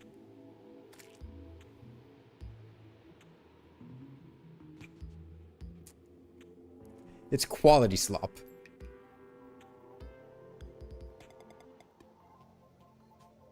When am I going to do a Noida stream? Years ago. I played Noida on stream. I refunded it on stream, and then I played Risk of Rain 2 on stream. Why don't I like the Queen Slime hook? Because you can't... Okay. So, the biggest thing with hooks, like, the #1 thing to do with hooks is propel yourself with the momentum you get from being pulled into the hook. Right? So right here, I hook, I press jump in the middle of when I'm going in, and I get a big boost of momentum. And I can change my direction, I can go in any way. This, you cannot do this with the Queen Slime hook. With the Queen Slime hook, you instantaneously teleport to the place you hook to. And that means that instead of moving around like this and bouncing around, I would just be instantly teleporting. And then just going... It would be like this, just instantaneously. And this isn't very good for getting around. I mean, I can like kind of make it work. But like, especially in a boss fight, this really would not be a great way to do things. Because I'm kind of restricted to wherever I can grapple to and then just instantaneously get there. Whereas with this, I can move myself much more freely and openly. What's the fastest pull velocity hook in the game? I assume the Lunar Hook. I know the longest hook, I think, is the static hook. You can retract on that one. But I assume lunar hook is the fastest pull velocity. Queen slime hook also has ass range. Yeah, that would be a problem.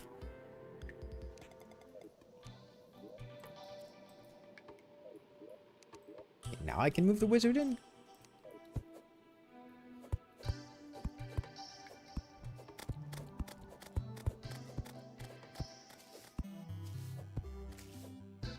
You didn't see the first stream? How did I start this challenge? Chairs. Yeah, at the start of the game, I didn't have a hook, so I had to make a bunch of chairs. That's why all these chairs are on the ground. And I use those to get around. Because you can sit in a chair and it'll change your position.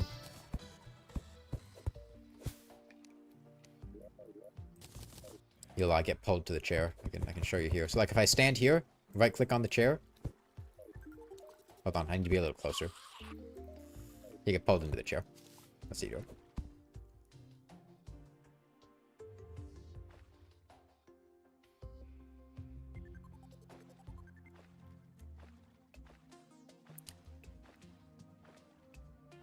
There's a really cool hook in a mod you were playing where always let go immediately after grabbing, so it's easy and fun to pull yourself around. Couldn't be immediately after grabbing, right? I guess you got a really good strong. Yeah, I could see that. Yeah, the lunar hook is just the best hook. There's not much it's competing with. I think I might not even be right on this, but I think the only hook that outclasses it in any way is the static hook. I think has slightly longer range.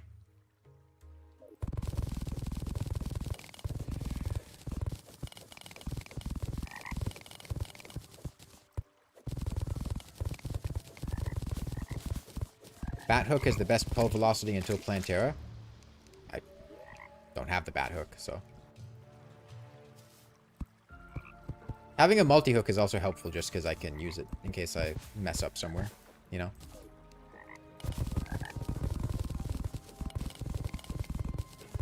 Well, okay, yeah, true. Web Slinger does have 8 hooks. I guess that is a metric it can outclass on.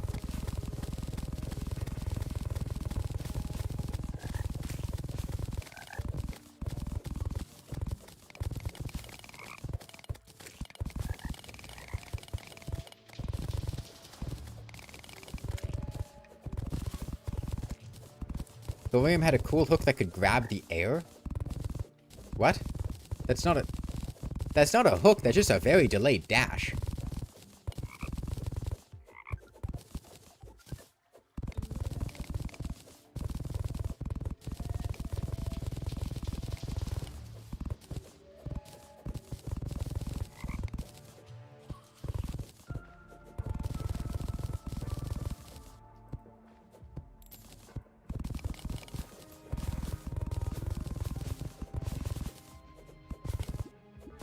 Oh, beam sword.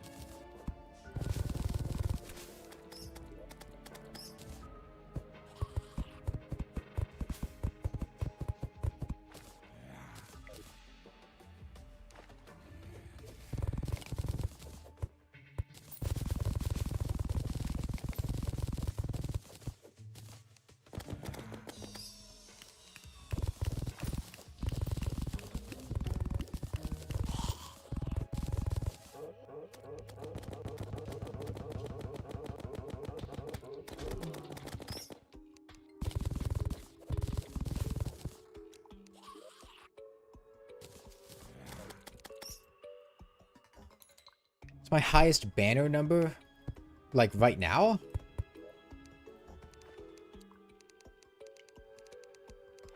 I've got a lot of 3s, zombies, Hellbat. Probably Hellbat, because I think I've placed a couple Hellbat banners.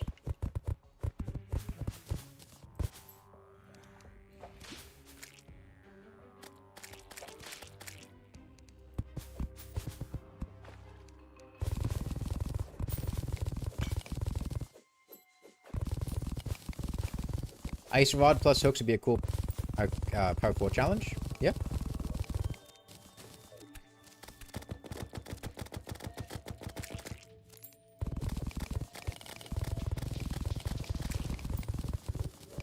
We need a bunch of minecart rails to put on this.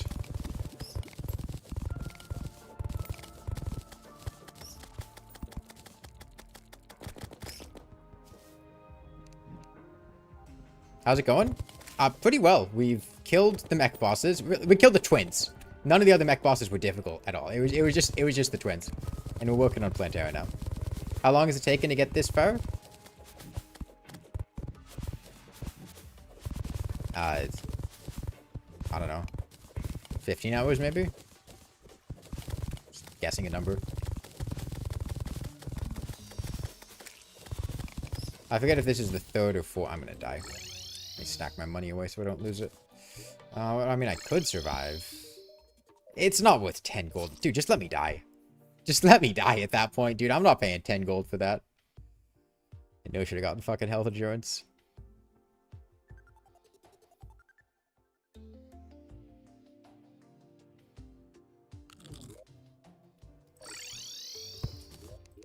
Yeah, it's been 16 and a half hours. And like 4 of those hours were just the twins. The message? Oh, the Fab Salt Dead image. Yeah, that one. Hold on. This one, right here. This is a fucking great image.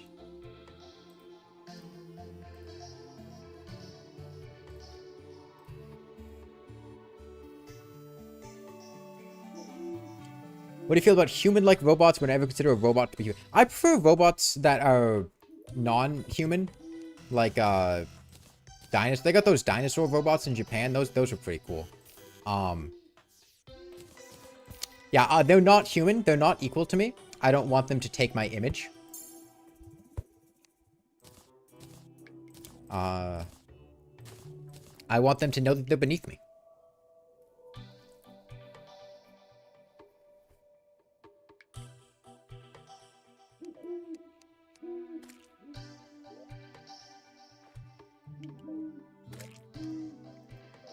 The best robot is one that knows it's inferior.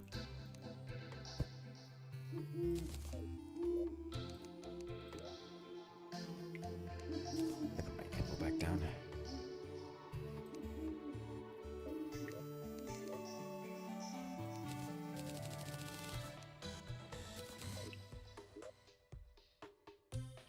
So Roombas? I don't like Roombas. My roommate has a Roomba.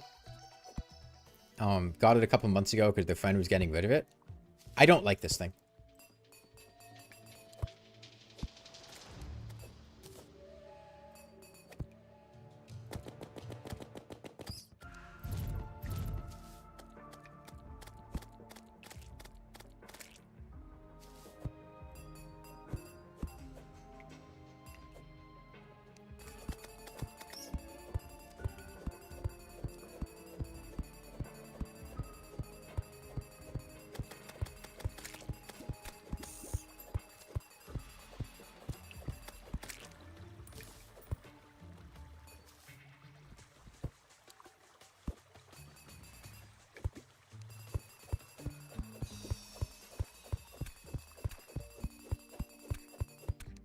Like, Roombas are loud.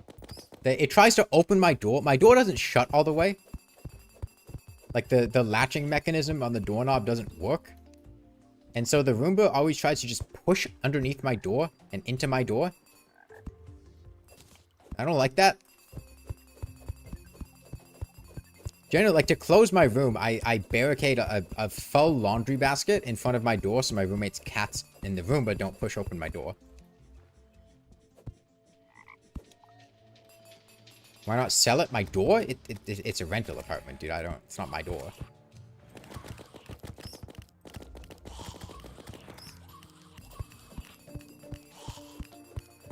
The Roomba? It's not my Roomba. It's my roommate's.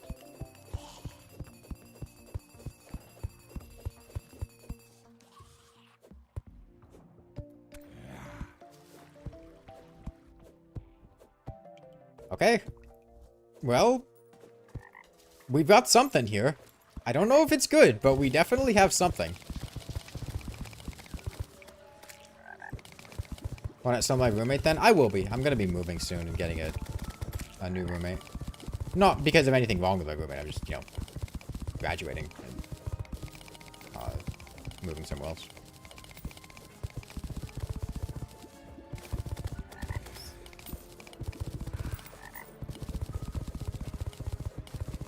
When I saw the entire complex, it's not complex actually. It's quite simple.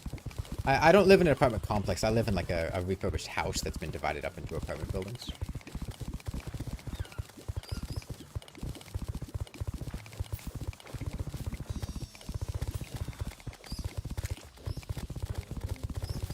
But if we put pink slime blocks bouncy at the bottom of the arena, I don't think it would really help. It'd be kind of funny, but I don't think it would be helpful at all.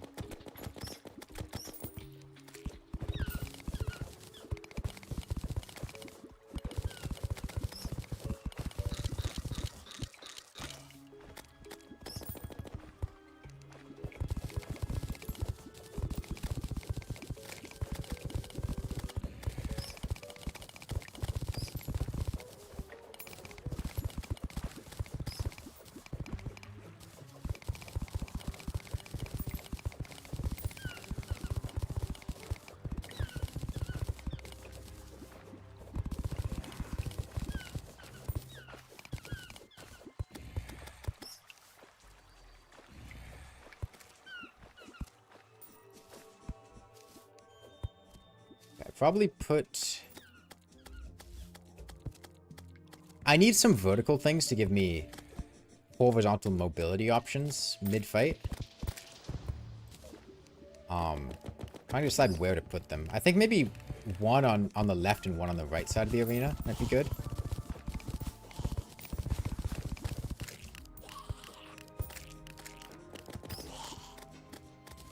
If you missed it, when I got this Uzi, by the way, it was from the first angry trapper that I killed. And I basically went, you know, there's a low chance that this thing could drop an Uzi, so I'll kill it. Killed it, dropped an Uzi. And the Uzi was actually genuinely very, very helpful for a lot of the stuff in the game.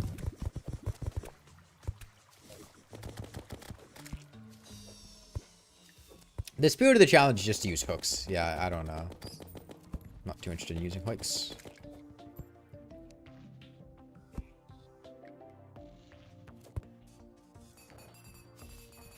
I think there's a good chance we're going to have to fight Plantera a couple times in order to expand the arena, but we're going to start with this and see how it feels.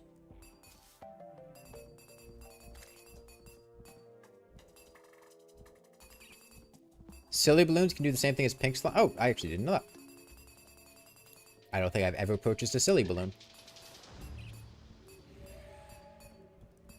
I've used silly balloons for building. If you shadow paint a silly balloon, you can kind of make like a door with it. Something that looks like a door. But like a door into the background, as opposed to other directions.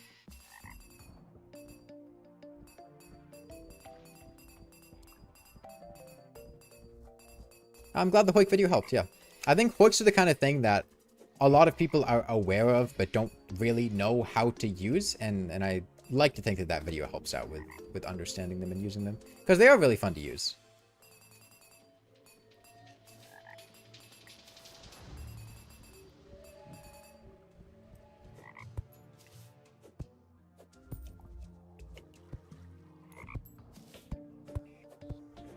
Okay, this should... If my reflexes are okay...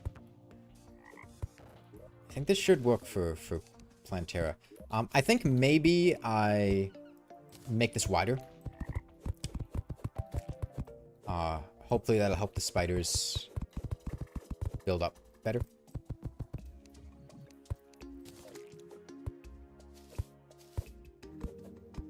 So I think the ideal loop is to kind of... You know, something like this. We've got a big circle we can make around Plantera like this. Yeah.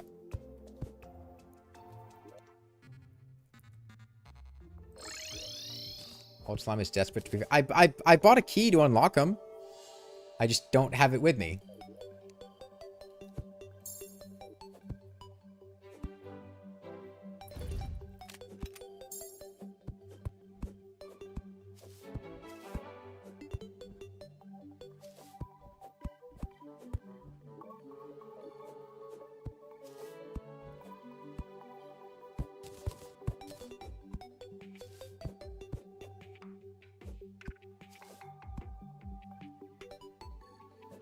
Get our buffs.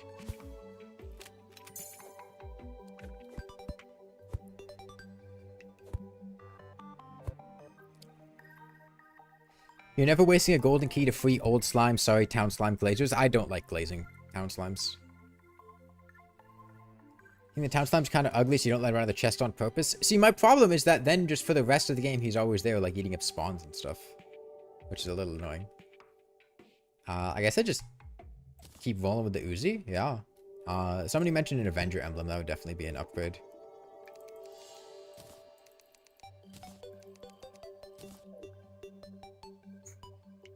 Where's my workshop? I think it's down here. No? No, that's right. So when times are tough, that, you know, sometimes you can't quite afford the expense for a Tinkerer's Workshop. So what you can do is buy a Tinkerer's Workshop, put it down, craft the thing that you need, break the Tinkerer's Workshop, and then sell it, and you didn't lose any money. I'm kind of poor.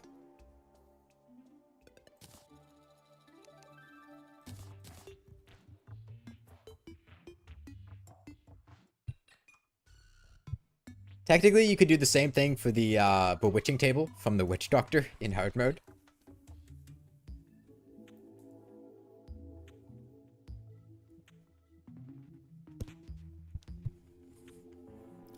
A time where that could actually be useful is, let's say you're out in the world, you find the goblin out in the world, and you have some accessories you want to combine, but his prices are really expensive until he moves into a house, but he's not moving into a house right away. You could buy the table there, combine things, sell it, and then buy another one once you get back home. And you don't lose any money.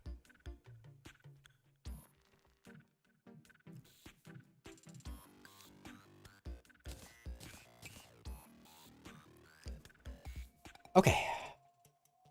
Got our queen spider. We've got, by the way, I'm genuinely unironically using rocket boots. Not even specter boots. Because who needs to run? I'm using rocket boots for the increased flight time. It was actually very helpful on the twins. I don't know that we really need it anymore, but maybe I swap that one off now, because I don't think the flight time is going to be super necessary for Plantera for grappling all the time. I got a band of regen. Yeah, I've got a band of regen. We could fight Wall of Flesh again and get an emblem. That would probably be a better idea.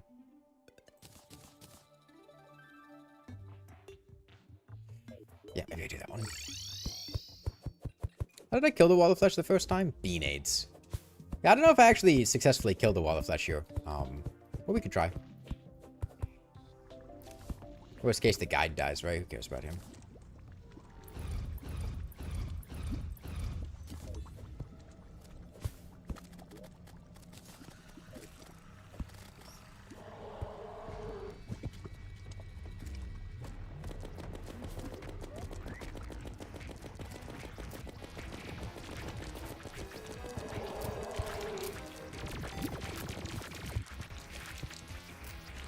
Actually, unironically, I think I know my strategy for the Wall of Flesh. It's to constantly put more queen spiders behind me as I keep grappling forward. Because I can't keep turning around to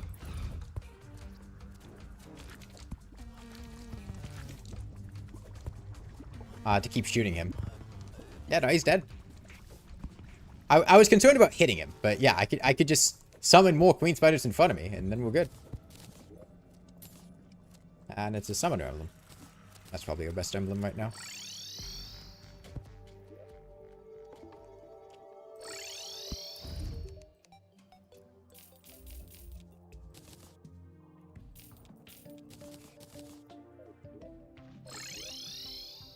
Okay. Yeah, do I have a Plantera's bulb near here? I do, actually. There's one right there. Okay. I don't have the best expectations of succeeding on our first try, but I think this won't be as bad as the twins. There's a good chance we'll need to expand the arena, but I want to see how it feels with the arena we have right now first.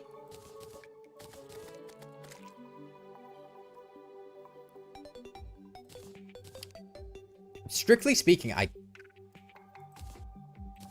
That's a bit too cheesy. We could do the potion of return cheese for Plantera, and that would actually be pretty effective. But no, we'll be okay. How much money do I have?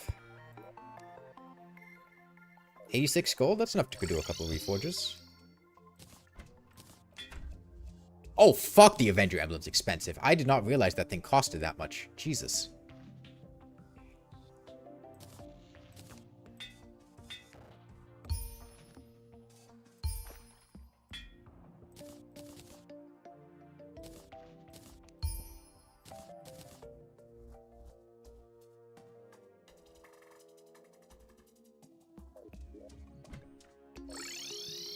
I never really make the Avenger Emblem. I genuinely had no idea. Okay.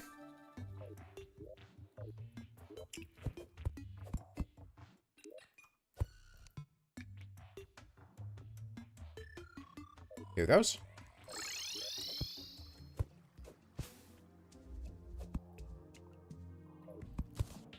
Honestly, I don't like the way jungle torches look. I don't like the green lighting. I'd rather have regular torches. I think it looks better. But yeah, you could also use minecart tracks for the moving yourself trick. What we did with chairs earlier, because you can right click to minecart and then unminecart and keep moving yourself that way. But the jungle vibe's still fine. It's just it's kind of like it kind of washes everything out with green. Oh, Sephi did a no crafting challenge a couple years back. I did a no crafting challenge a couple years back. And a no NPCs challenge.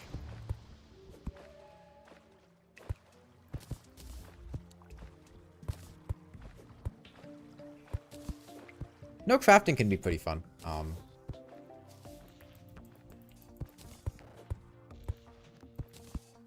It's a fun challenge.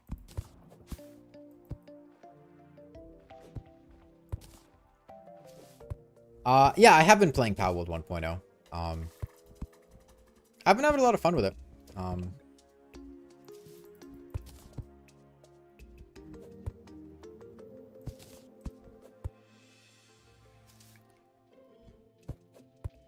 I think it was quite a good update.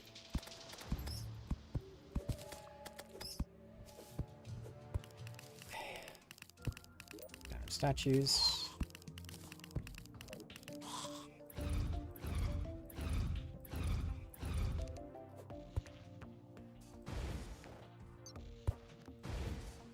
Nimbus rods.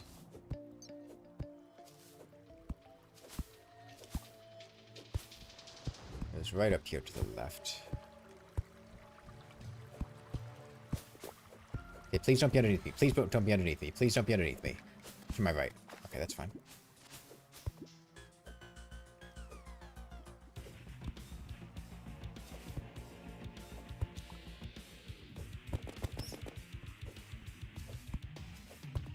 No, wait, it wasn't her to my right, it was my spiders. They make the same shooting sound as Plantera.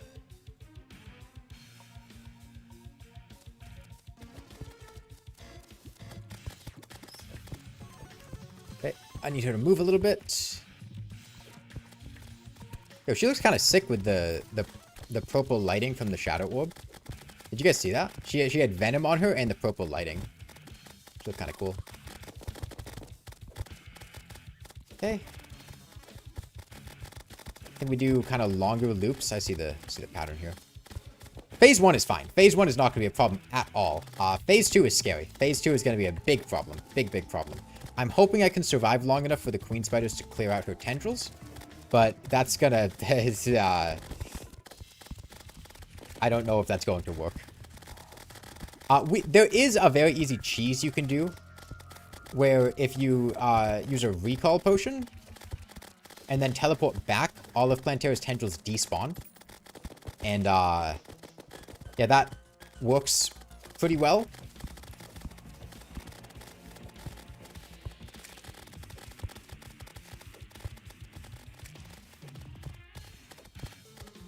Slow.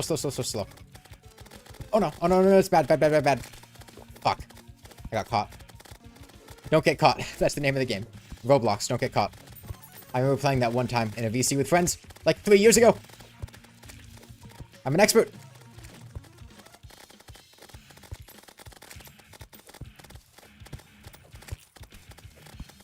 Okay, randomly getting scraped. Not much I can do about that, unfortunately.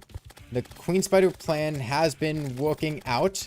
I forgot there were platforms that they were on. I should try to remember that one. I can't get scraped. I'm getting scraped for damage. That's too much. Yeah. I need to bring her in the middle. Above my Queen Spiders. They can kill her very quickly here. But I cannot take damage. We are DPS. We are DPS. Venom. Venom. Fuck yeah. Venom debuff MVP. I think we had a couple Queen Spiders on the bottom that got her.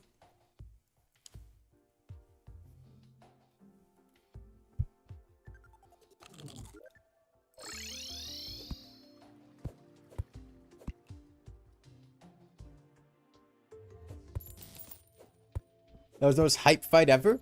Hey, I can respawn. She can't.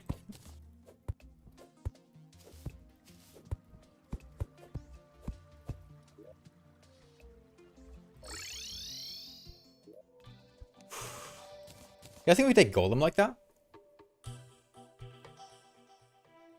Want to see Queen Spider versus... I want to see how good Queen Spiders are on Golem. I think they're going to be pretty solid. One of my favorite pals? I like Foxspokes. I like Kit Kit a lot.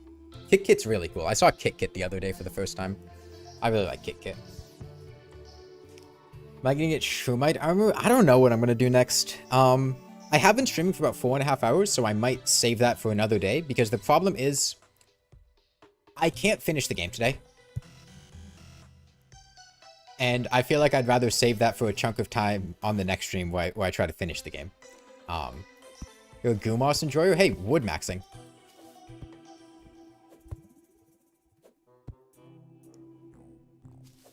Yeah. For all of you naysayers out there that did not believe me when I said that sentries are really fucking good. Sentries are really fucking good, dude. The Queen Spider, when you get 5 of them, and you just put them on... Like, I don't think I shot Plantera once. How long was that fight? What's our boss damage?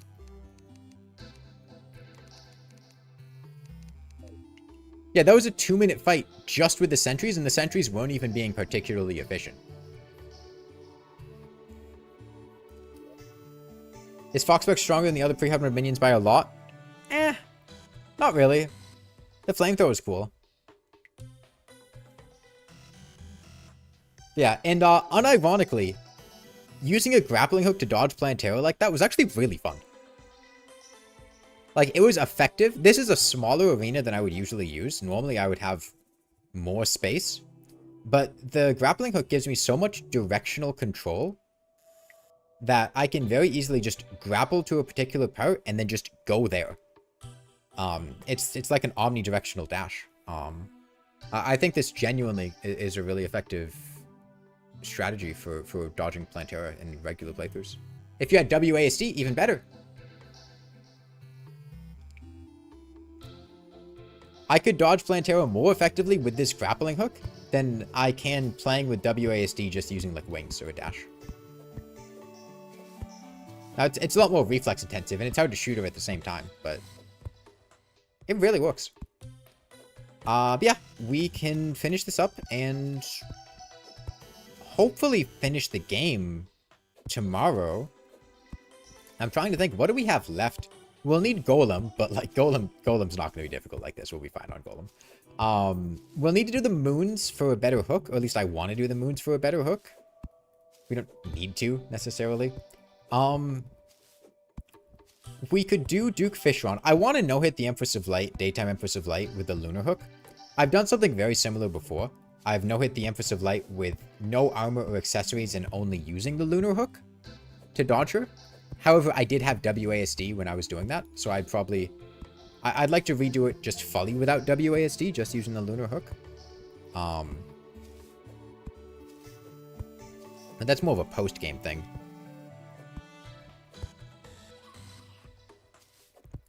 Queen Spider has base damage of 26. With my buffs, she's at 51 base damage right now. we have almost 100% damage buffs. So it's like, yeah, so we're like 150 per queen spider, and then we have 5 of them. But then you factor in defense and stuff, and the fact that they're not always hitting. But then you also have venom. Do moon so I can fight moon mode with a pumpkin launcher. It's a distinct option. The only method of mobility in Terraria you don't really like is mounts. They're clunky. So on the one hand, yes, mounts can feel clunky. On the other hand, mounts are really good. What I would suggest with mounts, if you want to use them, try using mounts with featherfall potions. That's kind of the secret ingredient to making mounts really, really strong. Whether it be roller skates, chillet, golf cart, basilisk, wolf mount. People really like the wolf mount. Use featherfall potions. You can use featherfall potions with the mounts, and you get a really strong level of mobility that way.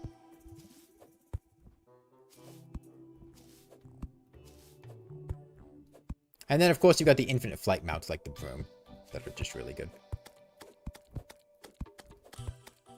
Yeah, no, genuinely, I think it's very, very valid and even good to not really use mobility accessories that much, and honestly just really rely heavily on a grappling hook for dodging hard mode bosses. You need to have a good hook, and you need to have a little setup for it like this, but like if I can sit here and I can do what I've been doing with no movement keys, I think when you have access to WASD, you should be able to be a lot more effective.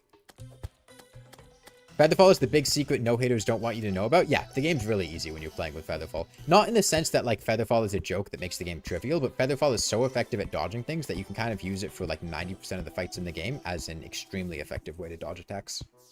And it gives you a huge amount of control over your character that very few things can rival. There's a reason it's so popular with speedrunners and no hitters and stuff. It's also extremely easy to get. I think if they were to nerf Featherfall, they should just make it not last as long or be more difficult to craft. Because it's a 10-minute buff made with like trivial ingredients for the most part. I think, you know, compare that to a gravitation potion, which is 3 minutes long. A Featherfall potion could, you know, last a little less time, or need a slightly more difficult ingredient just to make it less, you know, of the go-to answer for everything, because you can mass produce it with ease.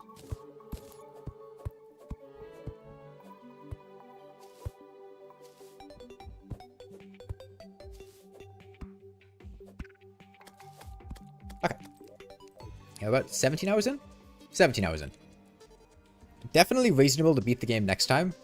I think it'll come down to how many optional bosses I want to do and stuff. Tips for not bed rotting on a day where you are physically incapable of leaving your house. Don't lie in bed? I don't know what your situation is like, but do you have like a PC? Can you get up and do something at your PC? Play a game? Watch a movie? Play a board game if you've got other people in your house to play with? Read a book, yeah? Cook something? You can look up a recipe online to make. Look through your pantry. You can write something. If there's anything you've been putting off that involves a lot of writing, if you ever want to make like a D&D thing, or write a short story, or script something. You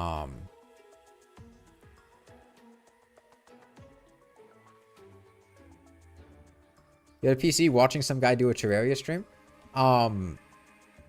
Well, I got bad news for you. That's about to end. But you could play Terraria.